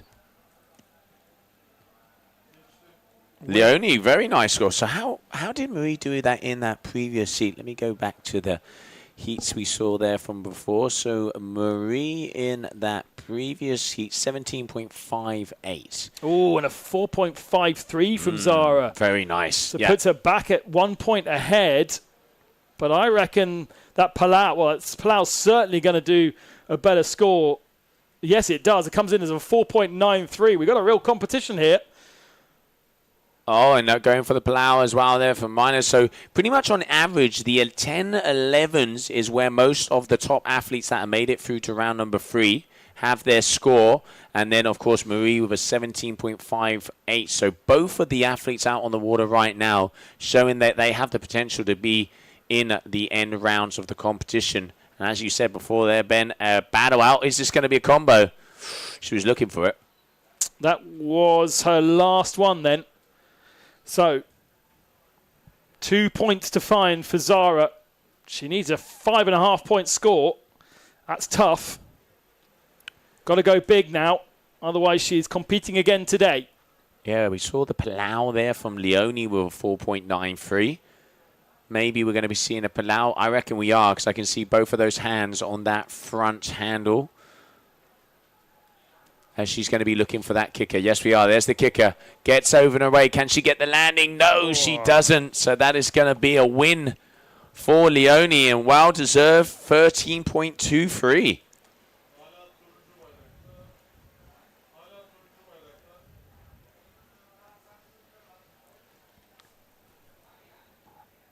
Close battle. She's looking over her shoulder, not necessarily sure whether she's got more attempts to come. From what we can see, it's a no, but obviously wasn't counting. Yeah, still round. So it's still round number 1. So it is 6 and 3. I can see 6 moves on ours. Yeah. Haven't heard a horn yet. No, exactly. Anything can happen today. And Zara has crashed out, so we're not even waiting for a score for Zara because she was definitely swimming. She's smiling. She's like, do I jump? Do I not? No, you don't jump. Listen to us. Headphone on the water, mate. Still waiting. Still not sure. Can we get a camera on the flags, please? As we're pretty sure that it's over. I think they think it's over as well. They do as well. I'm guaranteed by the look on their face. They've done the maths. Now, what color is that? So that is salmon. That is. I'm going to say that's It's a salmon orange. color. So orange is up, but orange is over, as we've already had 6 attempts. So why?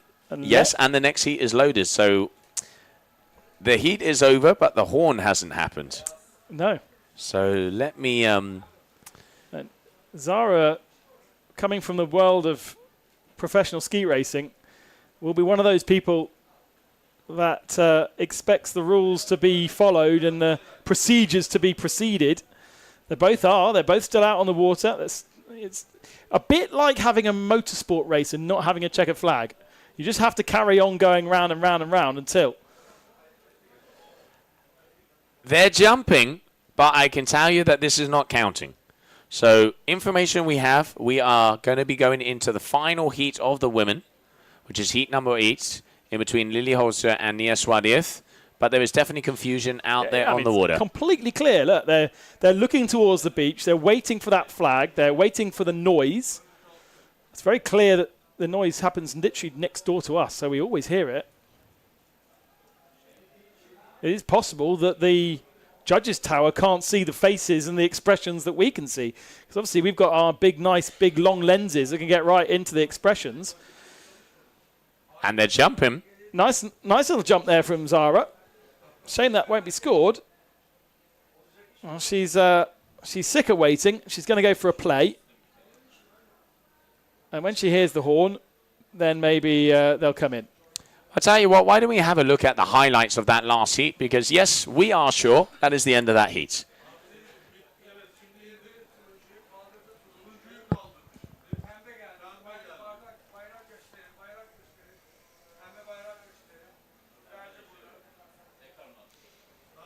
Okay. So flags there it are is. now being changed. So the review flag is up, meaning that they are reviewing something. Reviewing the last move, but I can see on the system here. Zara's definitely reviewing a crashed, crash. wasn't she? Yeah. I'm not sure there was any confusion as to whether she crashed or not. No, it is definitely not that. So trying to get information in here, ladies and gentlemen. Well, But athletes are doing the right thing, you know. They are Absolutely. They're following procedure and they are staying out on the water.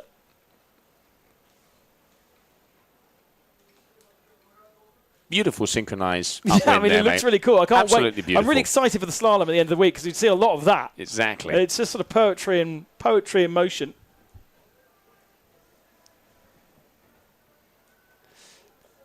Like The face of what is going on is amazing. The other slight problem for Zara is she's got to go again, right? So all of this is added effort, okay, for these professional athletes, and certainly for Zara, who's been athletic since she was about 14 years of age. It's not going to be a massive amount of effort. But if that was me on that, I would be knackered just by doing back and forth for 10 minutes. Mowing the lawn, mate. Mowing the lawn is what is happening out there right now. So, system is uploaded with the next heats. Waiting for this information to come in. I'll tell you what, Ben, I'm going to duck out and try and find out. White flag now flying, which suggests... Oh, no, is that the pink one again? Maybe that's the pink one again.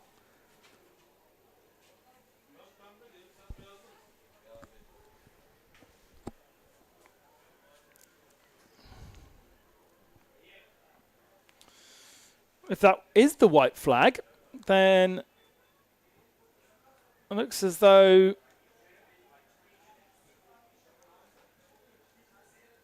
another jump there. Oh, and a nice combo as well. I don't know if that's supposed to be scored or not, but if that is the white flag flying on the beach, then that's a really nice score there.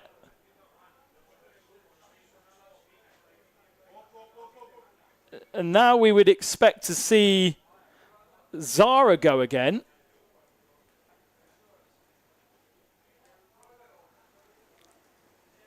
Really, really nice. And now the horn.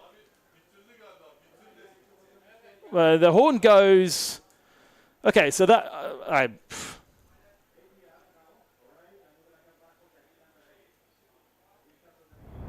Something very confusing going on between Leonie and Zara. Really nice, tight competition.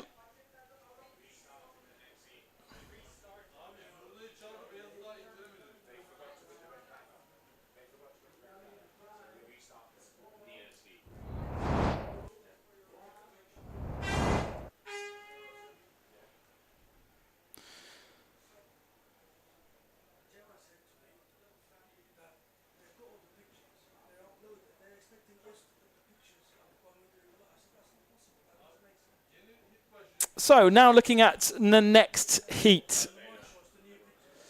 And this is Nina Swadiev and Lily Holzer.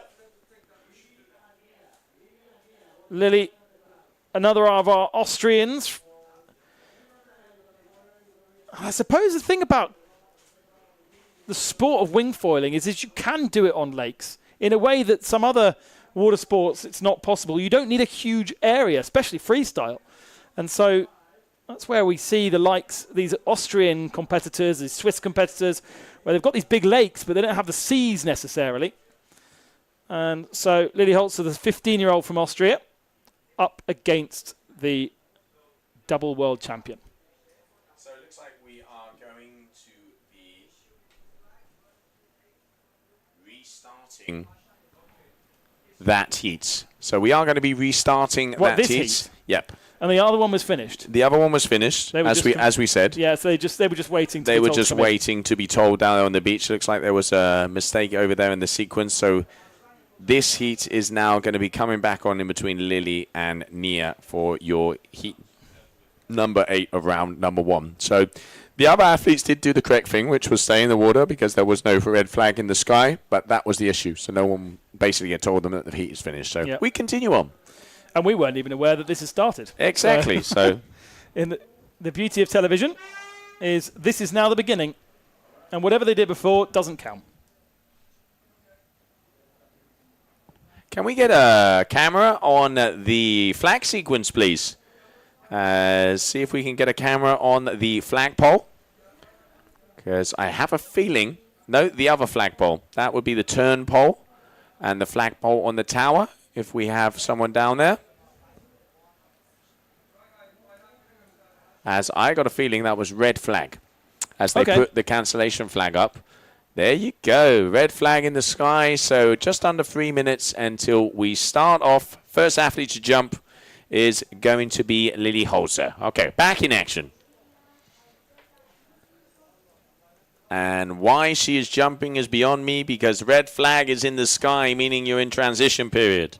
Yeah, but also her turn flag is not up, and that really is the communication. But Lily, one of the youngest athletes from Salzburg here. Okay, so as information as we say now, we are currently in round number 1 of heat number 8. It is red flag, meaning that we have less than 3 minutes to the start of this heat. The first athlete to jump will be the white lycra of the Austrian Lily Holzer. 6 trick attempts and the top 3 moves are going to count as we go back into sequence. So this athlete will be jumping first as Lily is getting ready. And yeah, she obviously didn't realize that flag, so a little bit of a hiccup, but back into sequence with the final heat of this round, then round number 2 of the women.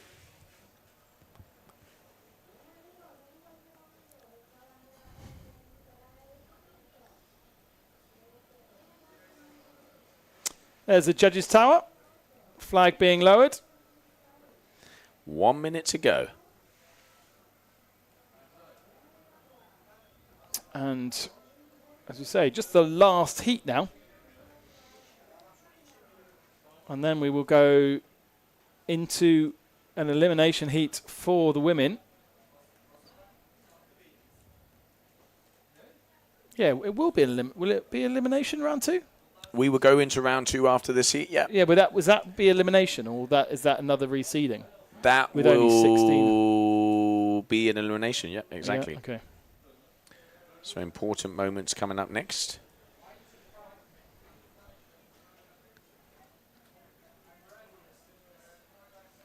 Because one athlete will go around. We'll go through to round number 3.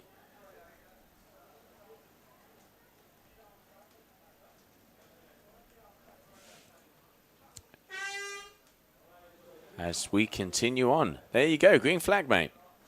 Yeah, we'll lose 4, won't we, from the next heat. That's literally what I was looking into now, yeah. Leaving us with 12 athletes. Yeah, correct. Moving forward. Across. Yeah, exactly. So there'll be four heats of 3 athletes in round 3. No. No? I apologize. We do not lose anybody. My mistake. So there's another seeding round. Another seeding round because there's only 2 athletes in there. Another seeding round. Men is 3. Here we have the women, another seeding round. My mistake. So, yeah. So nobody dies. They continue on. But it will be the seeding for those next heats coming towards us here for that round number 2. Lily doesn't quite land her first attempt. Wingfoiler, windsurfer, snow surfer, gymnast. Does a lot for a 15-year-old. Whoa, wow. Hello, Nia Swadieth. Good afternoon, buenas tardes, as they say down here. Scorpion out there on the water. Look at that. Up and over, right back up onto the foil. Starting off with a bang. Just the dynamics of it. The aggression is the wrong word, but there was nothing slow about that whatsoever. Lily lands her second attempt. Now, the winner of this is going to go up against... We're going to round 3, so we won't see them tomorrow. But that's sort of an important one, isn't it, for... Yeah, quarterfinals. The winner will be already making their way to the quarterfinals of that round number 3. At the moment, the last athlete will make it to the quarterfinals. So 6.43 for that backflip there from Nia.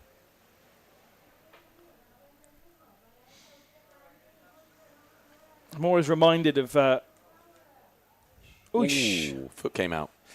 Always reminded of Capucine Delanoy and in Cap Verde, particularly deciding to lose a heat so that she had a better position moving into the final to avoid certain competition. It's a dangerous game, that one. I've seen. You didn't like it? I said, I was not a fan. No, it is. I mean, in the end, she's a world champion. The strategy works, but it is a dangerous game because you are predicting the future.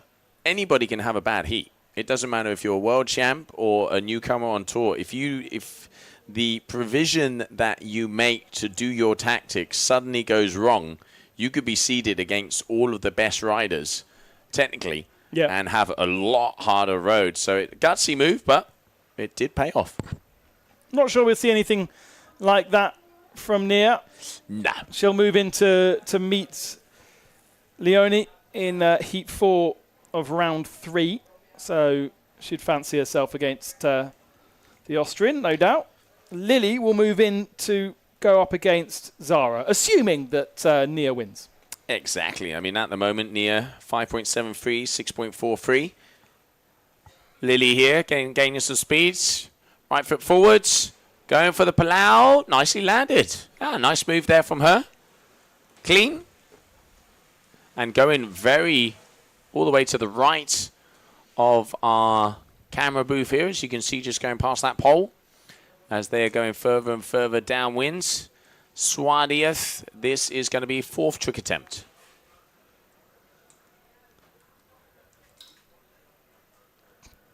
Oh, front flip. Someone's been training. See, that was the move that took her out, and Ma got the win.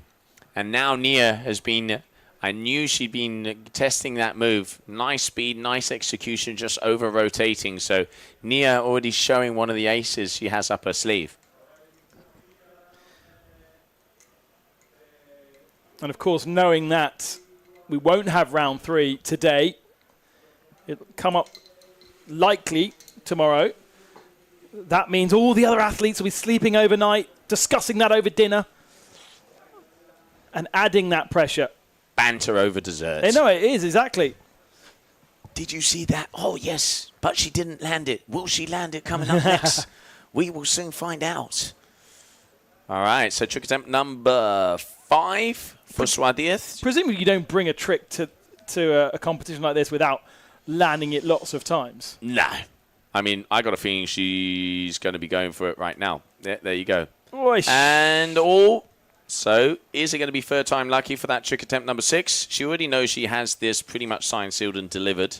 So, that is going to be a crash attempt 5. So, obviously, Lily is comboed out. So, it is going to be Nia who is going to take the win.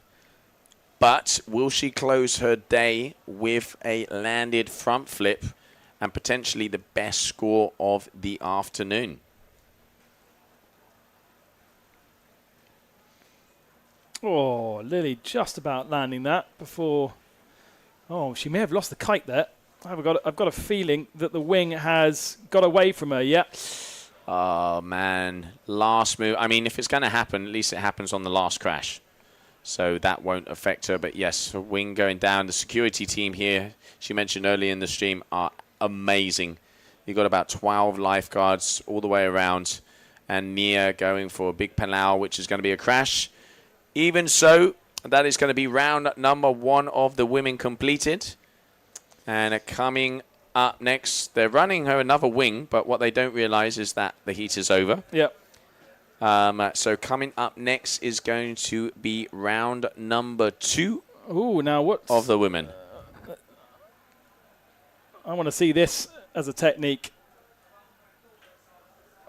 I thought the number 1 athlete was heading off to pick up that wing. Instead, the jet skiers rescue teams find themselves rescuing a wing rather than a person. And a good job by them. Now the slightly tricky technique of making sure you don't fill that wing with air when you bring it back to the beach and it knocking you off the jet ski. And taking out the outside mark there, it looks at Lee. But, yep, it is official. Nia Swadiath, 17.33, so the second best score of the day. Your world champ. and current second on the tour. Let's have a look at the highlights.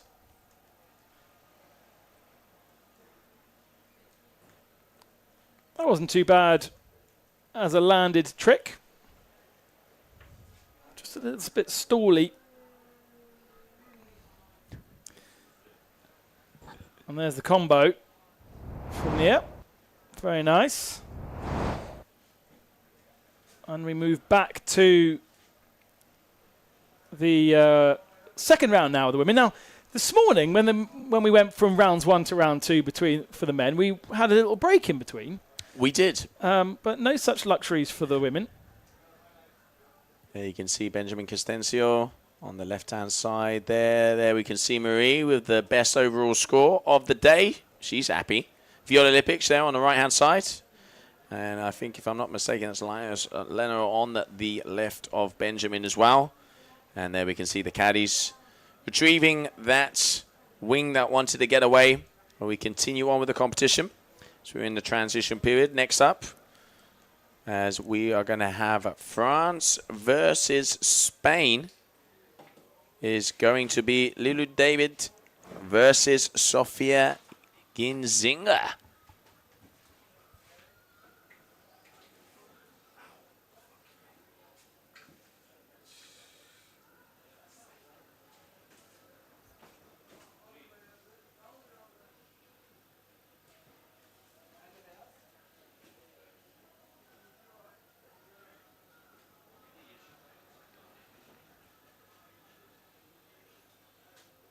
All right, so getting ready. So you can see here, in the yellow is going to be Sofia. In the orange is going to be Lilo.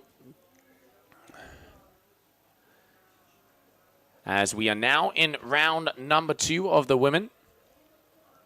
Let's not forget that there will be an update, as it is going to be 7 trick attempts and the top 3 moves are the ones that are going to count. So they have 1 more trick attempt, as it is round number 2. Waiting for that horn to go off. Less than a minute. Yellow flag in the sky. So, Lilo David, Sofia Ginzinger, Manon Dupere, Hélène Simonet, Anna Rio, Sofia Machetti, Zara Ahmed, and Lily Holzer are our round number 2 athletes. The final round of the women. Then we move over to round number 4 of the men. Just coming up on 5 o'clock. There is the buzzer, and we are go.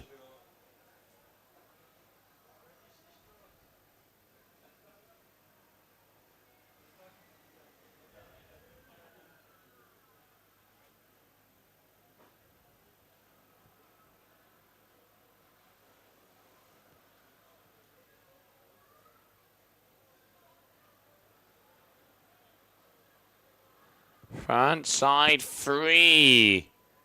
Ducking the wing a lot. Completely standing still there at the ends. Interesting to see what the score is going to be on that one. We've seen judges deducting points, but it is going to count. And I can see a back loop coming into the system. Interesting. And here, Sofia starting off with a landing move as well. So a 2.33 for a back loop. Looked like a free to me, but obviously not from their angle. And Sofia, we are now on trick attempt number 2. Only change, 7 trick attempts now instead of 6.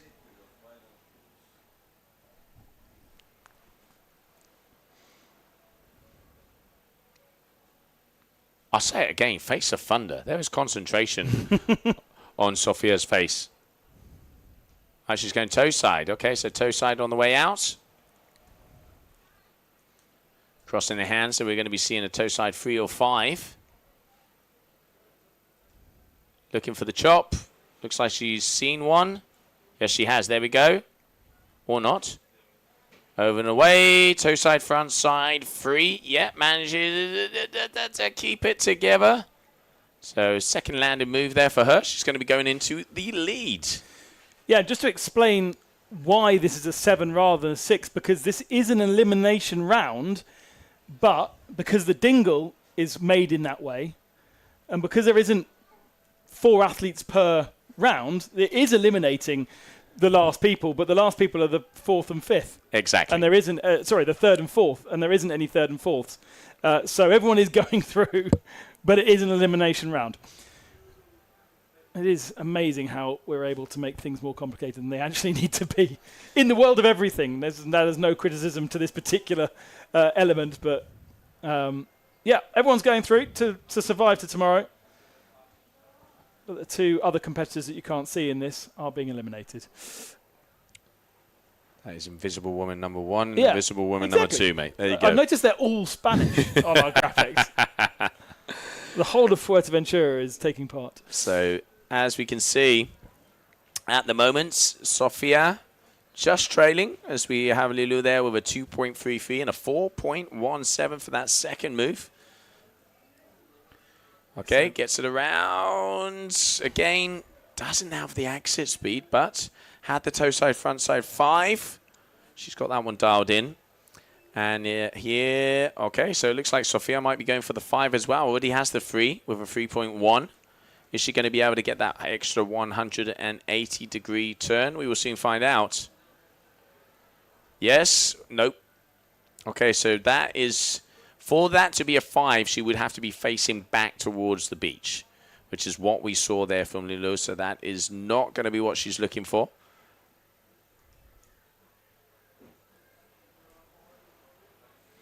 Three scores on the board then for Lilou. A 9.77. And effectively, this is the battle to decide who will go up against Mardelas and who will go up against Marie Schittenbauer. Yeah, exactly. I mean, basically, whoever is first would technically have the easier route, and whoever is second would technically have the harder route because she would be seeded against the athletes that came first in that round number 1. But as level is very even throughout, you never know what can happen. But that would kind of be the basics of it. You know, if you're on the bottom side of your heat, you're going to be going up against the top side of the heat in the round before. 9.77 there for Lilou. This is a better heat from her. Waiting to see what Sofia gets judged on that last one. Frontside 3 that she just managed. Yeah, needs about 2.6. Happy days. She's got herself a 4.67. So into the lead for Sofia. There you go. All right. 11.81. Very nice heat there from her. Okay, Rayleigh, we're going to be seeing the combo. Maybe not. So, obviously, Lilou David is looking for an improvement on a 2.33, her lowest score. Sofia up and away. Okay, there. Nice. Yeah. Clean landing. That was very nice. Front side 3. Spinning underneath the wing. Oh, and there's a smile. So, last attempt then for Lilou. Still waiting on a score to come in for the last one that she did. It wasn't anything particularly special, the Rayleigh. What she got in her pocket for this last score. Because it may be that Sofia's score increases even further with her penultimate attempt as well. It does. She goes up to 11.99. So Lilou needs to go really big here if she wants to take victory in Heat 1 around 2. She sort of lands it. Stays on the board. Uses the wing to do so, though. I mean, she's only missed 2 moves. And this is going to be the final one here for Sofia. So we're going to have to wait for scores because this could be close. Let's see what Sofia has for her final bullet. Gets the height. All right, so single jump into a front side 3 combo. Looking to improve on a 3.55. Kind of hard to judge as we had that drone view, so didn't really see the size of that one. 2.77 for Lilou David. So whatever Sofia scores, it will be a victory for Sofia. And she moves into Heat number 3 of round number 3 to go up against Kylie Belœuvre and Marie Schittenbauer. Mardelarth, Miladangi, and Lulu David will be heat number 2. They will also be joined by the members of heat number 4 of this. And here is a replay of that last trick from Sophia. Nice amount of height, stretching it out. Oh, Captain Style up there, standing to attention. And here we can see down there on the beach, so we can see Craig from Duotone there on the left-hand side. Good to see him coming down to see the athletes. And coming up next, as we said, is going to be Manon Dupé and Hélène Simonet as we get ready for heat number 2. Let's check out some highlights of that previous heat.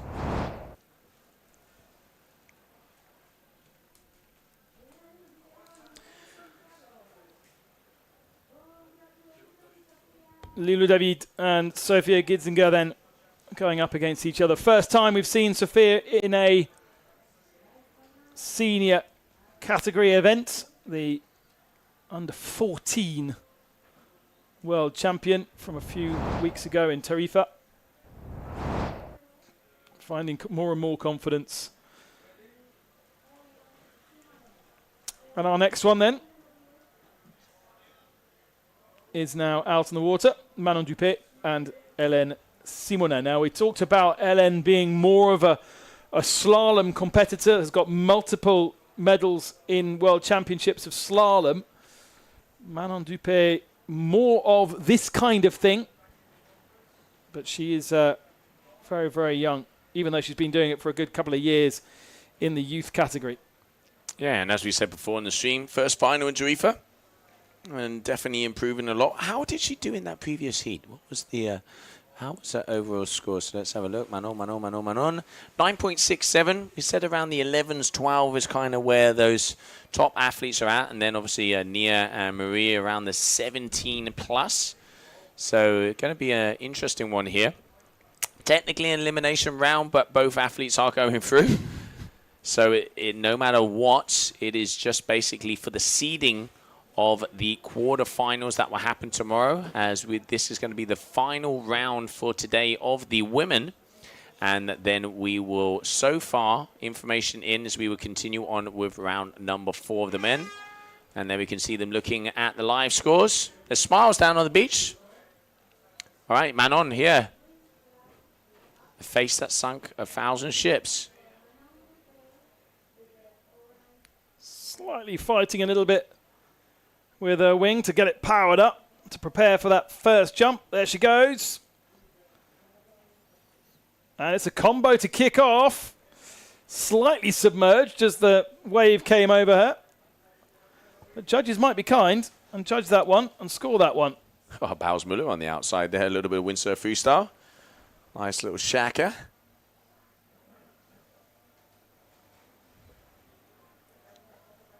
Hélène Simonet's first attempt goes very nice and high. Stalls it out in the water, though. Warming herself up.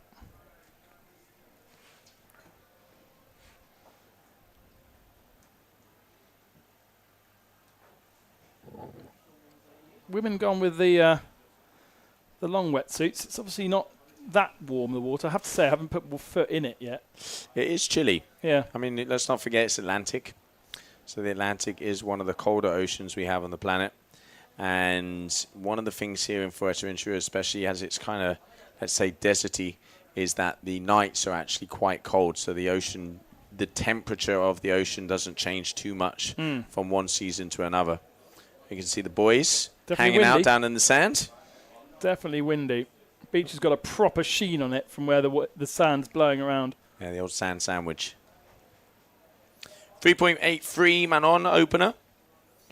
As we are now on trick attempt number 3 for them. Waiting for a score of a Palau to come in, 3.5. So nice start there for the youngster.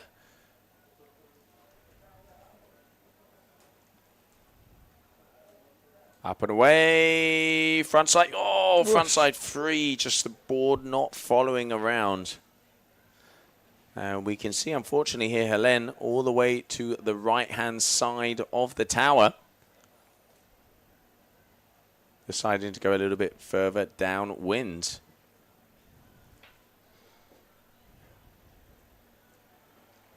Oh! Ugly, that one. That did not look nice. Came straight down.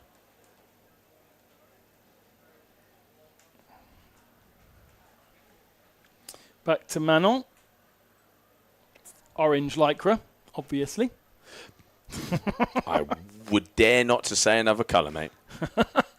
It's the orange multiplied by the orangeness of the sun. Turned into salmon. If my orange was like that, I'd be putting it in the bin. So crash there, unfortunately, for Dupé. Yeah, neither have got the 3 scores on the board yet, have they? No. Just a 1.4 from Hélène for her Rayleigh on the first jump. Goes for a 360. Not quite committed enough to it. Now, Benjamin, is he checking scores or is he twitching? He's chilled for the day because he's not going back out again, is he? Or did he? Yeah, he won. He beat Chris, yeah. Yes. But actually the first 2 would be going through anyway, so. Exactly. So round number 2, heat number 2. We have 4 heats in this round number 2 of the women, and then move back over to round number 4 of the men. Frontside 3, again, the board just not being able to follow through there, unfortunately. And maybe Hélène further and further downwind, as we said before. Got speed here. What's it going to be? Okay, there's the Rayleigh. Gets the landing. So, yeah, just a single Rayleigh. She already has that move of 1.4. Not going to improve much on that. So, 2 scores remaining. Now, Manon's got 2 scores on the board already. Hélène's needs 2. Manon's setting up for something here. Crossing those arms. Toe side, front side, free. Pulling it together. So toe side, front side, free there for Manon. And that is going to be her trick attempt number 6. Yeah. Now, Hélène needs to land this because she has only 1 score on the board. And she could put Manon under pressure, but there's nothing there. She's definitely here for the slalom, I think. Just going for Rayleigh again, maybe trying to go into a combo, but yet not getting the landing. So final move for Dupé, your current heat leader. And almost has the nail in the coffin to be going through. And there it is. Managing to just about pull that one together for that frontside 3. She's got a 2.57 for that last move, so 9.90 Manon Dupé. So almost comboed out. Gonna need... No, it is, because she's only got 1 score. Yeah, she needs above She an needs 2 8.5. scores. Yeah. Above an 8.5 for it to be valid. But do you not have to get 3 scores? You don't have to have 3 scores. Oh, okay. It's just the adding up the numbers. All right. Let's see, so best 3, yeah. Gotcha. There you go. All right, so 10.63. Manon Dupé making her way through to round number 3. Hélène as well, but obviously not seeded as well as Manon. As we continue on, heat number 3 of the women. It puts Manon into heat number 4 of round number 3, which is with Nia and Leonie. So that's a tough one to progress out of. Hélène Simonet will move into Beau and Viola, sorry. The first of our heats in round number 3 of the women. Here we can see some of the highlights of that last heat while we have that 3-minute transition, getting ready for them to come out.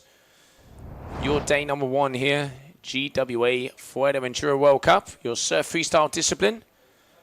And here on the beautiful beach of Sotavento of the island of Fuerteventura here on the south coast, right in front of the Melia Hotel. A big thank you to Inside by Melia, one of our main partners for this event, hosting us with some beautiful food and amazing rooms. Right, you can see the water from your terrace and see if there's windy or not. It's always windy down here in Fuerteventura. And then, of course, René Center, one of the top water sports school in the world, and top 2 athletes coming out in the water now, Ana Rio and Sofia Marchetti. Let's see if she can have a more consistent heat. Yeah, this is a bigger one, isn't it? Especially with Sofia Marchetti being out in 3rd overall. Yes, 600 points behind Nia and Mar, but didn't really show anything in the first round. Ended up in round 2. On the back pedal at the moment, absolutely. Let's see if she can, your Nash athlete coming out of Italy, can have a better run. She will be in the yellow. Then we can see here with the SICK equipment. There is Ana Rio, as we are just getting ready to start. Face of concentration there.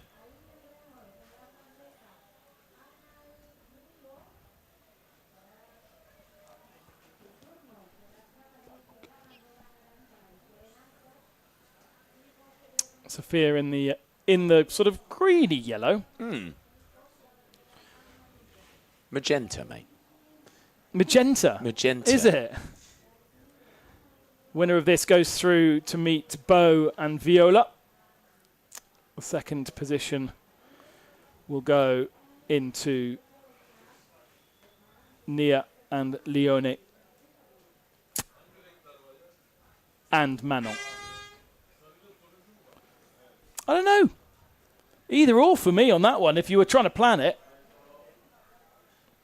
Yes, you're possibly not going to fight Nia, but there's opportunity to get through as 2nd. Whereas it's all quite equal in the heat number 1 with Viola and Bo. Yeah, I mean, absolutely. Also, I'm not sure, how it feels to lose a heat and not win a heat. If how that, your individual mojo is with that. Starting off with a win. I've never been a fan of the tactics, I must admit. But everybody plays their own game. Sofia going to be going for her first move. We just saw there a single Rayleigh from Anae. And Machete, okay. Crossing the hands. So toe side 3 or 5 coming at us.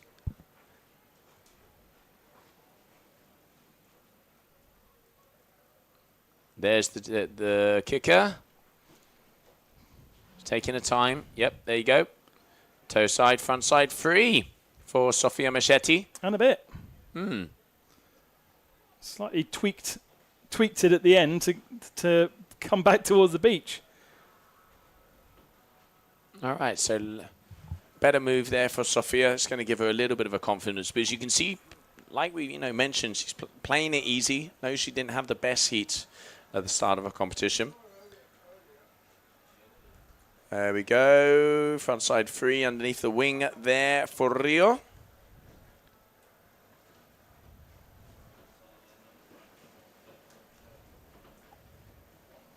Back to Sofia again.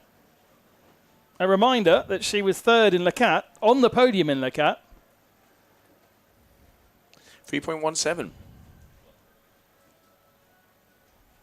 Up and away. Oh, going for the front side 3. With the change of the wing in the air, but not quite getting the landing. To get that 3rd position, she eliminated Bo. They've had quite a few battles, Sofia and Bo. So interesting to see who will be going up against Bo van der Linden. Oh, going down there for Anae. She got a 3.23, excuse me, for that front side 3. And Sofia, okay, again, toe side. Going to be turning around. And will we see a repeat of that front side 3 attempt? Normally has those ones pretty dialed in.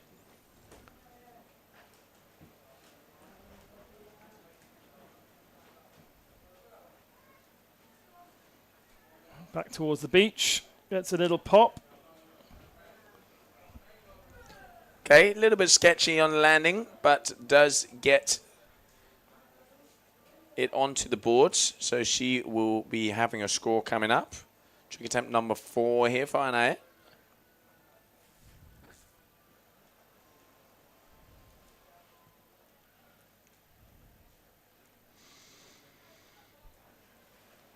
Yep, the judges are scoring that one. Okay. From Sophia. And I reckon she's going to get scored for that one there as well, because that was jump with intention. Looked like she was going for a combo, so that's going to be out. Okay, 3.27, so Machete goes into the lead. Still awaiting that last one we saw from Ana Rio, so that she gets 3 on the board.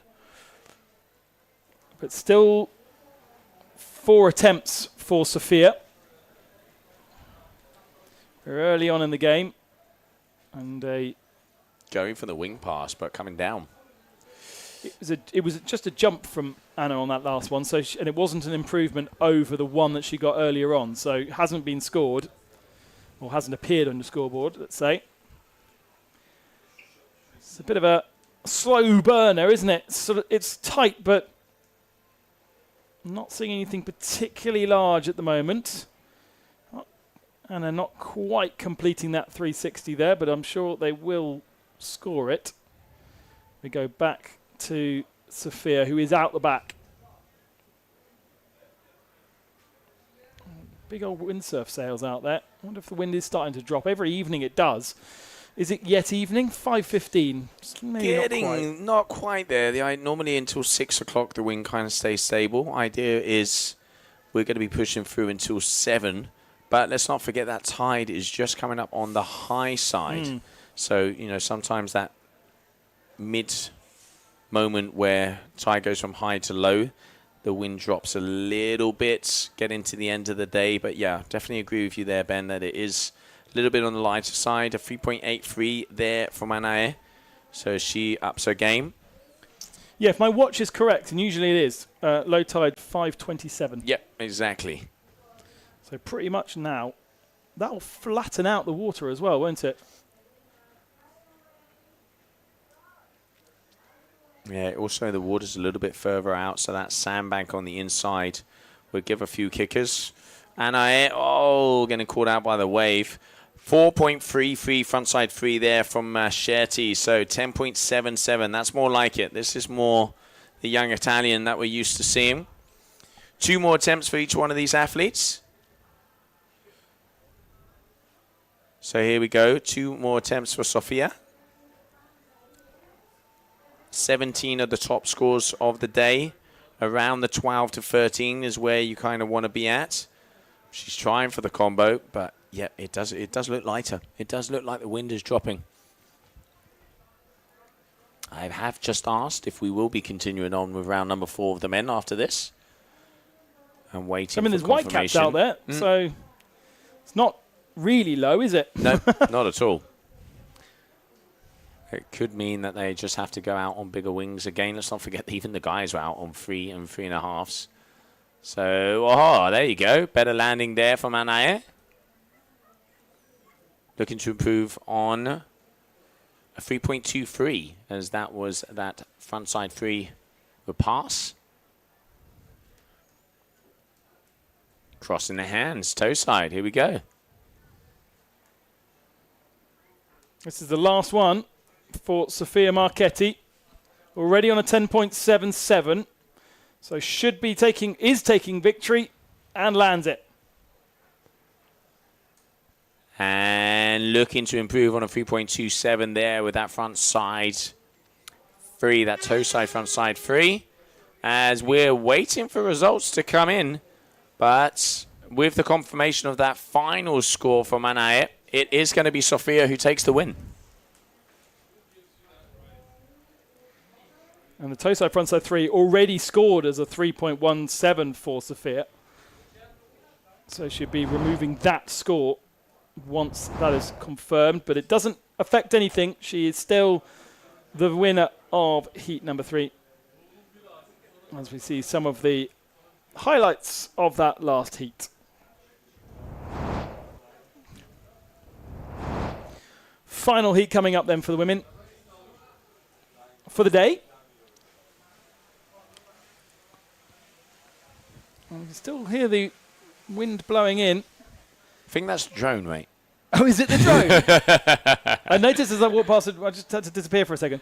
When I walked past the drone, the screen on the drone said, strong wind warning. I wonder if that's embedded into that drone, because it's always out there. It is always out there. Lily Holzer and Zara Meyer, the final two women of today.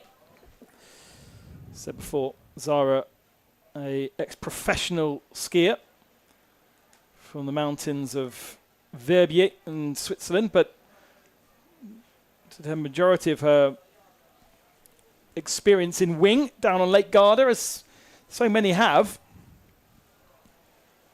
And it's amazing, actually, when you look, especially with Zara, finished her professional skiing career during COVID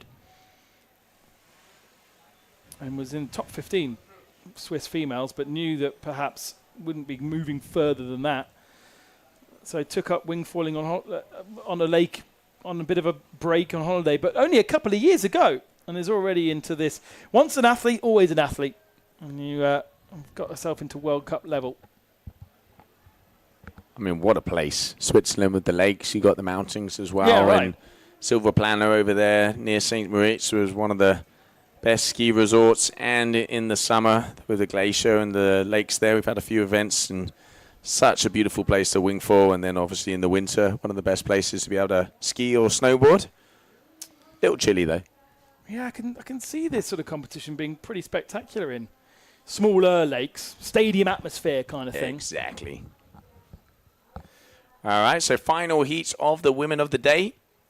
Zara versus Lily Holzer. Then we have 3 heats of round number 4 of the men, and that is going to be it for today, as round number 5 of the men has already been released.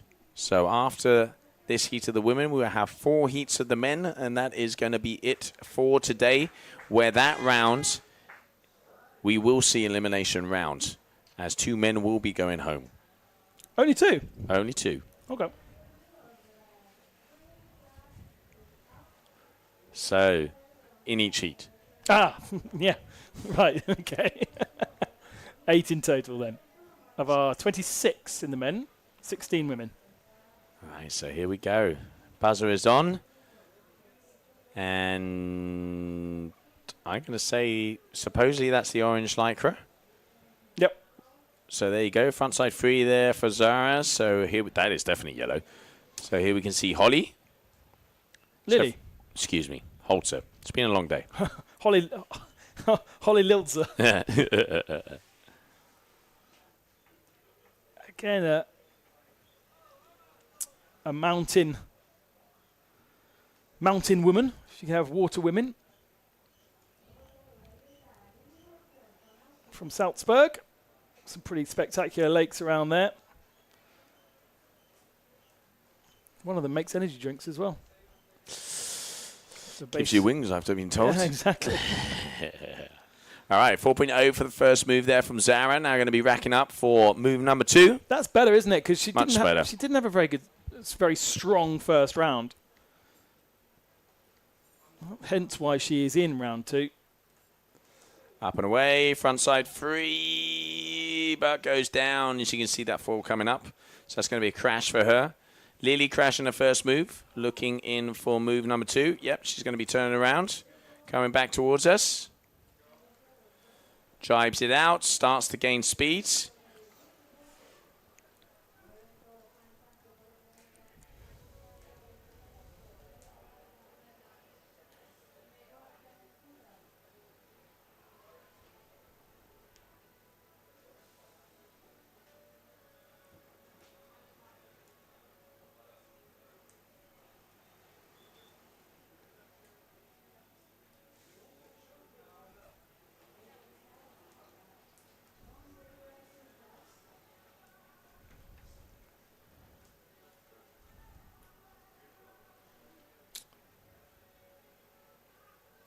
Attempt number 3 for Zara. Not too bad. Sure whether that was landed or not. Yeah, it was landed, but half of the rotation there on the surface, so to speak. Palau for Lily. 4.23. Very nice. So this is going to be attempt number 3. We're still waiting for a move to come in for Zara.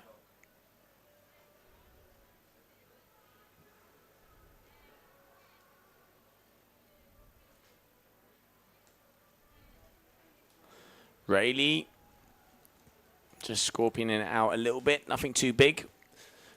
Maybe just trying to get some numbers up on the boards. So that would be attempt number 3. We're still waiting for that toe side, front side 3 from Zara to drop. And there it is, 3.17. So 7.17 in the lead. Switzerland with the upper hand.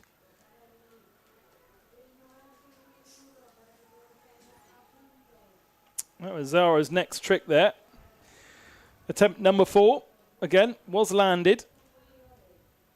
I'm surprised that that last one got a 3.17, but I am no expert. 1.07 for the Riley that Lily attempted. So that's put her 2 points behind. Needs to go with something slightly larger. Frontside 3 coming in for Zara that we just saw. There's Lily's next one. It's a combo. Way. Rayleigh to frontside 3. Sort of used the wing to yeah, exactly. not fall over. Like I'd do. All of us would. Without the chumps. All of us would. 3.77 for the frontside 3 for Zara. So that's given her a total of 10.94. That's pretty solid when you think of what we've seen already. Yep, absolutely. I know, 3 solid moves. Now it's time to kind of try and improve on those. Up and away, Palau comes down hard with that Palau attempt.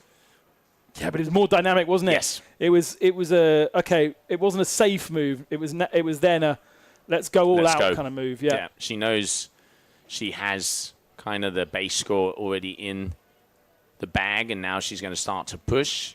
So attempt number 5 here. Lily with the top score of the heat of 4.23. Palau, Ooh.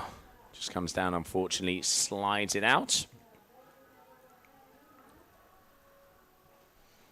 I've got to stop that rotation. Once you've done the first rotation, make sure that you're then back on 2 feet to land so that the balance isn't too far to the back. Otherwise, the foil does its thing and whips you back right over again. Puts you back in its place. Yeah. Back to Zara then.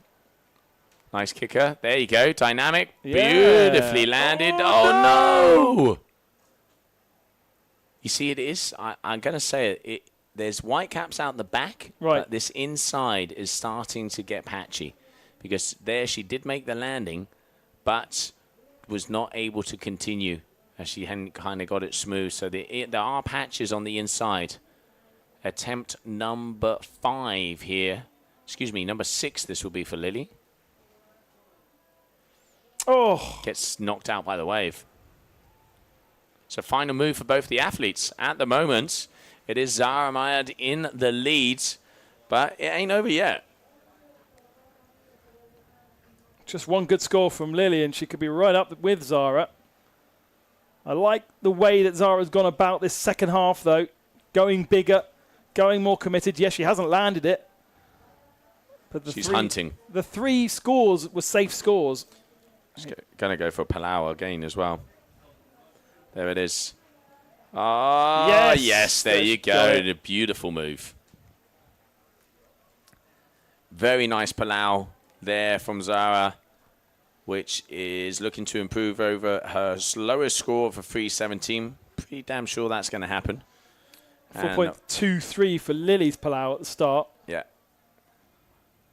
And now 1.07 to improve on. Lily's got to go, got to get a 5 really. And it won't be with that, I'm afraid. Going for the Palau again. I mean, maybe she was going to be trying and go for that combo. But that's it. Waiting for confirmations, but it pretty much is going to be. So, I mean, she's looking again. She's going, are they going to tell me? 5.33. Big move there from her. 5.33. So she takes the win of this heat. Yeah, that's one of the better scores of the round as well, isn't it? The familiar look of Zara Maya looking at the tower, going, give me the flag. That's memeable. 4.33 for the Palau. It was an improvement for Lily Holzer over her Palau, but unfortunately, I wonder again whether it's just lack of experience of the competition, lack of knowledge of the rules. She's, by doing that again and again, thinking that she's going to improve on scores when actually she's not, because she really needs to improve on the 1 rather on the 4.1. Competition over then for the women for today. Let's take a look at the highlights of that last heat. All right, here we can see some of the moves that made this lady go through to the next round. Even though both of them do go through, she was the winner. Here we can see Lily starting off with that Palau. That was the 4.23 that gave her one of her top scores. And coming up next, we are going to be going back to the men, where 2 athletes out of each heat will have a one-way ticket home. So in the next round, elimination round for the men, and this will be the final round of competition for today. So 4 more heats, and it will be over for day number 1 here of your GWA Fuerteventura Surf-Freestyle World Cup.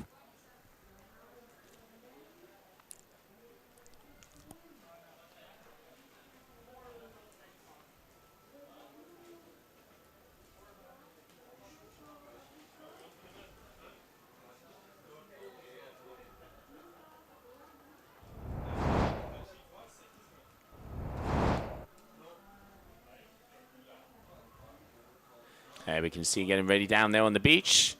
That is, yeah, so that was Lily.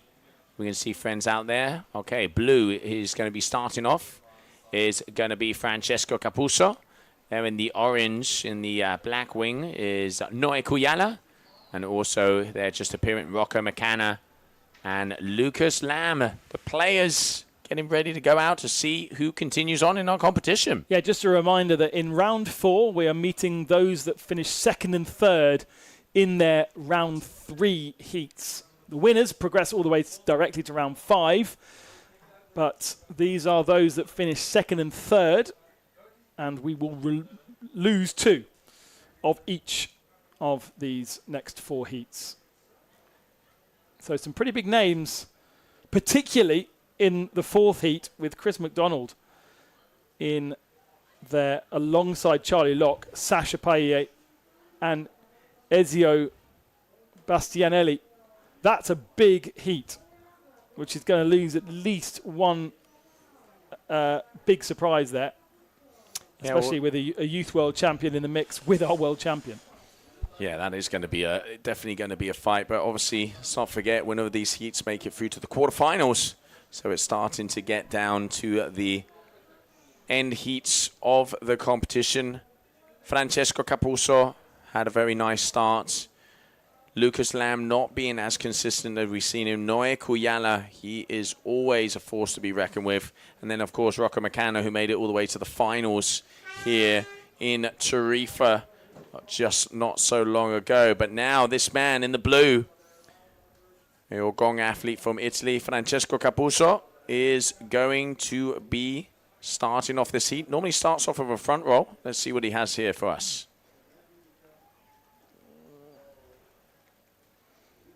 Heading towards the beach then with decent pace.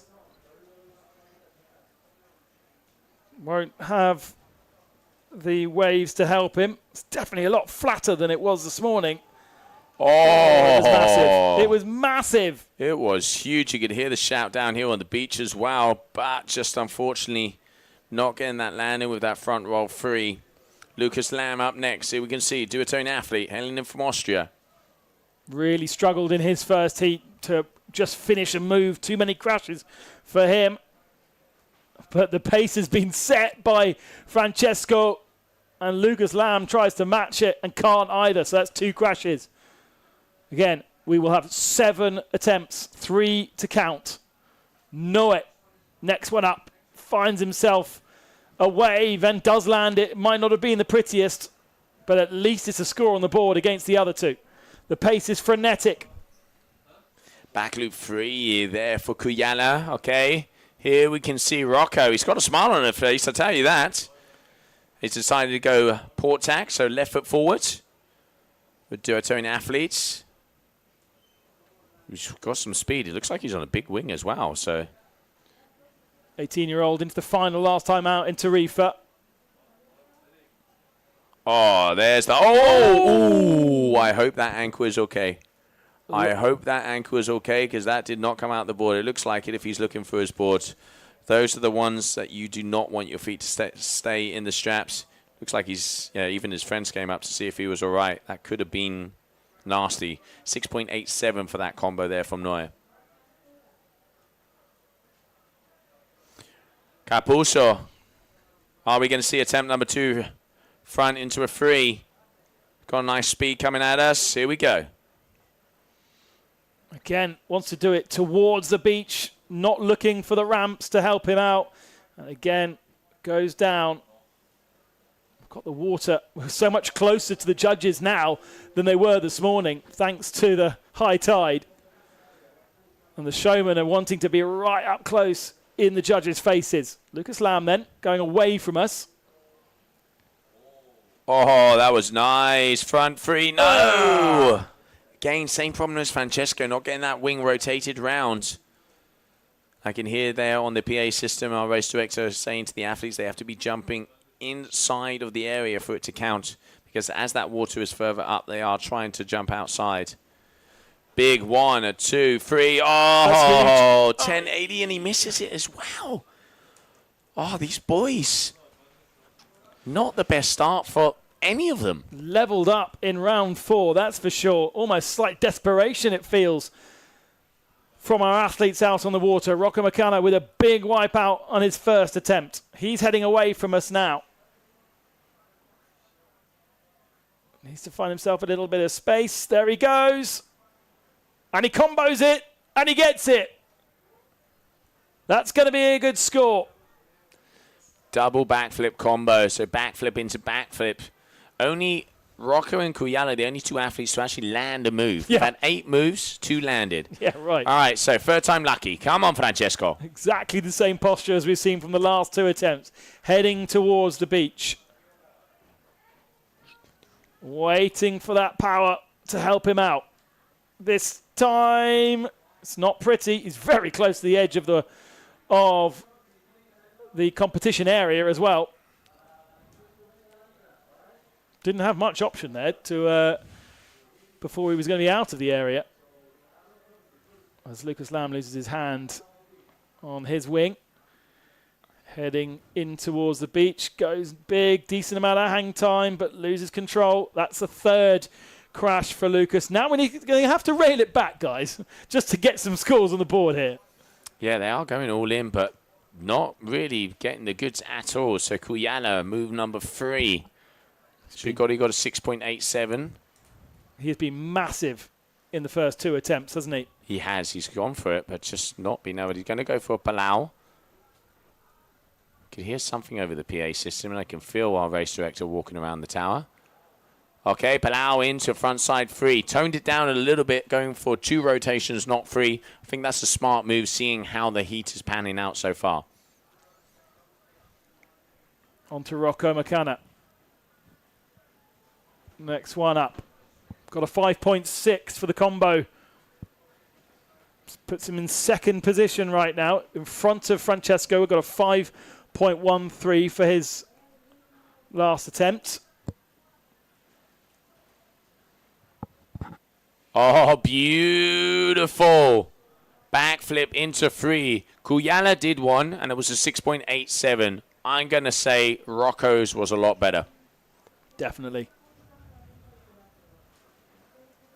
Francesco pulling out a 5.13 for that move. So obviously getting penalized for the landing. He's going toe side. Radiculo 7. Got a 7.2 there in that round number 1. Is he going to be going for the same one? I reckon he is. There it is. 1, 2, Radiculo 7. And goes down Francesco. You can see the frustration there of the Italians.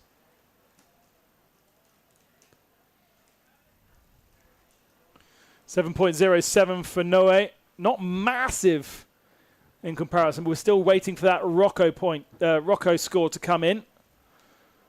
Lucas Lamb, this time lands. This time gets going again. It's not going to be a massive score, but at least he's got a score on the board. And it's an 8.07 for Rocco. That puts him not quite into the head of this field. Noe and Rocco to go through. Lucas and Francesco for the moment to be eliminated. We're halfway through. Frontside 10. Noe unusually not consistent. He is not consistent at this event so far. He normally, has everything dialed in, and he's struggling. He really is struggling. Still in the lead at the moment, but, also other athletes in this heat have not performed. So Rocco with that 8. Let's see if he can have a third good score to start to make the difference. Good speed, heading up to that marker at the in the deepest water. Loses his wing. Going for the back mode, but missing the pass. Face of Francesco. He knows where he is, and he knows what he got to do. This is going to be trick attempt number 5. So he really needs to make this to put the hammer down and get back into contention. He's going to be going for that Radiculo 7 again. He is coming in toe side. Can he get the landing? We will soon find out. Rocco waving like something's up. Radiculo 7, no! Explodes out. That's not great. That means that he's got to land his final 2 attempts. Same story for Lucas Lamb here. He's got 3 more attempts still. Change of wing for Rocco. Looks like smaller as well. Is that what he's going to do? Go smaller. All right, Lamb. Palau into frontside 3. That's a better landing. That's going to put him back into contention. So far, Kuyala here on your screen in the lead at 0.2 of a point. Oh, there you go. The old cookies for Genole. All the way from France, the Prince cookies. Imported. Imported treats. Oh, big combo for Noe. No. At least he's got 2 on the board, though. And now, slightly uncomfortable for Rocco because he's only just got that kite in his hands. And now gets himself out onto the water. He's going to have to go straight into the tricks. He won't have that much time. Just a window of 40 seconds from when the flag is pushed up for him. So no time to get comfortable with this wing. Back mode 3. Nice there from McCanna. Beautiful move, and you can see the teeth on the smile on his way back. Now, Francesco Capuzzo has to land his next 2 moves if he wants to have a chance. Yep. There is no other way of doing this. He needs to make sure 1, 2. Oh! Over rotates, and it looks like he was in pain there as well. Lucas Lamb's moved up to the head of this battle with that last trick, 7.43. Nobody has got 3 scores on the board yet, and we're on the last tricks. No, we're not. We've got 1. We've got 2 more to go. Back. Oh. Going in backwards. Koyala having a little touch of his foot strap. So trick attempt number 6. Tell you what, the level, the intensity of this heat. We've been used to the women for the last hour or 2, but this really feels like a massive level up from even what we saw earlier on in round number 3. Noe going for the combination. And he loses the foot strap. Noe now needs to be intelligent. Noe really needs to be intelligent because Lucas is only 0.2 something of a point in front of him. So if Lucas does not make this next move, Noe needs to go for something easy because the big moves are just not working for him. Yeah. Rocco leading then. Got an 8 for the back mob 3 that he did earlier on. Ooh. Palau 3 into frontside 3 combo. That is going to be improving on that 5.67 score. Capuzzo, not much he can do. No. Not much he can do. Give us a bit of a show and say, in recognition of saying good evening and good night. Unfortunately, Francesco will be ending this competition. There's absolutely nothing that he can do now. Too many crashes in Heat 1. Just a single score, and it's only a 5. And so, guaranteed elimination.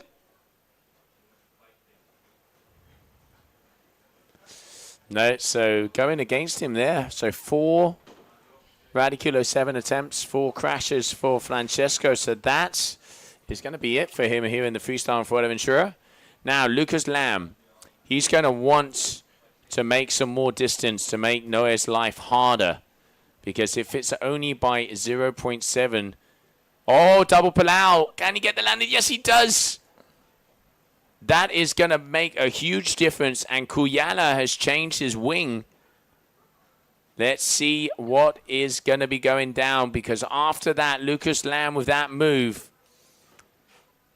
has dropped the hammer.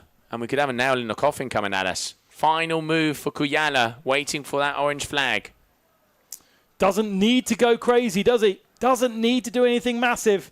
Lucas Lamb does lead. Koala needs 0.3 of a point. He could just do a jump and get a 1. He needs to be intelligent here. The question is does he know that? Has he been told? He does know that. Backflip into it. He's crashed it. I mean, wait a minute. Wait a minute. Maybe he didn't crash that. Well, also, Lucas Lamb's just got an 8. It doesn't matter. No, that is it. That is it. There's no way that is going to be up in the 8 range. Rocco, Palau, 3, bada, bim, bada, boom. Well, I have to say, that was not how I expected this one to go. Not at all. I mean, congratulations to Luca Lamb coming back at the end of the heat with a big 8.0. And Noé Kuyala with a crash. So that is a crash. Is not going to be happy. So one of the first big upsets of the competition. But your winner, Rocco McCanna, on form.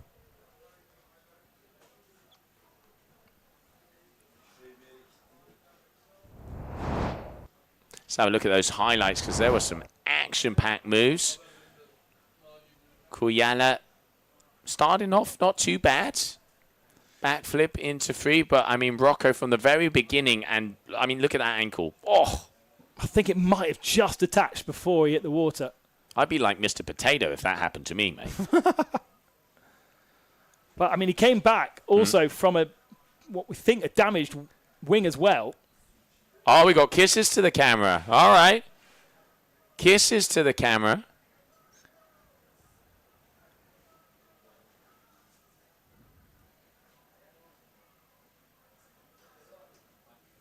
And this is the move that made the difference here for Lamb. This is the one that started to set his pace. And Neuer, he went for this combo. I mean, he could have just had that combo with a single rotation instead of going for the 7 and would have applied the pressure. Back mob into a 3 there for Rocco. And look at this. Picture perfect, right back up on the foil into the combo. Left, right, center, 2 times on the X and triple up that was, mate. PlayStation. I never knew what to do, even on a PlayStation, when it came to trick combos, let alone in real life. And that was the move where he missed. So, Noé Kuyala out of the competition as we now continue on round number 4. Round number 5, starting to see who's going to be out there. And let's have a look at the players coming up next in this heat number 2.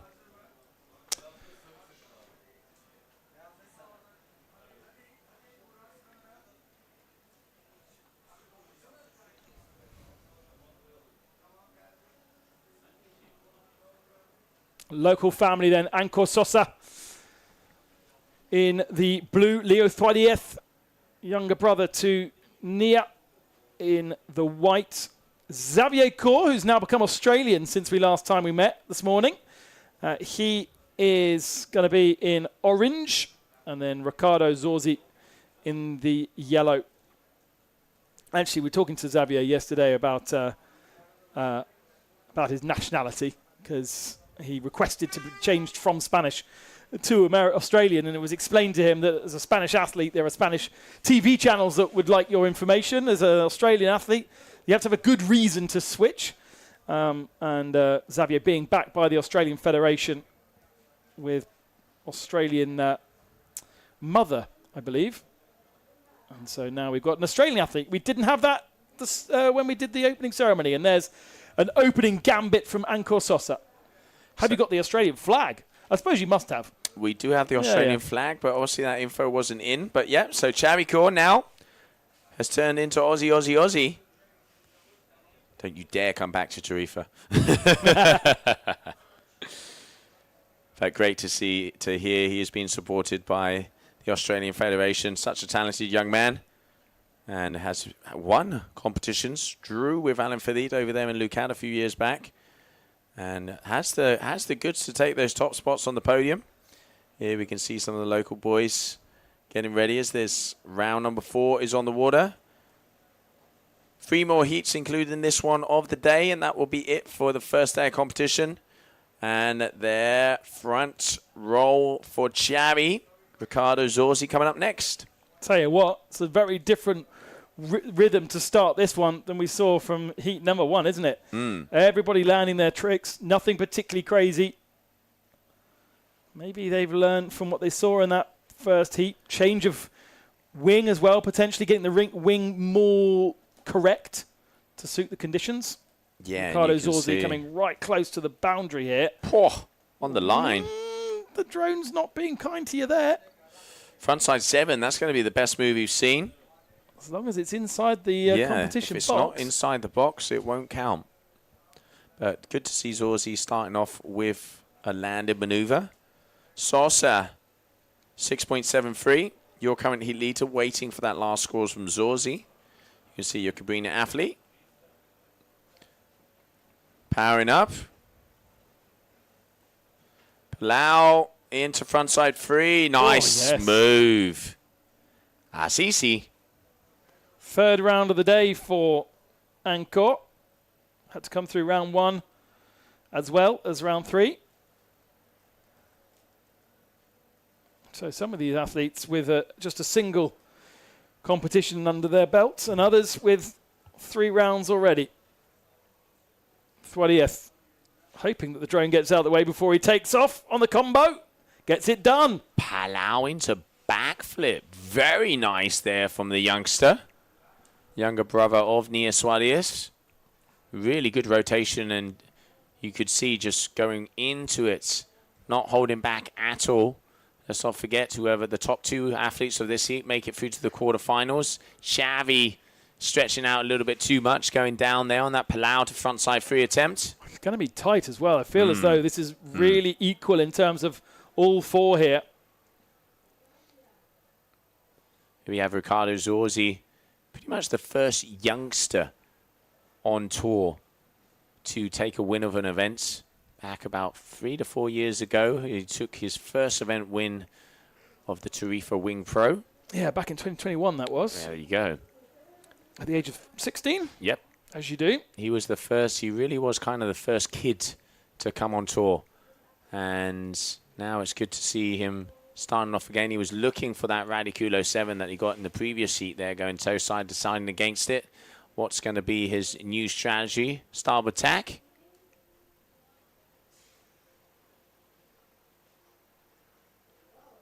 Okay, going for the front roll. So plan B there for him, as he didn't get the gust on the way out. There you can see his younger brother there on the left. Sofia Mattei there on the right-hand side. And if I'm not mistaken, that was Tomasi behind him, so the Italians. Yeah, a few of these guys down on the beach that we won't see in the freestyle competition, but they will be participating in the slalom, probably coming up on Thursday, Friday. All right, Ancor going blind. He has a very nice blind mobe. Is he going to be repeating this trick? I reckon he is. Yes, he is. Blind mobe. Oh, manages just to keep it together, but did spin out. That's good balance. Yeah, absolutely. That's just the third trick, is it not? Third attempt. And silent but deadly. This young man, 12 points. His second position in this heat so far. A 5 and a 6, consistent. I'm really impressed with Leo. Yeah, also the only crash that we've had is Xavier's second attempt. Yep. In 8 attempts of the last heat, only one person landed something. Yeah.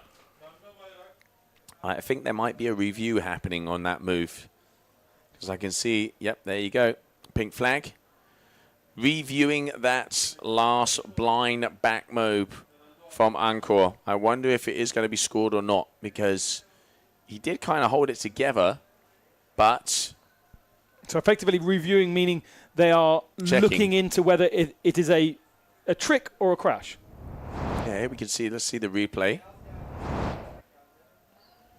As you can see, he got the landing, but then here kind of spun out, but managed to keep it together without his back or body touching the water. So, yeah, it is going to be scored, as I can see them starting to put it into the system.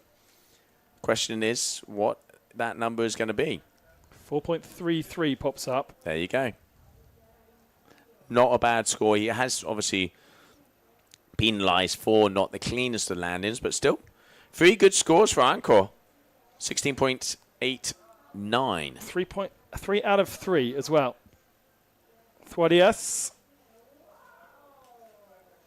No, sorry, that's Xavi Core, isn't it? Xavi getting dizzy out there, looking like the Tasmanian devil. That's another crash. So that's 2 crashes out of 3 for the Australian. Playing 3 out of 3 for Leo, who is now our leader with a 6.77 coming in for the back mob. Rowdy Kilo 7 attempt coming at us. Looking for the kicker. He's going to duck that wing in front of him and spin. Yep. Anytime now. Just leave me hanging. It's all good. Anytime now. There's not a lot of speed going on, though. No, I've seen. There you go. All right. 1, 2, Rowdy Kilo 7. I tell you what, someone's woken up. Ricardo Zorzi looking very consistent here. And that kind of shows that you can still deliver a nice trick without the need for slapping out 40 kilometers an hour. If you've got the dynamics in your body already. Angkor Sosa, all throughout today, has been flat out. And it does mean the tricks are dynamic when he does them, and he lands it nicely. Front flip, good height, not the biggest amount of travel, but again, looking to improve on a 4.33 would be his lowest score. In the vicinity. Rad 7, 6.67 for Ricardo Zorzi. So 3 athletes with scores on the doors. Xavi Core with work to do.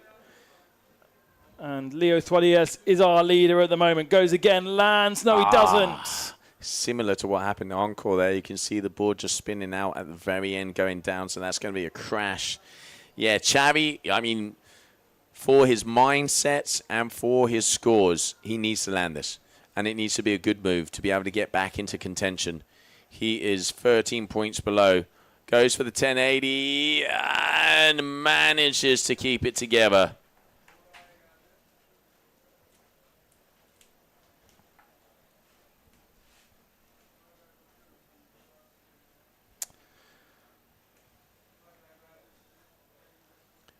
There we can see live scores coming up.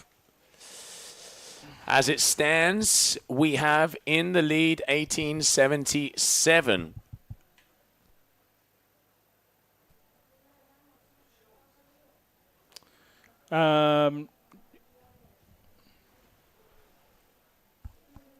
And here we can go. Forcing that second part of the rotation around.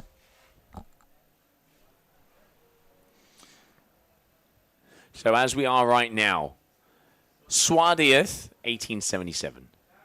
Sosa, 1846. Zorzi, 1834. I mean, there's a higher line in this. And where are we up to? That's Xavi. I wonder if he's damaged his wing. He had a couple of crashes, didn't he?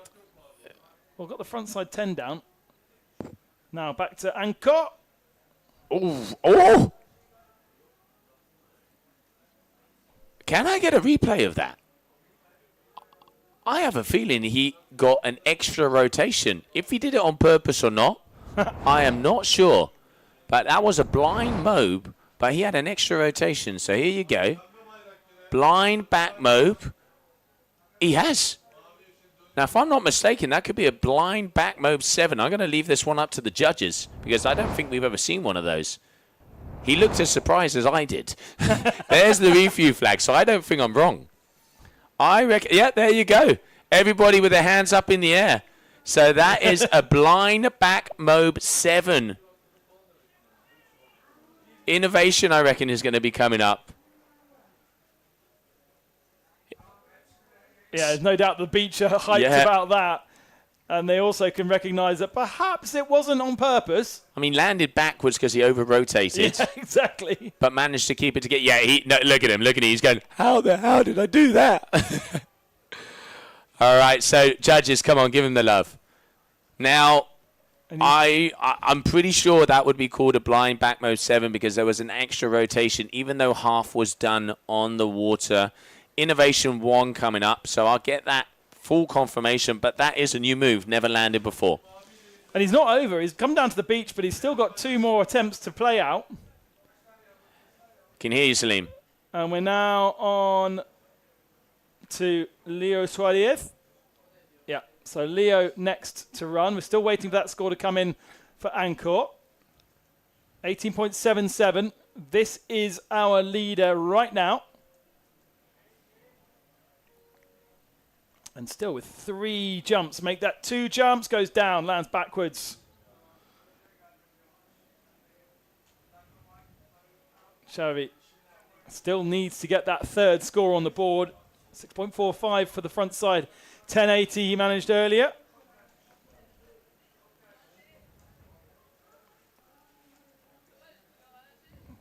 That was the next score. So we are waiting for it to come in, aren't we? The whole beach. The whole beach worlds. I got people texting me. We agree with you. We reckon it's a blind back mode 7. I'm glad I'm not talking completely out of somewhere. Xavi also going blind. I mean, he needs something big because he needs to get above a 6. Oh, he gets the crash. Xavi crashing out. Still got attempts there. Oh, he's been given a 5. Angkor Sos has been given a 5 for that innovation. Okay, so sometimes the beach hype and the judges' tower do not match. I do reckon, and I've asked because it is very interesting, that as the intention wasn't there, that will be deducting points. So I have asked our judge to our head judge to give us an explanation on that move as it's the first time.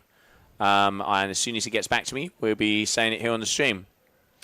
On to Ricardo Zorza then. Just 0.4 of a point away from the lead. At the moment lies in 3rd position, so would not be progressing through. Nice big jump in front of our drone, but goes down in the water. So they were all nice and clean at the start of this competition. But now those mistakes, those crashes coming in. 2 more attempts for everybody now. Sosa will go next. No time to dwell on what he did before. He'll probably try and do it again, but this time without the extra tweak. Here we go. Let's see. Speed is just mega, as it has been all day from him. I mean, he's got the motivation there. He says, I can land anything. Oh, he goes down. Palau into frontside 3, so that's not going to be enough. So as it stands... That's right. Still got another one. Xavi. Just saw him there getting ready. But Suarez, your heat leader. Yep. The ninja, silent but deadly, this guy. I tell you. Got a 5.4 front flip, which is his lowest score. That was his first attempt. Then he got a combo 6.6. And then a back mobe 6.77. Those are the 3 that count. And you kind of would say that he could get himself in the 7s for something. And it does look like there's a review up. So we're reviewing... So they're reviewing blue. So I reckon they're reviewing the blind back move 7 because... Okay. Yeah, Now we get a new white. move, seeing that the scoring's on point, but still stands as a 5. Well, they're not reviewing the last blue No. because that was definitely a crash. Yeah, wasn't it? absolutely. So, yeah, obviously something was up for review, but now it isn't. Suarez. Palau free. Shame. I mean, it is anybody's game right now. Yeah. 2 attempts. Xavi could come in and get two big moves. Top 3 counts. I mean, it's up for grabs. It could be on the last one as well because Ricardo goes last. He's the one that's third right now. Oh, okay. No, they're saying that Anchor did not crash, and it was they scored him a 2. Okay. Doesn't change it. No, not at all. All right, so Xavi needs this landing. He's going for blind. It's going to be a blind move. Those normally can be in the 5s and the 6s. And he does get the perfect landing. Not too much height, but still safe, which is what he wants at this time of the heat. Let's not forget the judges were really keen on having height and getting pop from the foil and using the wing as well. There you can see Bo. We'll see the teammate there, Xavi. Does this put Xavi, I mean, if it's around the 5 or 6s, he is right back in there because it is 18s across the board. There is less than a point in between the top 3, and only 2 go through. Ricardo Zorzi then next one. Penultimate attempt. Lowest score is a 5.5 for a front flip. Maybe combo. Front flip, big. Oh, under rotates. Goes down. As you can see the ladies rocking up there on the beach.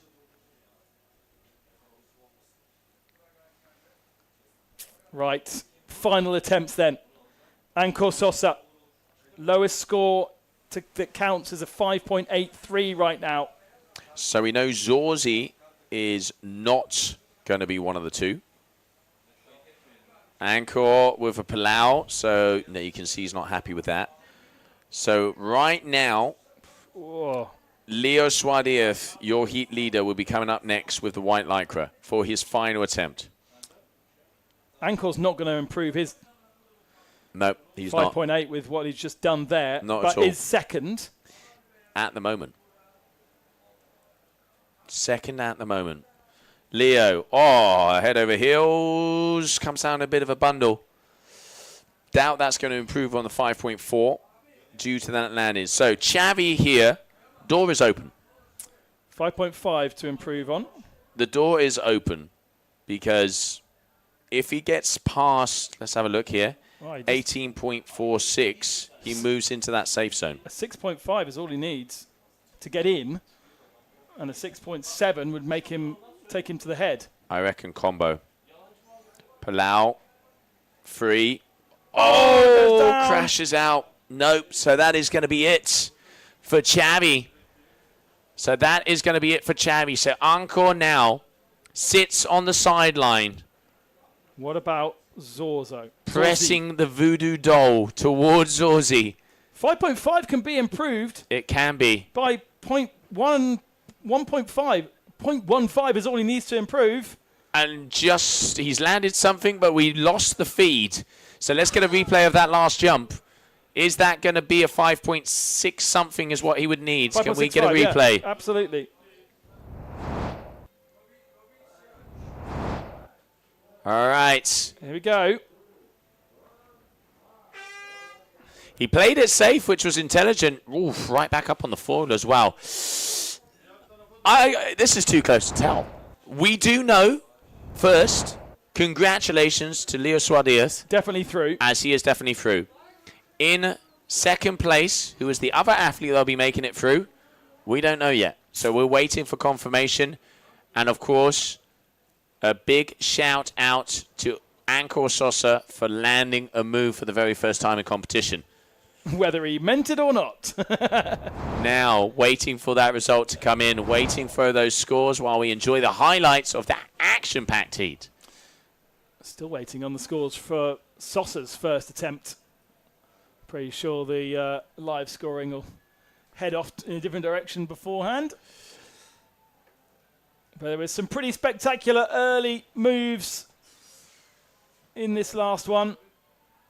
Not quite as absolutely mad as we saw from Heat 1, but at least they were scoring. And it was latter in the heat where they started to make the mistakes. Is the score in? I have scores, but I'm waiting for confirmation. Oh, that's no different. Nope, that's exactly the same, which means that Ricardo would not have improved. I've just asked for confirmation.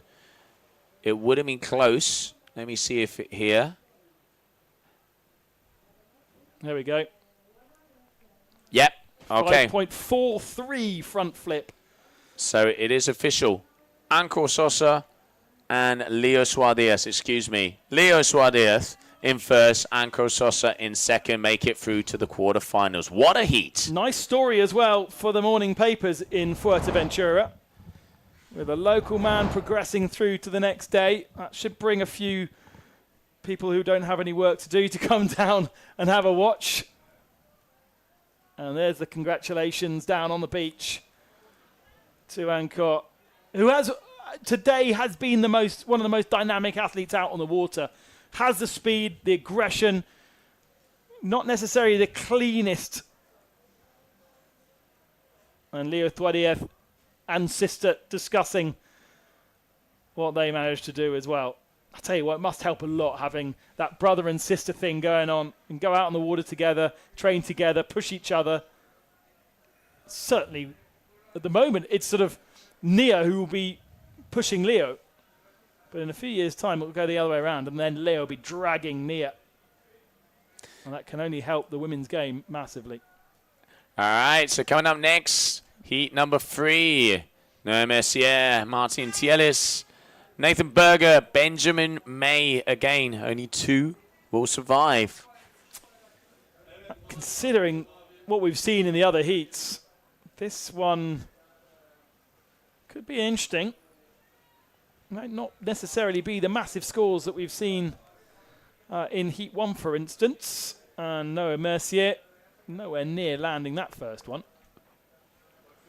Martin Tienes is in the white. You can see out there, 3.5. You can see that nice and clearly there on the Roberto Ricci. So 3.5. Lovely. That's a score.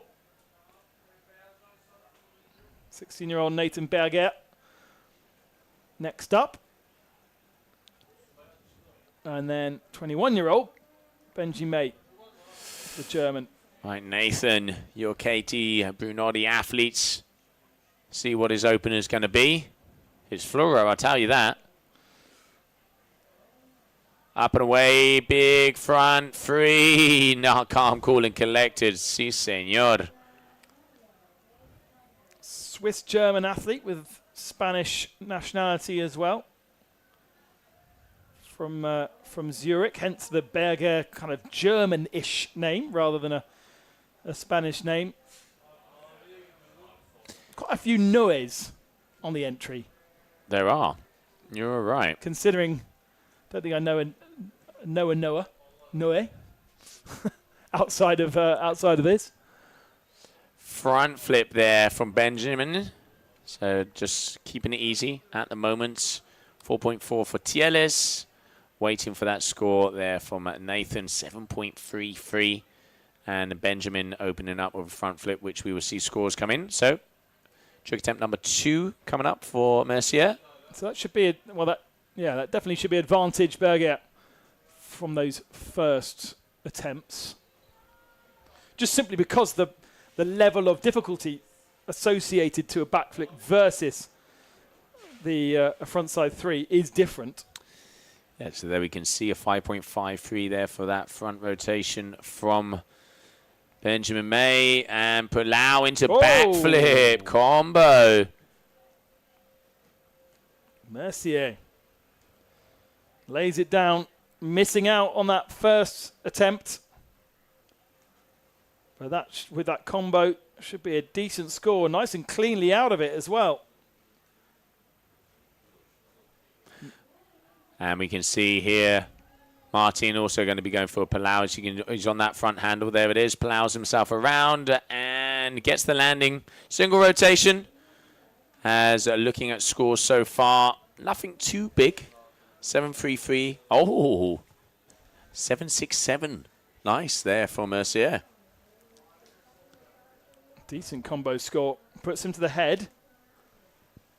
All right, here we can see Nathan. What's he got? El Nathan.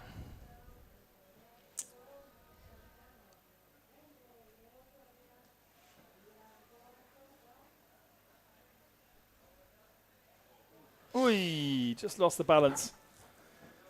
And that's a no score. 4 for the Palau for Martin Tienes. So he's got 8.8 on the board. 2 scores, though, crucially. The only man to do so far. Benji May next up. There he is. Very much different conditions now, isn't it? We're coming up to 6:15 local time. The Whitecaps have disappeared completely. Double Palau there for May. Nice. Managing to pull that one together. One of the bigger athletes we have here. Powerful. Still gusts blowing through, but you get the feeling that in total the wind is definitely lower than it was. Still plenty good enough for these freestyle athletes. Although I think the school must have shut up shop for the evening. Up into the air goes Noé Mercier. Lands that as well. So that's going to be a Palau out there for him. So far in the leads is probably going to be Benjamin May after that, as he's still got that double Palau to come back on. Or Palau into back loop, if I'm not mistaken. So... oh, it is a 7.73. So your leader, Benjamin May. TL is there with a front flip. And landed. So 3 scores on the board for Martin. They are playing it safer, aren't they? Well, they must have seen Heat 1 and thought, you guys are mad. Yeah. Let's dial it back. I think the intensity might go up a notch for Heat number 4. They might have to. Nice, he's clean. Looking for that combo. Nathan is looking for that combo. So that is going to be a scored move. And now May going to be going for his 3rd trick attempt. So far, 2 for 2.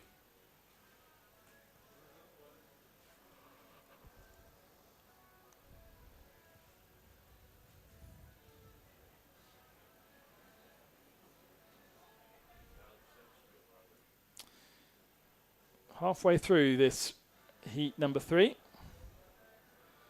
Following German Benji May. Heading out to the back of the area. And goes down.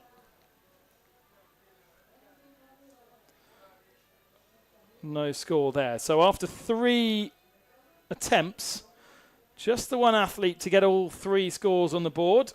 That's a 13.20 for Martin Tienes. But thanks to the 2 successes of Benji May, he still leads with a 13.26. Oh, good air there from Noé Mercier. Unfortunately, comes down on his back. Doesn't land it. Yeah, you can see a bit of frustration there on his face as well. So in to attempt number 4 for our athletes. 13.20. So second place here, Tielis. Consistent, basically, is why he's up there so far. Yeah, consistency is why he is now, at the moment, second. You would expect that to change with another 3-4 attempts for our athletes.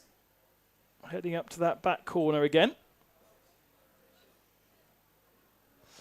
There's the Palau. Not really getting what he wanted to do. He has a 4 and a Palau. I reckon maybe he was going to be trying to go for that combo, but that is not going to be any high score. And now they're coming up next. Still starboard tack. Changes the hands. Oh, back mode 3 executed. Nice move there from the Spaniard. He's going big, isn't he? Very Just much the one so. score on the board at the moment, but There was a front flip in there as well, which isn't showing on the graphics.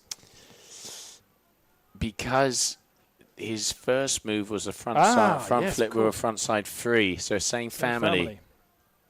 I reckon with that front flip, he was probably trying to go for a combination. But nice back mode 3 there from him, waiting for scores. Back mode for Benjamin, but missing the pass.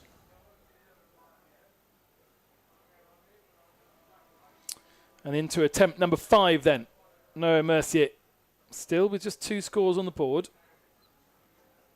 That first combo is best.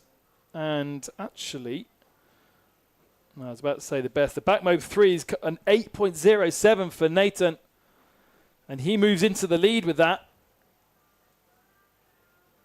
Mercier. Oh, he's got the height.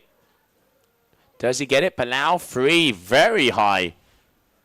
Wonder how judges are going to score that. For me, one of the higher jumps of the day. Yep. Although they have a different perspective to us. Exactly. Very much depends on the height of the drone or the camera as to whether we think it looks high or not. But 8.07 for that back mode there from Nathan. So he is going to be putting himself into first position. So far it's Mayenberger in that safe zone, as we are now on that attempt number 5 for the athletes.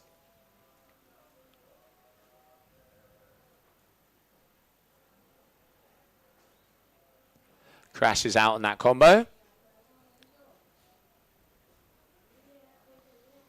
And on to Nathan Berger again. Now the leader.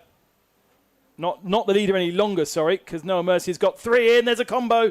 Didn't have the rotation for the second part of it to land it. See the frustration throwing that arm out as well. So Mercier now leads with a 7.5 scored on that last one. Big score for that move. Yeah. Really, judges liking and showing that they like the height. Benjamin, backflip. And you can see the hand going up. So looking for that combo, as he already has a Palau back roll and a front flip. So he is looking for probably that combination. As we move in to a trick attempt number 6. 2 more moves for each one of these athletes.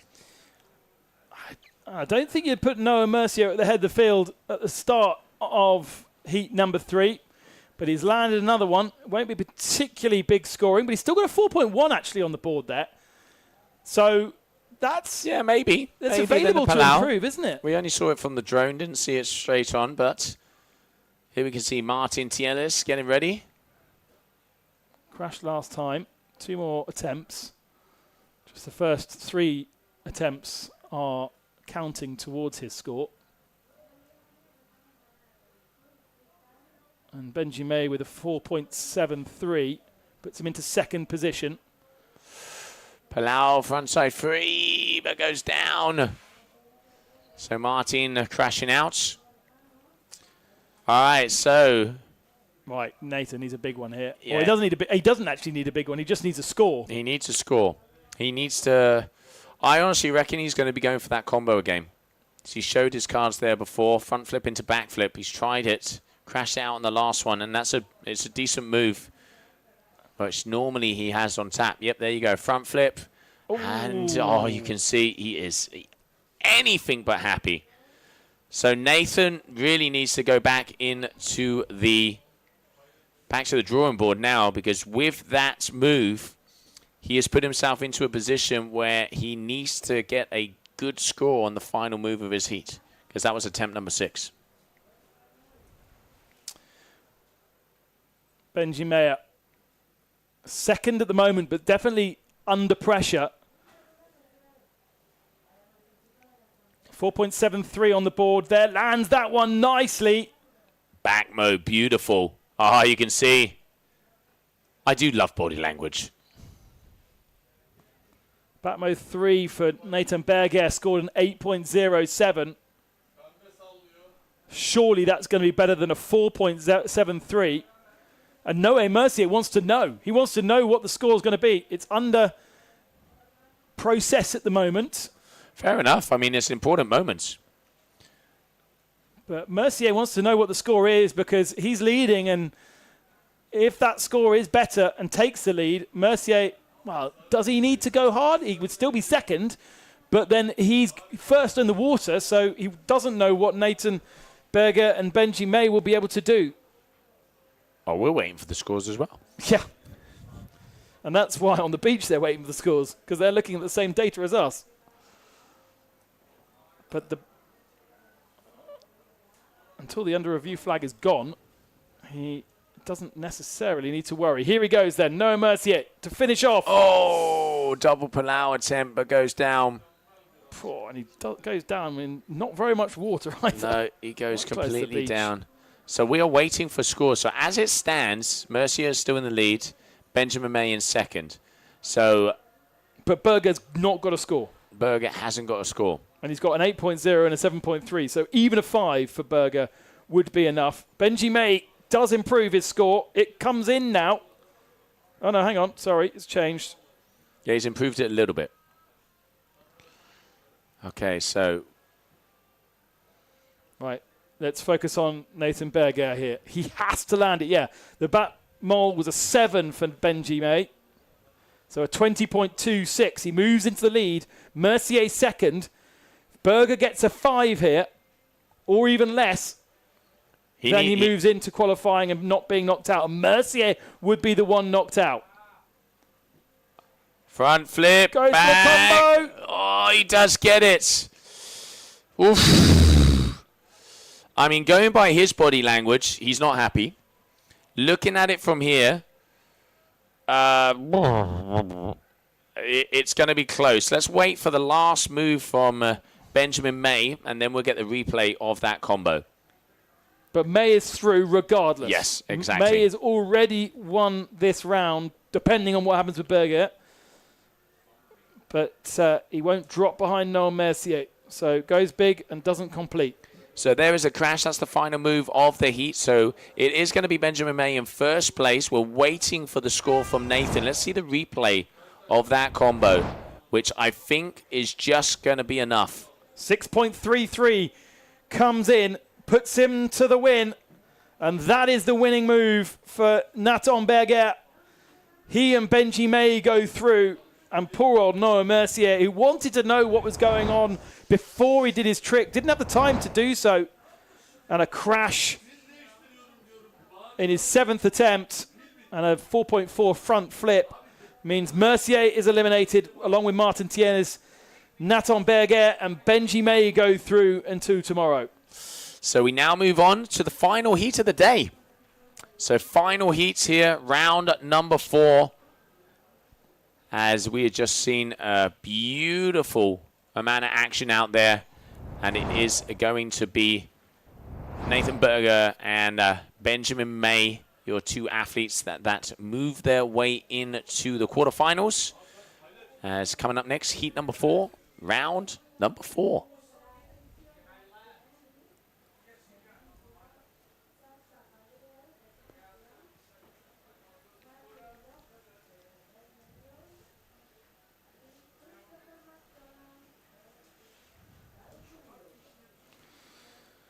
Good. Some big tricks on that last one. Nice little battle between the three of them. Insecurity all the way through until the last trick of the heat. And that's what we want to see. Good, fair competition. We should not underestimate just how... We talk about, oh, he's just done a front flip. He's just done a back flip. Just to ride on a Wingfoil for sure is really, really tough for the layman. I know that a lot of you will be big fans of sport and probably at a very high level, and therefore you will find it as easy as many of these guys out there. But for me, it's as a windsurfer, it is still another level to find that balance and then to throw it into the air and then to try and land back on the foil. Any of these tricks are pretty impressive. But the level of the sport just continues to increase and increase. You have to make the sliding scale and the judges' criteria to see fit, don't you? Or you could just land backwards by mistake like Akor Sosa and get a new move. No, but the judges didn't like it. Only a 5 for that innovation. I'm going to call him the people's champ, though. He was definitely the people's champ. There should definitely be some kind of judging criteria that takes into account beach reaction. I feel sorry for that guy. Just not by the skin of his teeth. Nathan pulling it out at the very end, which congratulations to Nathan. But we continue on. So, final heats. It's a biggie. Enzio Bastinelli, Sasha Pallier, Charlie Locke, and Christopher McDonald's are out there on the water. And it's going to be the Youth World Champion, Enzio, who's going to be starting off, firing out that first bullet.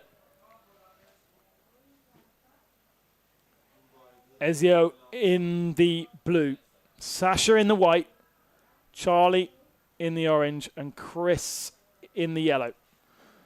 First trick doesn't get landed by Ezio. Screwdriver into the sink there, unfortunately. So that's going to be a 10 attempt, but falling out. Sasha's been spectacular as well in round one. Let's not write him off. We've got the Youth World Champion. We've got the current World Champion in here. Charlie Locke was 5th last time out. 3rd to Kastenskud and Tom Achier. And Sasha just sort of over-rotates as well into the water. All right, so Charlie, opportunity here to be the first athlete to land a move in this heat. Sits 7th overall. Paye just 15 years of age. That's only 15 as well. He's got the speed. Here he comes. Here he goes. 1, Charlie Locke. 2. Double Palau. Very nice. Good. Big opener here. It's his landings, isn't it? We saw that earlier on today. Very much so. Clean landings. Was that a smirk from Christopher? It looked like a smirk to the shore. Watch out. Incoming. 1, 2. Oh, getting the landing. Unbelievable. Christopher McDonald's, clean as a whistle. Unbelievable. It's what you come to expect from a man who's dominated the sport since it became a sport. Double world champion Chris McDonald. A surprise that he's even in round 4, beaten by Benji Kastenskud in their heat. Benji progresses all the way through. Too many rotations from Ezio. They know the level is so high in this heat, though. You can see the look on his face there. I mean, it is all the chips on the table and all in. You know, this is the heat that makes you go through to the quarterfinal. Charlie, 8.67 opener. Si, senor. There we go. That's a bit better there from Sasha. Oh, no, misses out again. Not having the speed, so having to float out. Still waiting on that frontside 10 from Chris McDonald's score. Is it bigger than Charlie's? It's a different type of a landing. Something like that you can't land as clean as how Charlie landed, because you don't have any forward momentum at all. Yeah, exactly. I mean, Charlie going, obviously, the Palau a little bit more sideways, a little bit more vertical rotation. The front side 10, 3 rotations, but on the horizontal axis. So similar. But, I mean, Charlie, he has been landing super clean throughout the whole day. And judges really rewarding. I mean, to open up with almost a 9.0, that's how you want to start a heat. Just waiting on whether Sasha's trick was landed or not. Didn't look like it to me. 1, 2, there's the 10. And no, because the board's gone out sideways and then comes off. Nope, for me, that's a crash. Yeah. No control and landing, and I can see crash can up. So, yep, there's the review. Charlie coming up next. We still don't have that score from Chris McDonald. Now it comes up 9.03. It won't have got to Charlie yet. And it is only score number 1, but battle on. If Ezio can get himself landing, we've got a 3-way battle at least, and maybe with Sasha as well, 4-way. Here goes Charlie Locke once more. Front 3. Nice. Managing to squeak in that extra 180 just at the bottom there. And yeah, as you said, Ben, the battle is set. Gloves are off, and it's time to rumble. Chris McDonald hovering around the shore, listening to his caddy, finding out what's going on. Frontside 10, a 9.03. Attempt number 2. Oh, textbook. Front loop with a front side free. Dictionary style there from Christopher McDonald. That is pretty much, if you slow-mo that, that is how it's got to be done. 8.53 comes in for Charlie Locke's second attempt, but you imagine that Chris McDonald's second attempt is going to be bigger and better than that. Coming 2 scores and we're already at 17.2. Yeah, it's insane. Ezio, what can he do? Can he get something on the board after 2 crashes, 2 big attempts, but 2 failed attempts so far? Off he goes, out into the water, away from the beach, away from his caddy. 8.73 there from Chris. Oh, that's a nice wave. Gets the height. 1, 2, 3. Oh, Frontside 10 attempt, but goes over. The youngster not putting it together here. Oh, it's pressure, 3 isn't crashes. it? It's pressure of seeing the guys around him. Of seeing Fair the enough. ball. Yeah, exactly. Now, is that Sasha just getting up? I think that's Sasha getting out of the water rather than having already Yeah, I crashed, think so. Isn't it? Yeah, I think it was just him getting up. Just chilling. So just, having a little breather. All right. 1, 2. Frontside 70. He's going for the 10 that just came off short. So that's going to be crash number 3. So both of the youngsters, 3 for 3 crashes. Charlie and Chris so far 2 for 2. With Chris just slightly ahead. Here comes Charlie Locke. What's going to be his third trick attempt?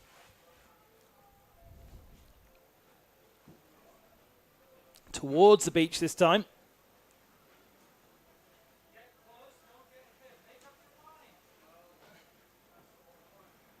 Back mode 3. Landed as well. So 3 for 3 for Locke.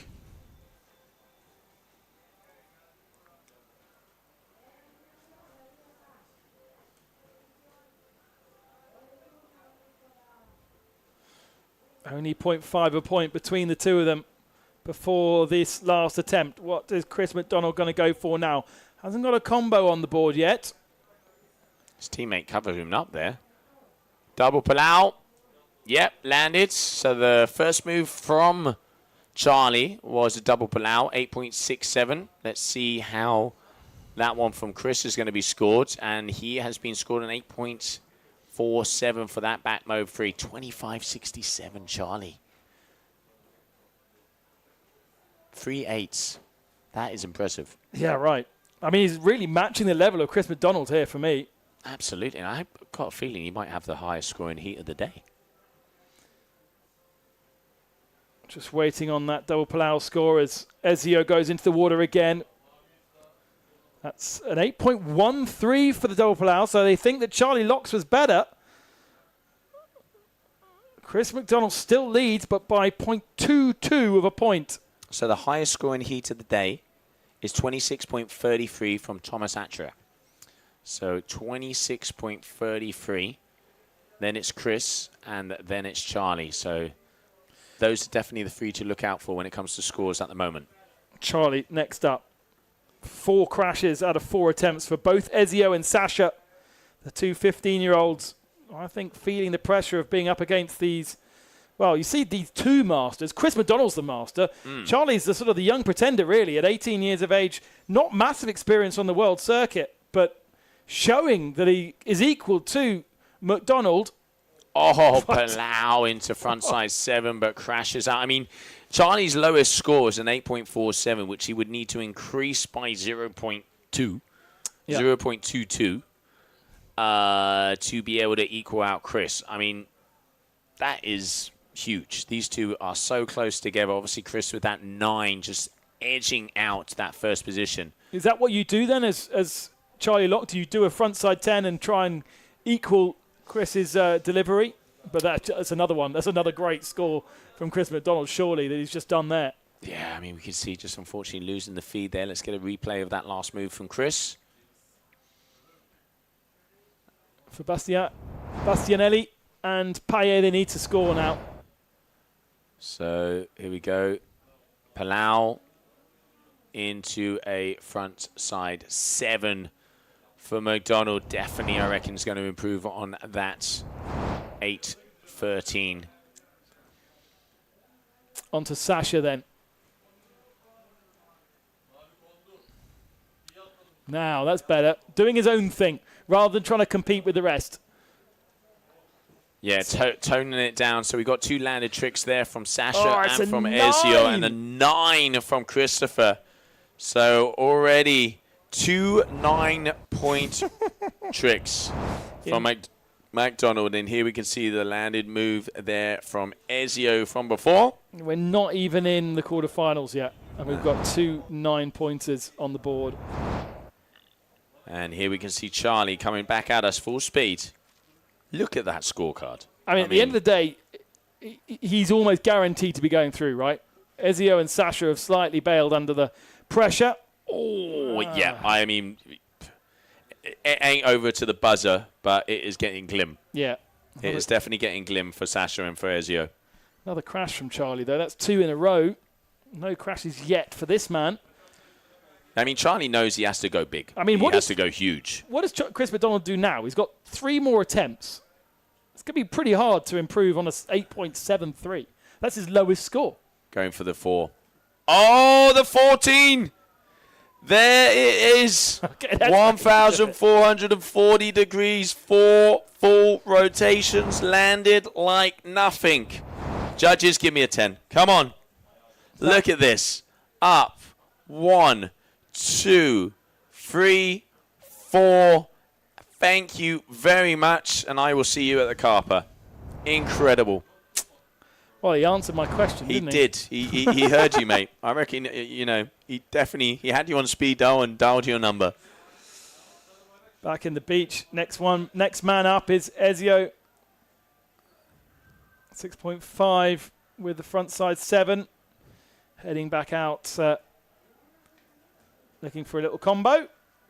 Gets it done. Backflip to front side 3. I mean, we know why this score is taking a while in, because the judges are going, what do we give this guy now? What do we do now? Yeah.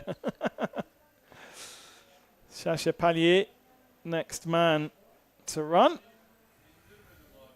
I mean, you can see on that the rotations from Chris, he had already done 2 rotations before hitting the apex of that jump, and then 2 on the way down. So pretty much timing that perfectly. Landed pretty much back up on the foil. I'm not sure how you can improve that move. Interesting to see what the judges are going to come through. I'd love to see a 10 come up on the screen. We're getting close to Charlie's next attempt. Sasha gets himself a score as well. And you wanted a 10. And there it is. You've got a 10. Thank you, judges. Front side 14 counts for a 10, a maximum perfect score for Christopher McDonald on the first day of competition here in Fuerteventura. What a beauty. And the beach goes silent. You can see Thomas, exactly. You can see Alexander, and you can see McCanna there going, oh, okay. Oh, wow. Okay. Oh, all right, we're on. Here goes Charlie Locke. Out on the water. 2 crashes in the last 2 attempts. Lands something. But he's already got 3 such good scores. I mean, after that, as we now have 2 more moves for Chris and 1 more move for everybody else, it is going to be Christopher McDonald and Charlie Locke making their way through to the next round, without a doubt. Yep. Nothing can change. So now we can just enjoy. What do you do next, Chris? Palau 7. I swear to God, if this guy does a Palau 10, I'm going to get out of this booth. Well, remember also that the frontside 14 is the same family as the frontside 10. So actually, he didn't improve on his 8.7. Yep, he correct. lost his 9. Exactly. For a 10, so it's okay. Could be worse. But there is still actually a little bit of an opportunity there with that 8.73. Yeah, because that is his front. What is that? Yeah, that's his front loop with a front side 3. So is he going to go big and maybe try and get a front side 7 in that? I mean, you know, send him the cheat code and let's go. Palau into 3 there for Ezio. Currently in 3rd position. So final move here for Sasha. No matter what they do, it is going to be Charlie and Chris going through to the next round. Another improvement. A 9.37. So what's that improved on? That's improved on his 9. That's a Palau frontside 7. I mean, Chris is basically just rewriting the heat He's left as he goes. Left the 8.7 on the table still. Yeah. Sasha next. This is his last one. 28.10. That is as close as it gets. I said at the start of the day, do you get 10s? Do you get 30s? No.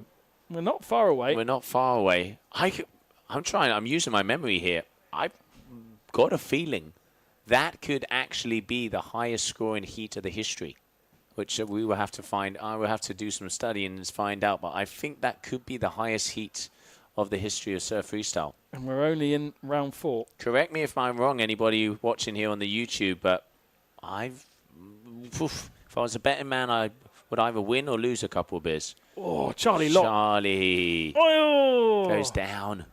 Using the wing there to great effect to travel across the water.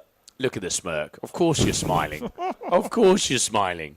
All right, so what is left? What now? Final move of the day.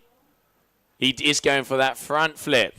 Into front flip combo, but goes down. But no matter what, ladies and gentlemen, get off of the sofa and give that young man a round of applause with a 28.10. And please show me the replay of that front side 14. Perfect 10 has been landed for Fuerteventura. I'll tell you what, there's going to be some celebrations on the beach this evening. Number 1, look how high he is. He needs that height because he's got so many rotations to do. And there's not even a stumble on the landing. Absolutely bang on. That is, in the eyes of the judges, perfection. Absolutely ridiculous what we have seen out there from that young man as he closes out his heat with the biggest score of the competition without a doubt. The biggest trick of the competition, as it can't get any bigger, with a 10.0. And I reckon it could be the biggest heat score of history here, the GWA, which we will find out and bring back to you tomorrow. But yeah, congratulations. Christopher McDonald showing he comes here in full force. Let's see the vibe down on the beach then. There's a few media down there waiting for that smile.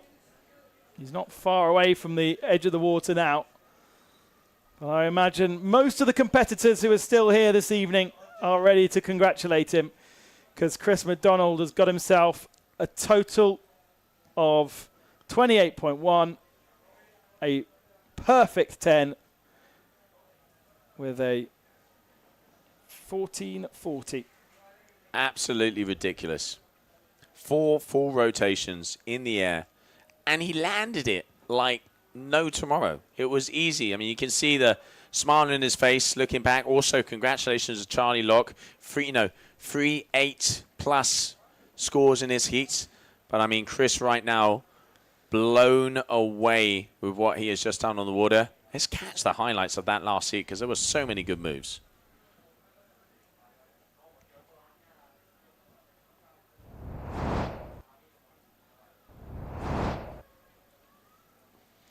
It was Charlie that came out firing initially, wasn't it? His first attempt laying down the gauntlet and was very much in the early running equal to Chris. It turned out Chris was getting warmed up with his frontside 10, his first trick.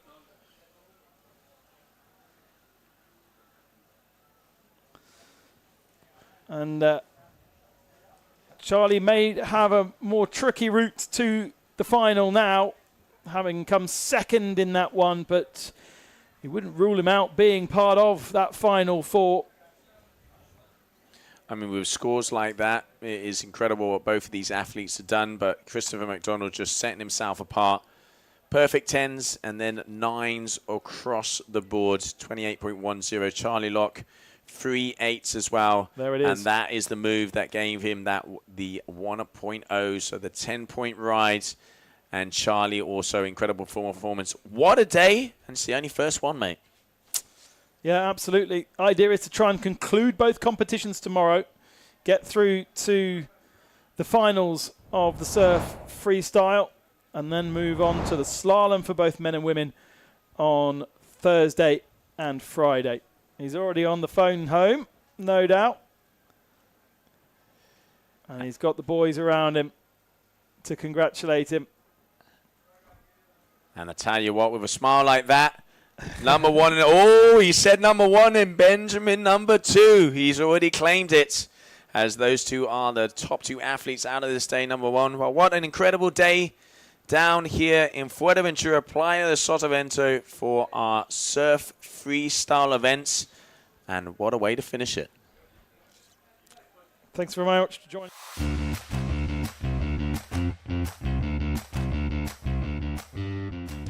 Welcome to Sotavento.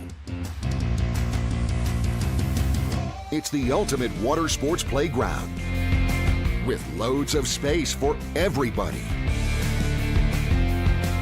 Fantastic conditions and all year-round warm temperatures make Sotavento a paradise for windsurfing, kiteboarding, and wingfoiling.